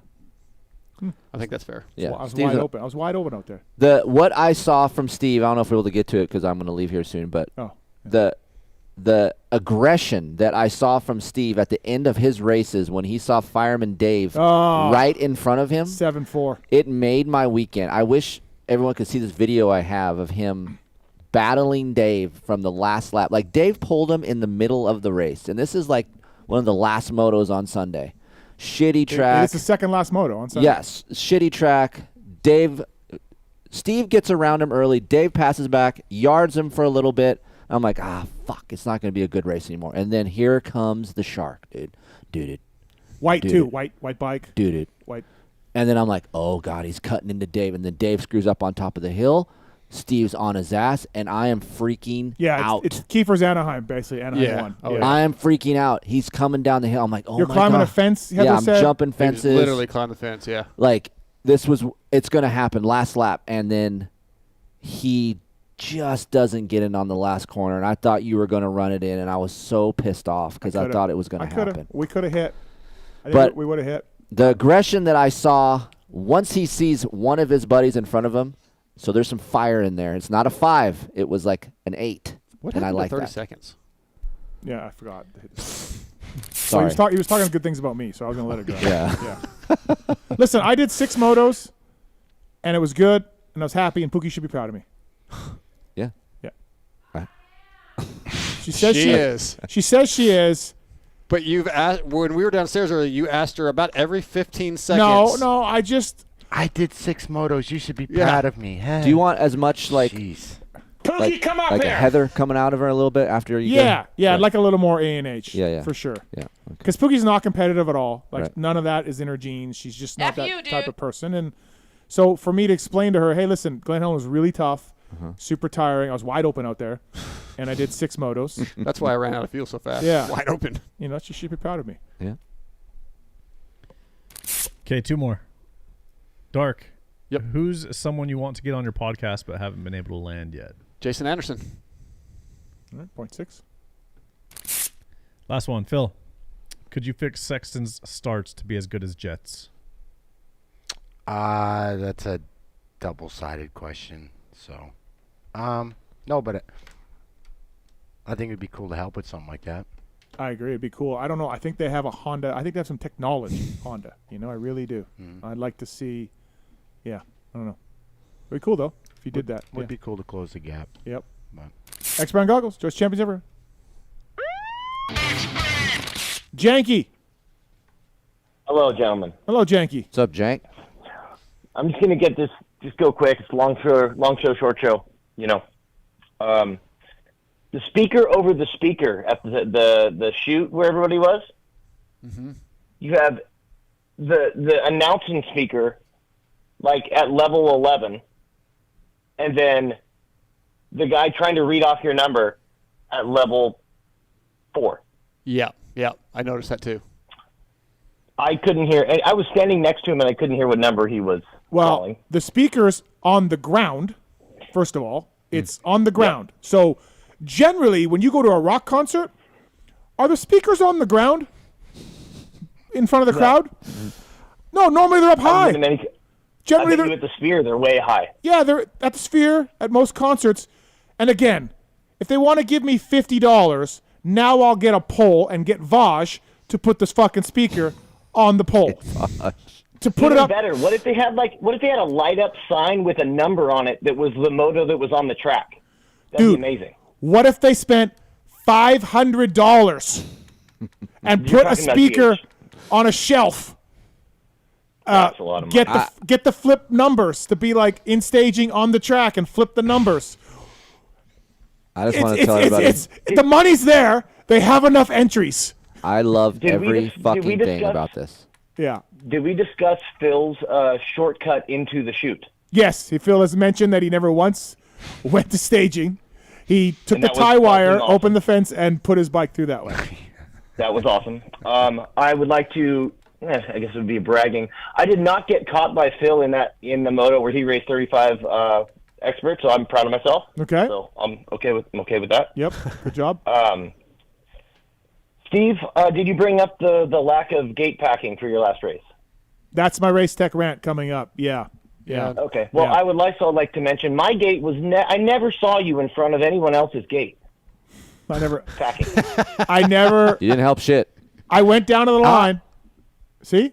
Yeah. I set your start device. Set my start device, and you did some cleaning for me, sweeping on my gate. Yep. I grabbed a broom and swept Phil's thing. Must be nice. Phil, was it a lot of work? Was it a lot of work to set Steve's start device?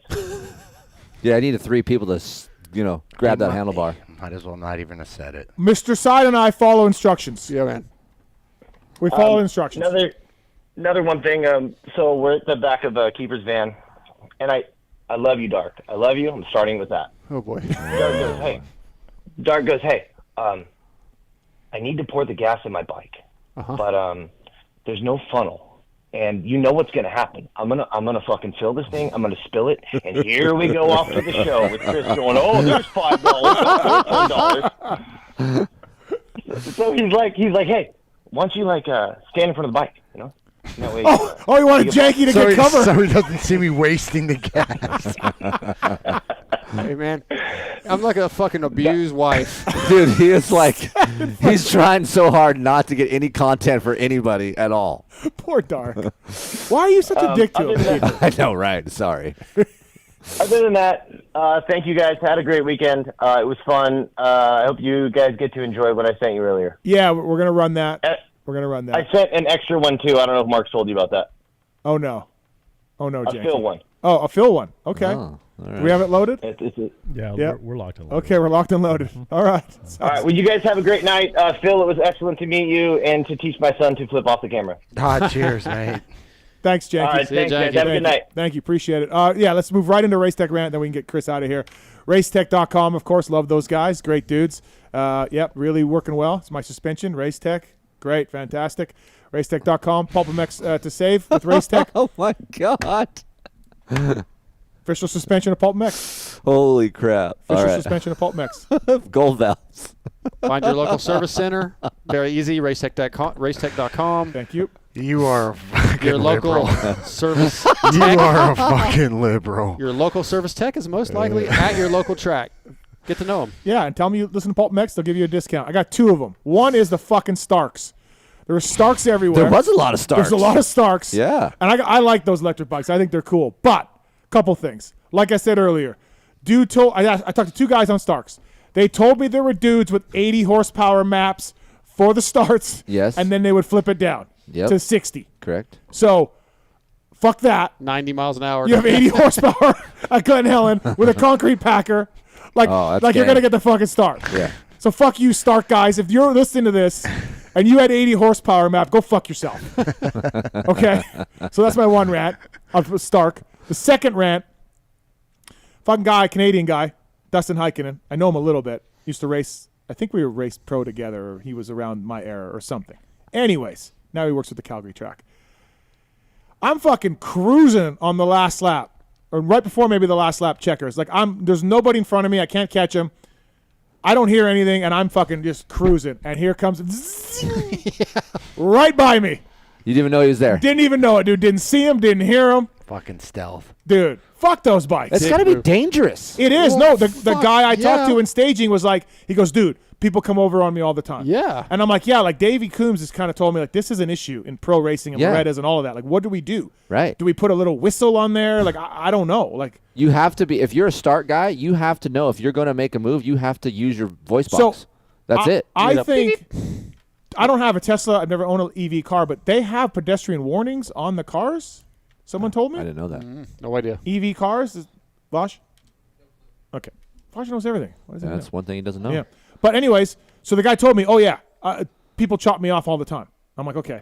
Well, so fuck Stark for the 80 horsepower and me not hearing this guy go right by me. Because I was just, you know, whatever. So, yeah, that's exactly how your bike sounded. Okay. Like you think about like a guy like Trevor Stewart catching the lappers in their race when they're trying to battle for the lead. Yeah. Dude, that's got to be sketchy on both sides. So if you're a lapper like that, would you rather be spooked by a Stark or hear me panic rev and screaming, get the fuck out of the way? I'd rather hear you, dude. Yeah. All the way. Because at least I know what crazy motherfuckers behind me. Yeah. All right, my next Race Tech rant is, yeah, absolutely. The crowd wanted the Darkside Mathis showdown. Right. We was hyping it up all weekend. Wasn't much of a showdown, but hey, whatever. Right. And then the third moto, Mr. Side rolls up right next to me, and one guy, who was it? What was the guy's name? Deebs? Deebs? Yeah. Deebs. Yeah. Deebs is there, and no one else. Oh, and you're yeah, right next to me yeah, in our last yeah. moto. And we're looking around. Yeah. There ain't nobody, dude. There's a fucking tumbleweed going through. This through is what everybody wanted. Yeah, here we are. And, dude, no one. No Janky, no Vaj, no Keefers. There's 3 Keefers. None of them are there. and we're just like, what? This is it. This is the battle. Here we go. It's a long weekend, bro. I mean, there's too much. No one. There's so much shit going on. Like, so who hole-shotted who? Oh, Steve won everything this weekend between us. Like there was, if you guys were single, he would have took your girl this weekend too. Yeah, he probably would have. Yeah. Listen, so that's my Race Tech rant. Was like, yeah, no one was around. Who was there for the very last moto of the day when it counted? When all 3 of you, or not dark, but like all 3 of you guys were motoing down. You guys were all there. We were there. Very exciting. We made a pact on the line. No more. We all Made a pact unified of what? ourselves. No more GH. I'm not going to. Do you We want put our hands in the center and we said, no more GH. You want a pact? Are you going to do it? Nah, I'm okay. I'm fine. Hal's on one. Hal has an insider Jamie information. Oh, boy. What's up, Hal? Hey, fellas. Good evening. Oh, this hey, is Team Steve, Dark. It's Team Dark right here. Yeah, we'll see. This is Team Dark. Okay, Hal, go ahead. All right. Well, hey, listen, I've known Jamie for longer than anybody else on this call in this room, and Very good man. And I'll tell you guys, I'm in full support of all the shit you can give Jamie, full support of it. But I got to tell you, from an insider here in Texas, he gives you guys all the credit for where he's at right now. He compliments all the folks down here. He tells everybody how wonderful Steve and his beautiful wife are, how good the Keefers are to him, how good you are to the rest of the community, things that the normal person doesn't hear about that you do for folks. So he's down here promoting all of you guys. Glug, glug, glug, glug, glug, except for Mark's. Oh. He tells everybody how fucked up Mark is. That's true. That's true. Listen, Hal, do you think his old crew talks about him, how he got out? I hear that Longview High School now has a scholarship called the Jamie Guida Scholarship, the Media Scholarship. Yeah, that comes with an iPro stand and a bandana, a bandana, and a ponytail. A pair of socks. Hey Hal, so we even went so far. We saw a guy on the Starline with a ponytail, and we had Heather push the video camera on her phone, and Dark walked up to this guy and said, "Hey, my boys over here wants to know if we would, cut your ponytail off for a free bike." And the guy's like, "Hell no, I would not cut my ponytail off." So he had some good braids in there too. Yeah, he did. It was long. Yeah. It was longer than Dark. Well, the rumor, Miss Amber says that this may be a rumor. I don't know, Jamie. Maybe this is TMI for the world, but apparently Jamie sleeps with a strap-on ponytail at night to go back into yeah. It's like role play. Does he role play with Amber over there with the ponytail? Comment. No comment. Yeah, actually, she calls him Darkside when the lights go out. Yeah, I can see it. Yeah, I mean, Dark, your whole life has changed. You're traveling the world. You get to interview top racers. You get to ride bikes. GNC. You're in Indiana. You're in Glen Helen. You're it's just a whole new world. Yeah. Dark gets treated better than I do. Steve, yeah. But Steve, you got to give the guy credit where credit is due. He does not forget where he came from, and he does not miss an opportunity to give those credit that helped him get there. You and Kris specifically. Thank you. Thank you. Yes, now I feel like shit. Now I feel like shit. Yeah. Now we feel. You don't. Yeah. All right. Thanks, Hal. Thanks, Hal. Thank you, buddy. See you guys. See you. 9 o'clock hour brought to you by Wiseco. Wiseco Piston. Pulp24 is a code to save. Honda HRC. Partnering with them. Pulp24 is a code to save. Full range of performance components. Everything you need to rebuild your bike from 2-stroke to 4-strokes, garage buddies, and more. All right, Keefer. Yeah, I'm out of here. We're going to get you out of here. You got an early flight tomorrow. Yeah. We're going to slide Vaj in. Awesome. Hope you guys Is it too late for you, Vaj? You all right? Vaj doesn't sleep, dude. Yeah. You asked him to stay the night. He's driving. He's driving. Yeah. No, I know. That's why I'm wondering about it. Yeah, he's. I mean, look, it's real quick about Vaj before I leave. We didn't tell many Vaj stories. So okay. Everybody, so we know, hey, we're going to sleep. All right, what time are we waking up? 5:30. Okay. Good night, everybody. We go to separate rooms. We go to bed. Yeah. Alarm goes off. I'm trying to quietly walk out in the living room to make Heather some coffee. Darkside's on the couch sleeping. There's a little bit of a light on through the gym room that goes through the kitchen. All I see is a silhouette of a human being sitting there in the dining room table just staring out into the living room. At me. I'm like, what in the fuck? It's Mr. Vaj over there. Yeah. Just, what have you been doing? I've been up since 4 o'clock. Well, why? I don't know. Because the Nom story. I'm ready to go. So this guy's up. He's staring at Darkside sleeping the whole night. Like he doesn't sleep. No. So and he's known for freaking out after the moto. Yes. He didn't really freak out. Only one moto. We needed about a 5-minute Vaj cool down. But if you ever felt a man's arms after a moto when he has arm pump, yeah, there's nothing like Vaj's arms after a moto. It's insane. Sounds gay. All right, Keefer, thanks for coming in. Troll training, by the way. You've been working with troll training. It's been working out well. So yeah, I would have liked that gap to Brownie be a little shorter than plus 40, but Will actually helped me out a lot. He after Loretta's, I was a piece of shit, and I didn't really have anything going on because I just cooked myself all the time from riding. So he put me on a schedule, and it was nice, and I followed it, and my fitness was better. My speed wasn't, but my fitness was. So that to me, that was an improvement. So sign up, trolltraining.com. Yep. Dark used to do it. Yep. 3:30 at Glen Helen. Yeah, right. Will had me doing 3:30s at a track the week before. Really? Yes. Well, I met with Marshall. Marshall's there, and I'm like, you just do like Do you ever do that? Do you ever do like 30s with like 80%? I guess not. Okay, good talk. But yeah, Three of them. Yeah. Get the fuck out of here. Yeah, dude. but if you would have saw the track, it wasn't nothing. Like it was mellow. 330s. Yeah, but like at 70%. Dude. Did you have enough gas? No, because he took it all. Yeah. Dark took it all. I used it all.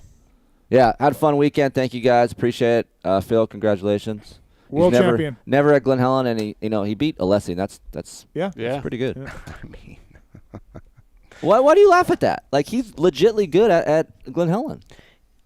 Oh, maybe 5 years ago, but like now it's hard. Like when you ain't in it every single day, like you don't ask Alex Ray. Ask Alex Ray. Yeah, you just don't have that. Like Yeah. I get it. I'll get there in 3-4 years too. You get beat by. It's just that's the way it goes.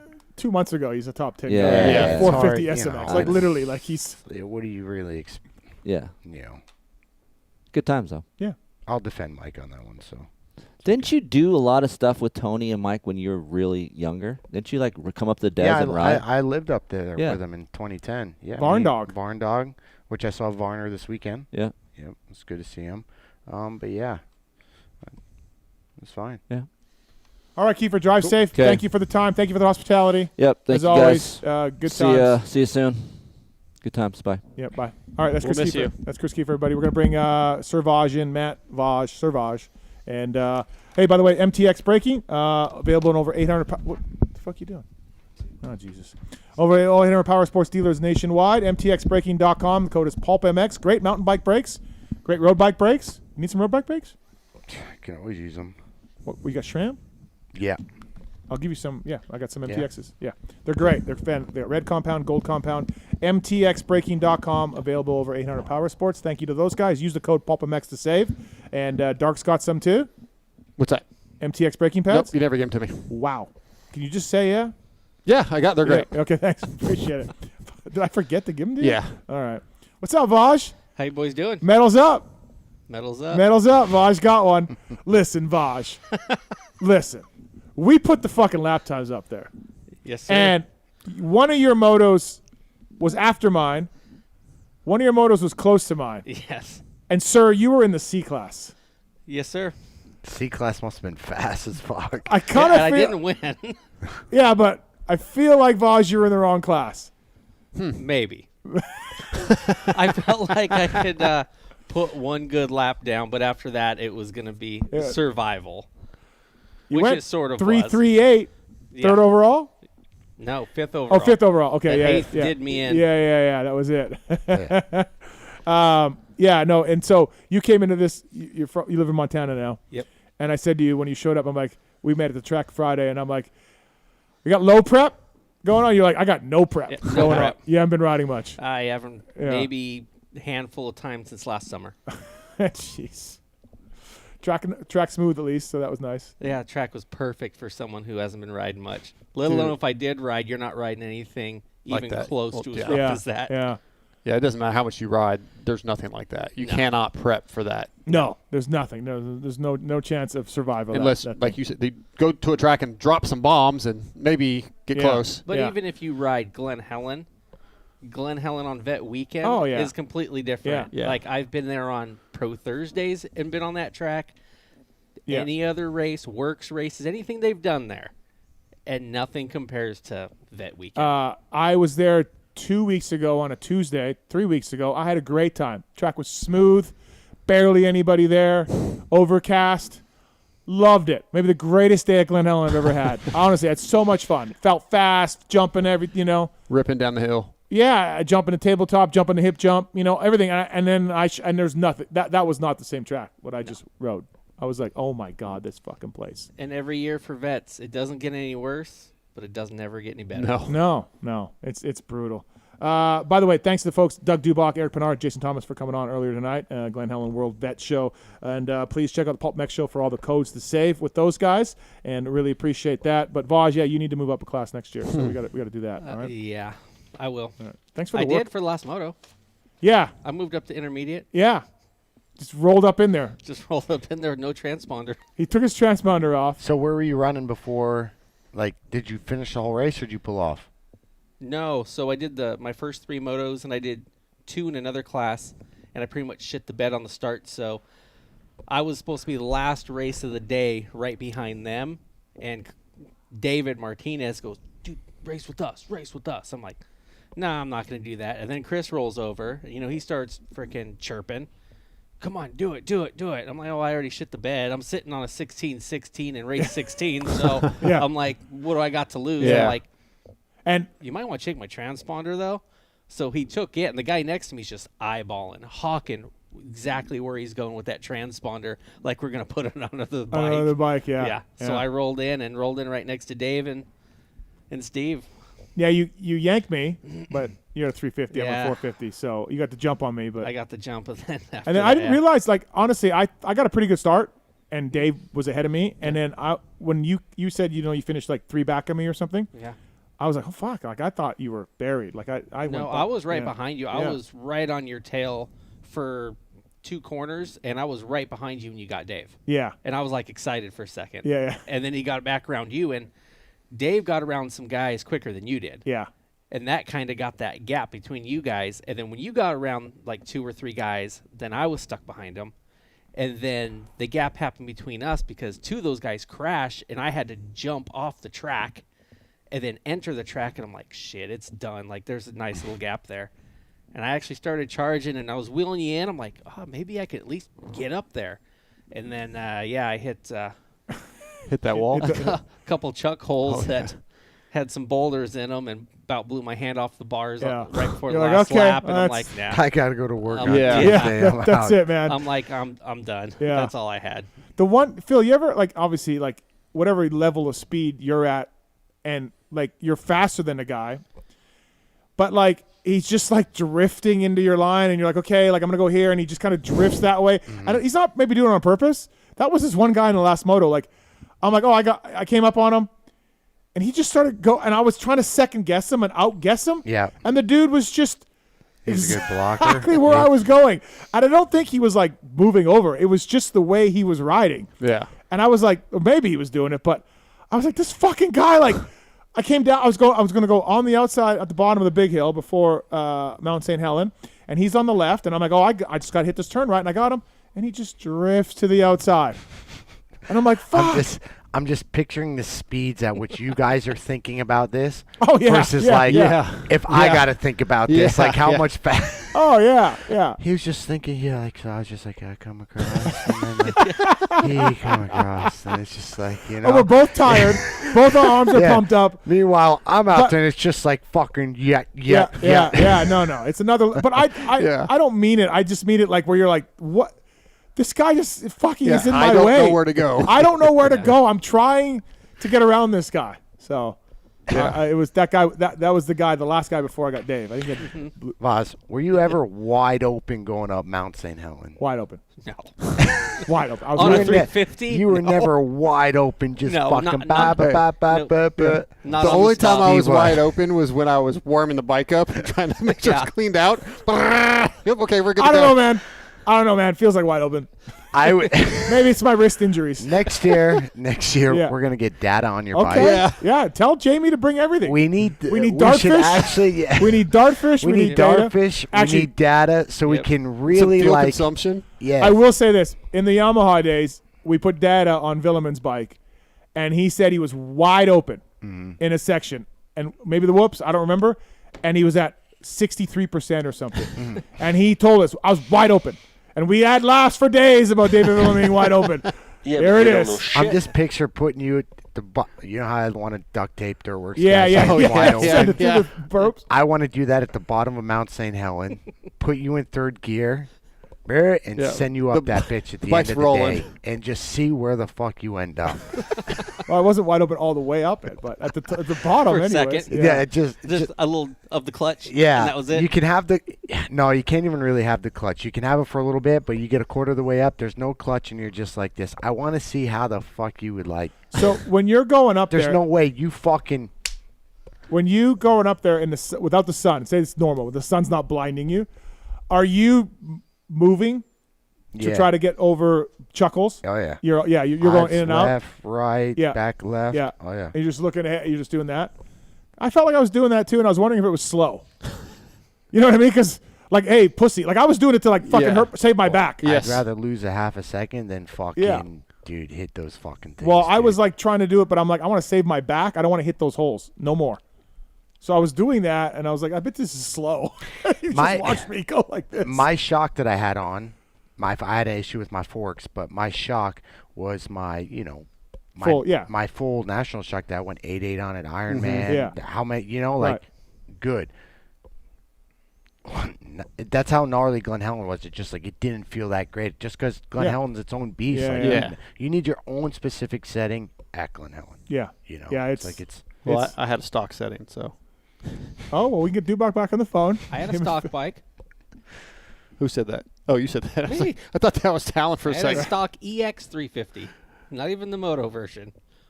My bike worked good, man. Mine actually worked okay. Good. My bike worked good. It was me. That corner. Your race tech suspension worked great out there. I had some guy. Easy, Phil. Easy. Some guy comes up to me and goes, "Hey, man, you coat those stock. You coat your stock forks with that?" I'm like, "No, man. No, this ain't coated. I mean, they are coated, but they're not stock forks coated. Like, I just was like, just says Kashima on it. Like, let's just move on. I didn't really want to get into it because then it would get a conversation going. But no, man, this is not stock forks coated. Just felt it would be easier if we did that, and then we can forget about all this other stuff. Move on. Hey, by the way, did you get in touch with Brian Stone? Oh yeah, we talked. Okay, are we doing something? He can't help me with the issue I had because I can't move the money, my retirement money from the city. I can't take it out without I lose it, basically.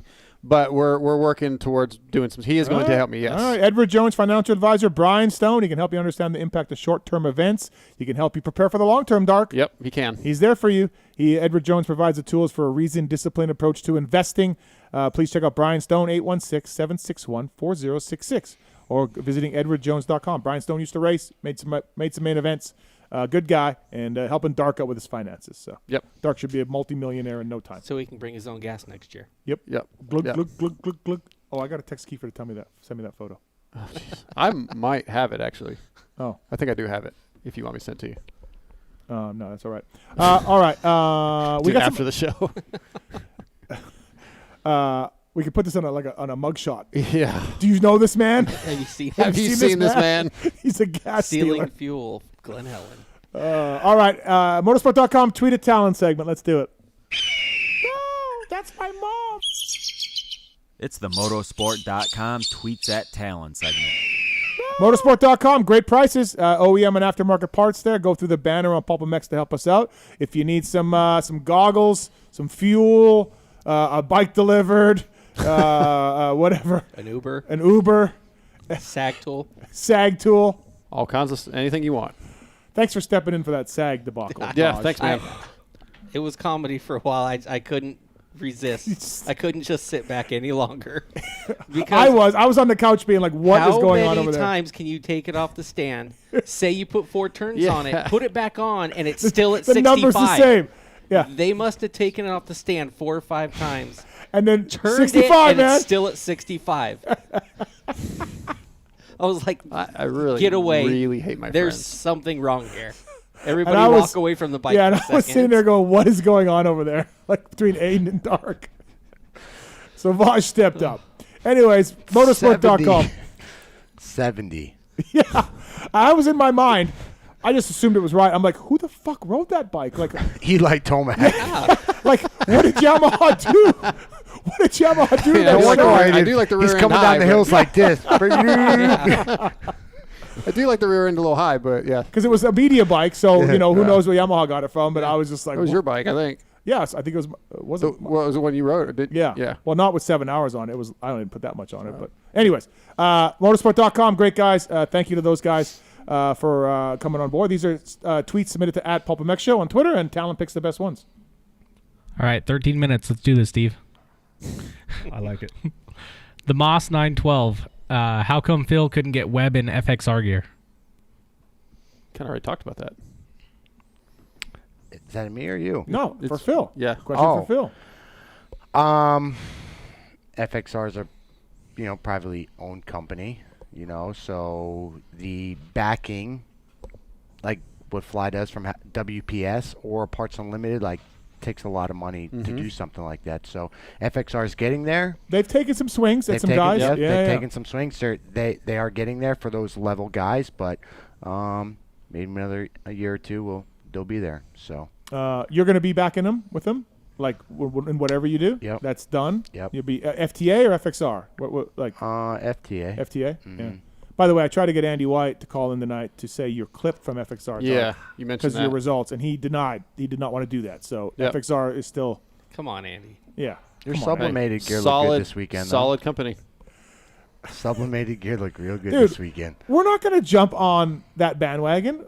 What bandwagon? Sublimation. Why? You don't know if it's any good. The jury's still out. The jury's still out. Iron-ons are proven. Proven the last. They are proven. Yeah. Is yours sublimated? No, I'm not that special. Okay, all right. No. I know you're an FXR guy. I'm an FXR guy, but no. Okay. I got the standard. Right. I have sublimated gear, just not that much. FYI, I wanted to bring it up in talking to JT, but a person can get custom fitted gear from FXR. Really? Yep. Like you could full sublimation, same as me. No, I know you can get sublimation, but no, same full custom setup. Yep. How do you 100%. measure yourself and all that? How do you? They'll figure it out for you. Oh, okay. All right, this Danny Stew has two. First one, Arena Cross starts in Reno next week. Yeah, KP defending his title. With Brees coming back, Wageman committing to the series, and Freezy making the switch to Arena Cross, does KP get it done? You said he's on a 450, right? So Yeah, that he's was on. always a big thing last year. He liked the 250, but 450 guys were kind of getting him. Yep, he's been riding it for a while. He realized that was a big screw up last year. I think the 2025 Honda's a lot better. So I think, again, KP's a gamer. He's a good hole shotter. Freeze's a good hole shotter, but I could see KP getting a little temperamental out there too. Yeah. So he's got a little fire in him. It's gonna be tough. It's just gonna go down. Is Brees riding for MCR in Arena Cross, or is he doing his own thing? Because the MCR for World. Yeah, I think he's doing his own thing, but I Yeah. actually haven't talked to him one-on-one. But On that's, Yamahas? yeah, I think so. Okay. Well, that could go south too. Yeah. Yeah. And then Freeze and Wageman doing it. And then I heard a couple other guys too. So, yeah, those guys are be good. doing good jobs. Yeah, it's going to be a good series. All right, then second one from Danny Stew. Vince Freezy to Arena Cross. Is this the Moto gods giving people what they want? How does he do, and what would you suspect the riders are thinking about this? I think he does pretty well. He's a good starter. Yeah. He is fast. Dude, Vince Like, is a good rider. yeah, You know, and you put him on a basic track, kind of. Whoops, KP's okay in whoops. Vince probably a little bit better, but yeah, it's going to be neck and neck. Yeah. You know. Yeah, he might be the favorite. I know KP's got. I look at Arena Cross like Canadian Nationals. Yeah. Hard to step in and win right away. You got to learn it. You got to figure it out. I mean, some guys can, for sure. Yeah. Don't get me wrong, but I always think of that like you got to learn it for a year and then you can win. Yeah, Right. but there's cool to have three good guys. Yeah. Yeah. Brees, KP, and Vince. Yeah. You know, And probably some guys were missing, like Wageman too. Like you Yeah. mentioned, Wageman's doing it. Yeah. And maybe Politelli, if he can, I don't know, whatever he was doing last year, fading in 4-minute races, but I think he's still got talent too where he can do some damage. All right, next one from Thirsty for any of you guys. What's your typical road bike workout? More set on distance or time? None. Let's just talk to Phil. Zero. Like, Well, you've for been all road, you you've been guys. road biking. I don't road What's bike. your road bike workout? Bosch. I drive a car. yeah. None. My program is to not get on one. I do an hour and a half, 2 hours. But, I mean, whatever. Like, I'm not a road biker. But I'm getting into it. I got a new felt coming. Bro Show hooked me up. So I got a new felt coming. I'm excited to try that. But, Phil, what's your road bike routine? I don't know. I try and get hour 15, hour and a half in almost daily. So I do a lot of zone 2 work. So 150 to 160 heart rate. Do you count Zwift the same? What do you mean, do I count Zwift the Or same? not, your trainer that you have. Is that a road bike ride? As good as getting on the road? Yeah, I got that new Garmin Tax, actually, like, bike you sit on. Yeah. It's legit. It's not an actual trainer where I hook up my bicycle to. Okay. You got something different. Yeah. But is that the same as a road bike ride? Everything like I the same? feel like it's a little harder. Oh, you do? Yeah. So how many days do you do that versus a real bike? I try and ride the rear bike as much as possible. Okay, and the weather is the only reason that you stay in? Unless it's like pouring down piss rain. Yeah. Okay. I'm outside all the time. Right. Have you ever done the Red Rock Loop out here? We should do that one time. No. It's really nice. Is it? Yeah. It's got 6 miles of 2,000 feet in 6 miles. Oh, wow. Some 12% grades. Yeah, that's a hit. It's if a you can, lot. If you can get 1,000 miles or 1,000 feet of elevation every 10 miles, that's kind of like the rule of thumb. Okay, You're doing pretty good. This is the one, because I have an e-bike, right, the e-roadie. I have to turn. I can't do it without turning it on. Like it's gnarly for me. Yeah, no. But I went with gnarly. Aiden and Kris, and they did it. Yeah. But it's beautiful scenery though. And then so you get up high 6 miles. Yep. 6 miles downhill almost. You're hitting 40. It's sick. Yeah, that'd be a good ride. Yeah, it's fun. I'll do it with Vaj. Okay. Put him in some lyric. Yeah. Yeah. You got Lycra? You got your suit? Yeah. The bicycle? Yeah. Yeah, I do. When I was mountain biking. Okay. From Trent Cubes, rank their careers and why Dungey, Tomac, Villo, Reed. Dungey? Tomac, Villo, Reed. Fuck. Well, Reed's only got 3 titles. So he doesn't have anywhere near the other guys. Dungey's got 6. Villo's got 8. Tomac 9? Villo's got 9. Tomac 8? Something like that? And Reed... Not sure. Reed last on that. Reed's last. Because you're not saying ranking Supercross career. You're ranking careers. Everything. What do you think, Vaj? I'm putting Tomac up front. Tomac has 2 450 Supercross, 4 450 outdoors, 1 SX West, and 1 outdoor 250. I think I'm putting Villo there because Villo, if he didn't get hurt, he won every title. The ones he lost were outdoor titles where he got hurt. Yeah. And he was winning one of those ones, right? And then blew out his knee. Then he blew out his knee in Seattle and lost that year. But literally every time he lined up and finished, he won. Except for the rookie year with Peronnard in indoors. And was there anything else? I don't think so.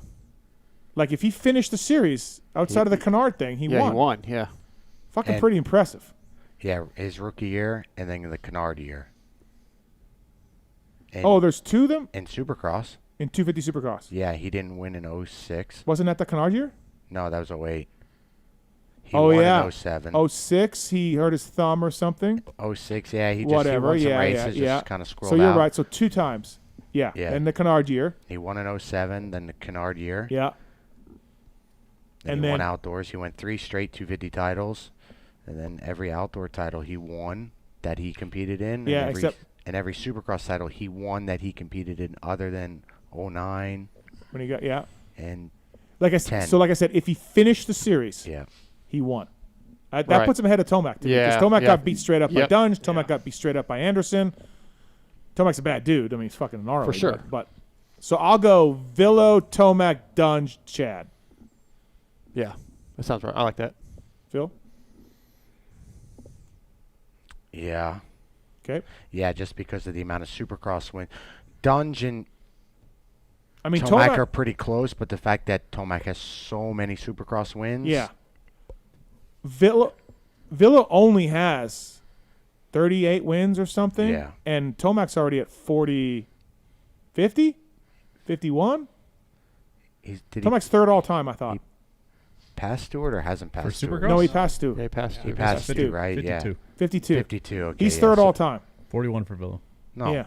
Third all time or second? Second. MC. Wait, he passed Ricky, yeah. Sorry. Yeah. Yes. Yeah, I was thinking he didn't pass Ricky yet. Yeah, no. Yeah, so Tomac's second all time in Supercross wins. Yeah. Not even a Supercross guy, per se, right? That's what I mean. So I think that trumps Dunge. It trumps Dunge because Dunge got beat by Villo. Straight up. So Villo's better than Dunge. Dunge may have more money and more titles. Does he? I don't know. And in 2015, it's kind of hard not to say that outdoor title would have been Tomac's if he didn't get hurt. Oh, yeah, that's his. That's around the Thunder Valley crash? Yeah. You know what I mean? Oh, yeah. Because, I mean, what he did to us at Hangtown and Glen Helen was just fucking absurd. Yeah, for sure. You know? Oh, for sure? Dark, for sure. For sure, man. Smart ass. Hey. Did you get it? Oh, Talking about being 12 seconds to lap off the pace. Caught in the act.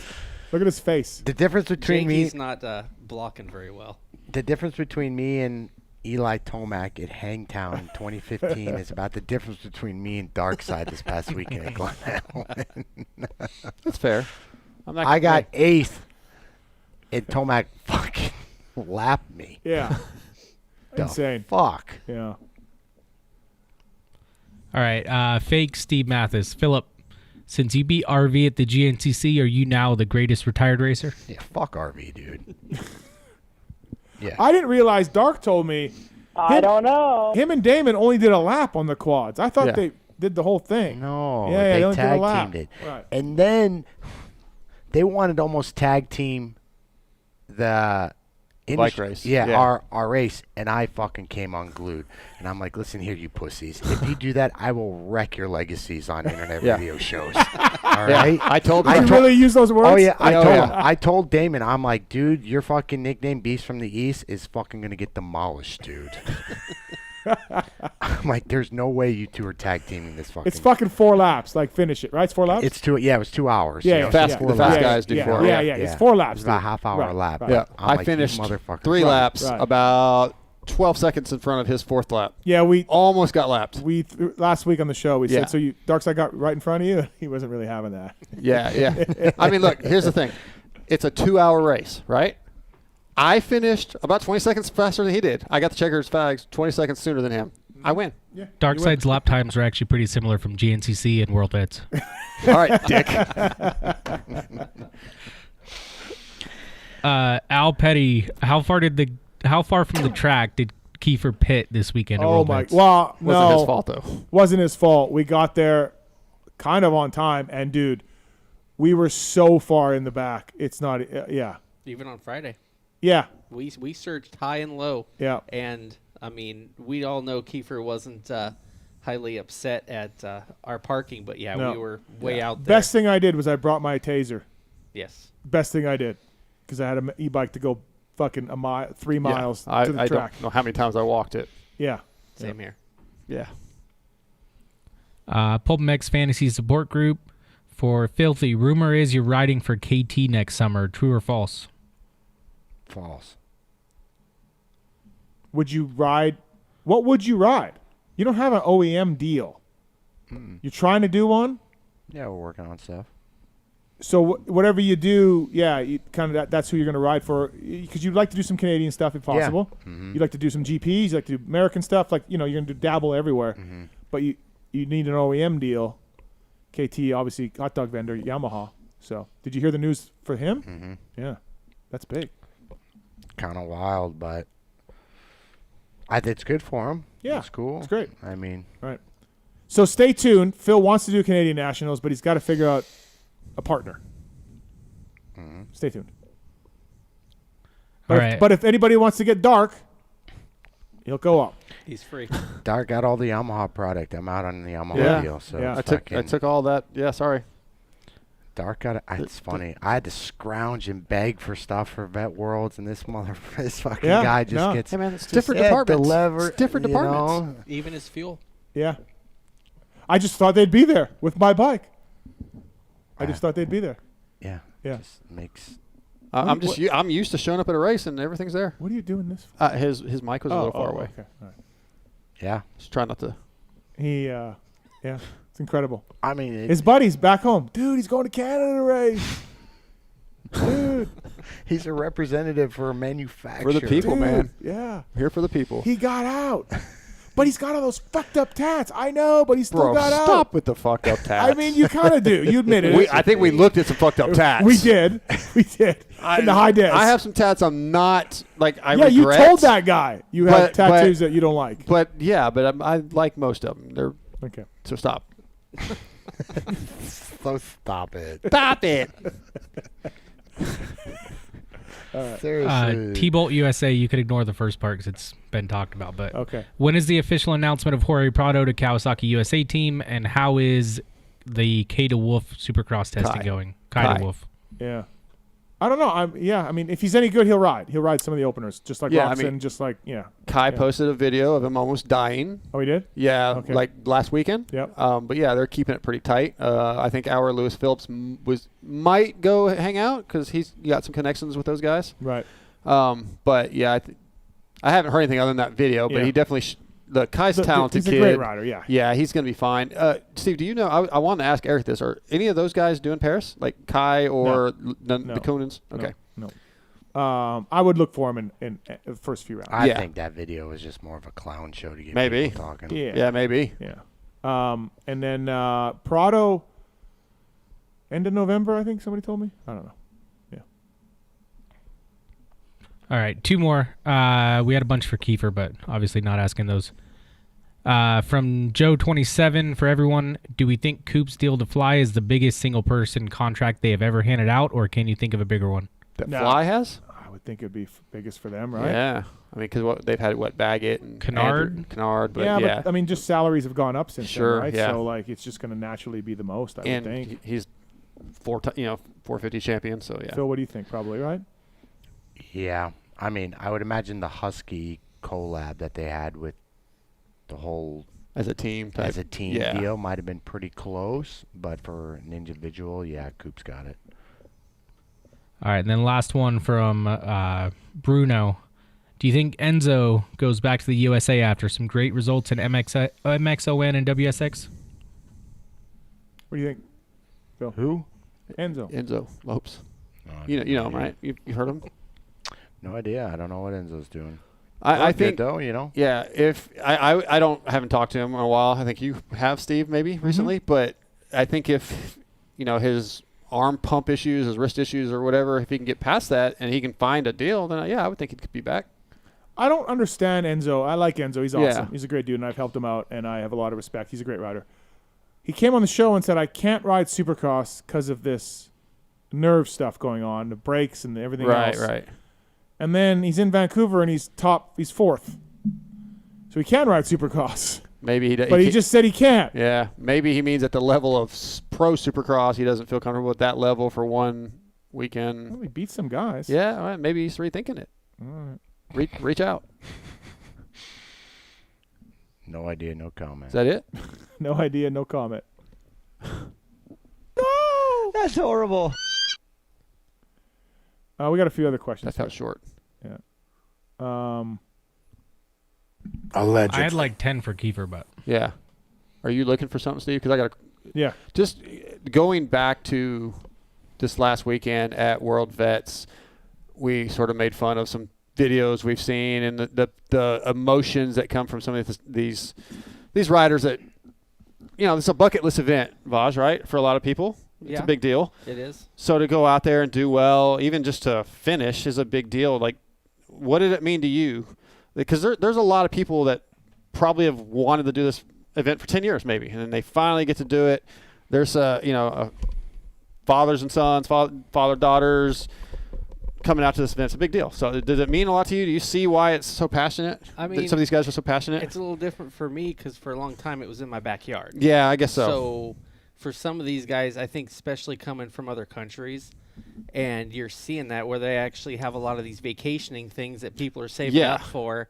And, instead of going to Disneyland or, they're flying to go to Glen, Helen on vet weekend. And all of us are just like. Yeah, like. Right. But why? A lot of us don't want to drive, a but couple hours there's down a lot hill, of history, right, with Glen Helen. Like, there is that nostalgia for people that have never been there, that never really seen the hill.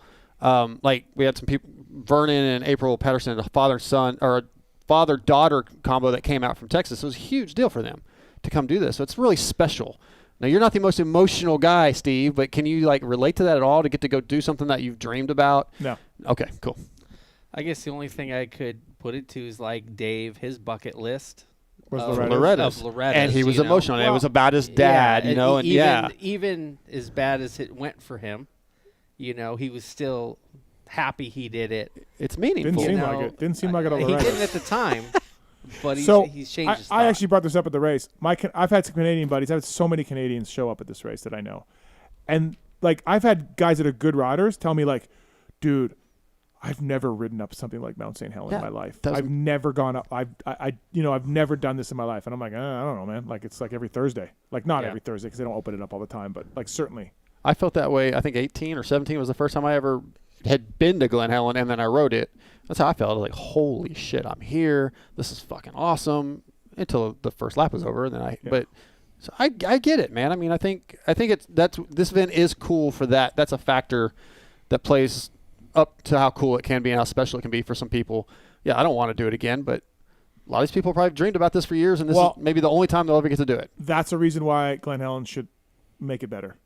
Yes. Because we got Brazilians and fucking everyone else showing up, Canadians and everything else, and Italians and everything else, and they're putting in a lot of money to show up there.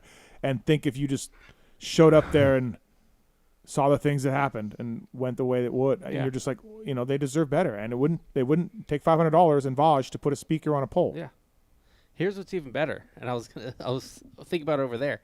Every time I'm way early to the start line, I'm listening, and if they're 14's on the gate and 13's on the track, the speaker was off.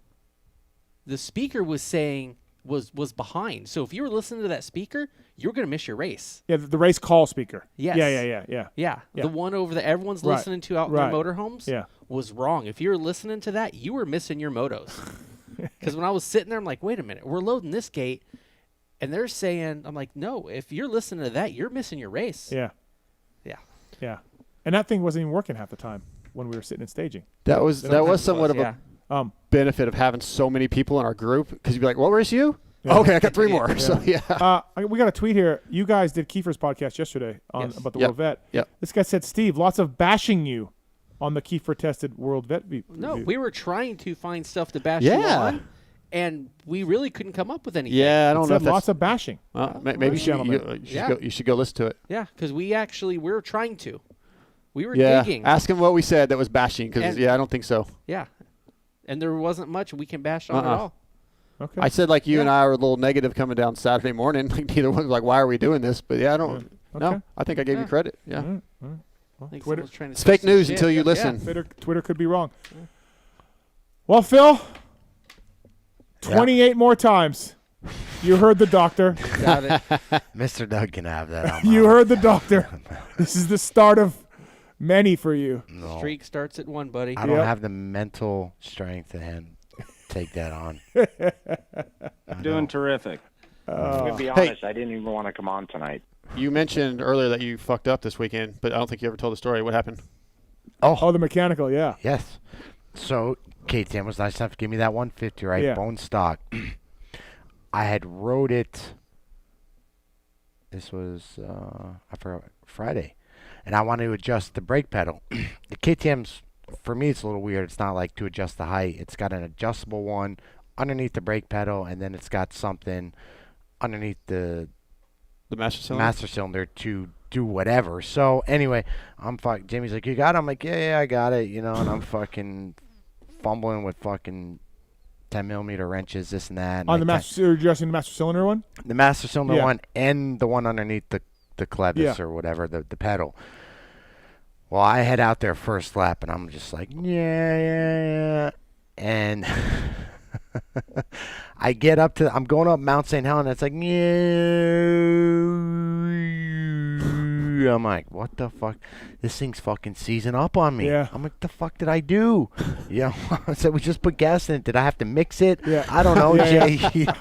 I get up to Mount St. Helen. Is this first lap? First lap, Okay, and it's like barely going, and I'm like fucking, I get up to Mount St. Helen, I turn, and I'm coming down the hill, and I'm first gear wide open. Wide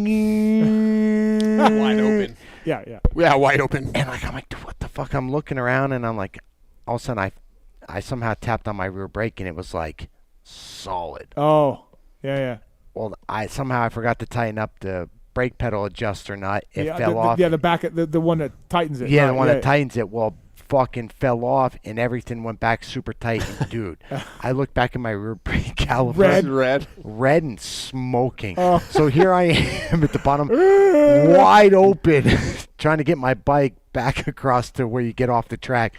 Dude, and you just cut across everybody? Oh, yeah, wide open. Yeah.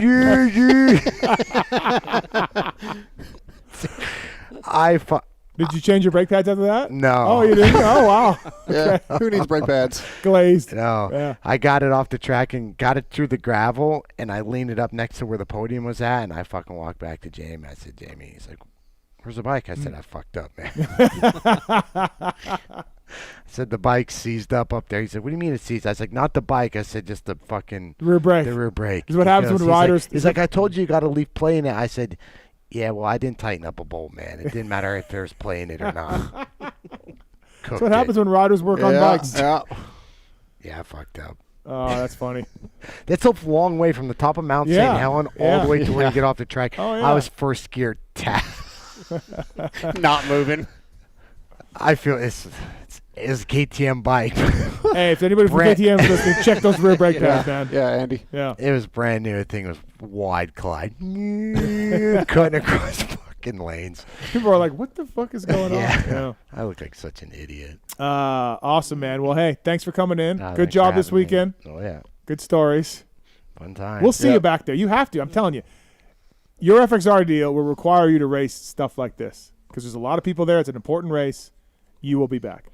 Well, it's going to have to be under a lot of different circumstances, or I'm going back to pro racing. Fuck. Why did they put the girl in the middle of the gate, the 8-year-old girl? I was wondering the same thing, and I'm like, this is not cool. Put her off to the side where it's a shorter And then, run. Again, and I'm watching this little girl run across the start, and I'm like, okay, is it going to drop when she gets off the track, or is it going to drop when this guy walks into the box? And I'm like trying to look and use my look at the gate. peripherals. Watch the gate. It drops when it drops. No, because by the time they turn the board sideways and I have my bike in gear, dude, my clutch is gone.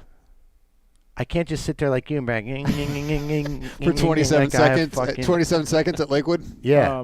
Yeah, we saw your fucking. Exactly. That was not my That's him fault. looking up. Who looking owns the out. gate for 27 seconds? Hey, how long is Jenky's video for Phil?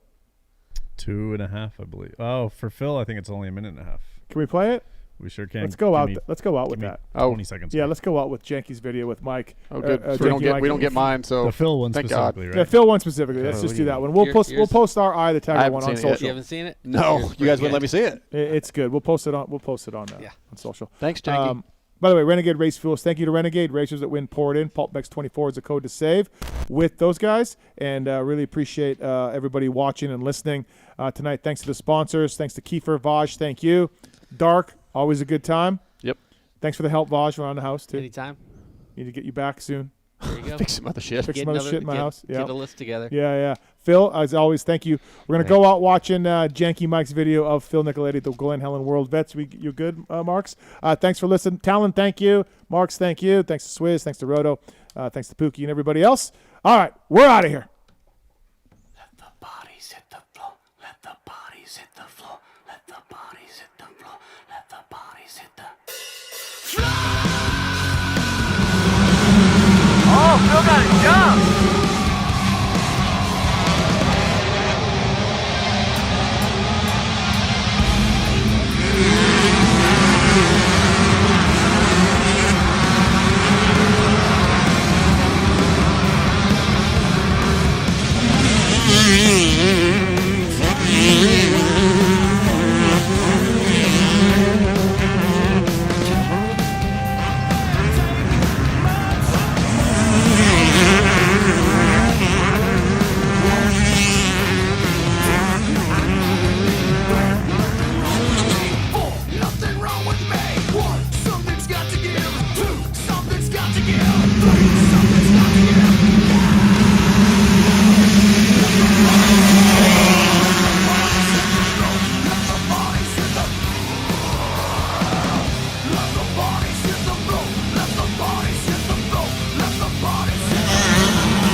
Something I want to get off my chest, and it's about that summer when you went away to community college. I got an offer to do Playgirl magazine, and I did it. I did a full spread for Playgirl magazine. I mean spread, man. I pulled my butt apart and stuff, and I was totally nude, and it was weird. I mean, you probably didn't hear about it because I went under the name of Mike Honcho, but I just wanted you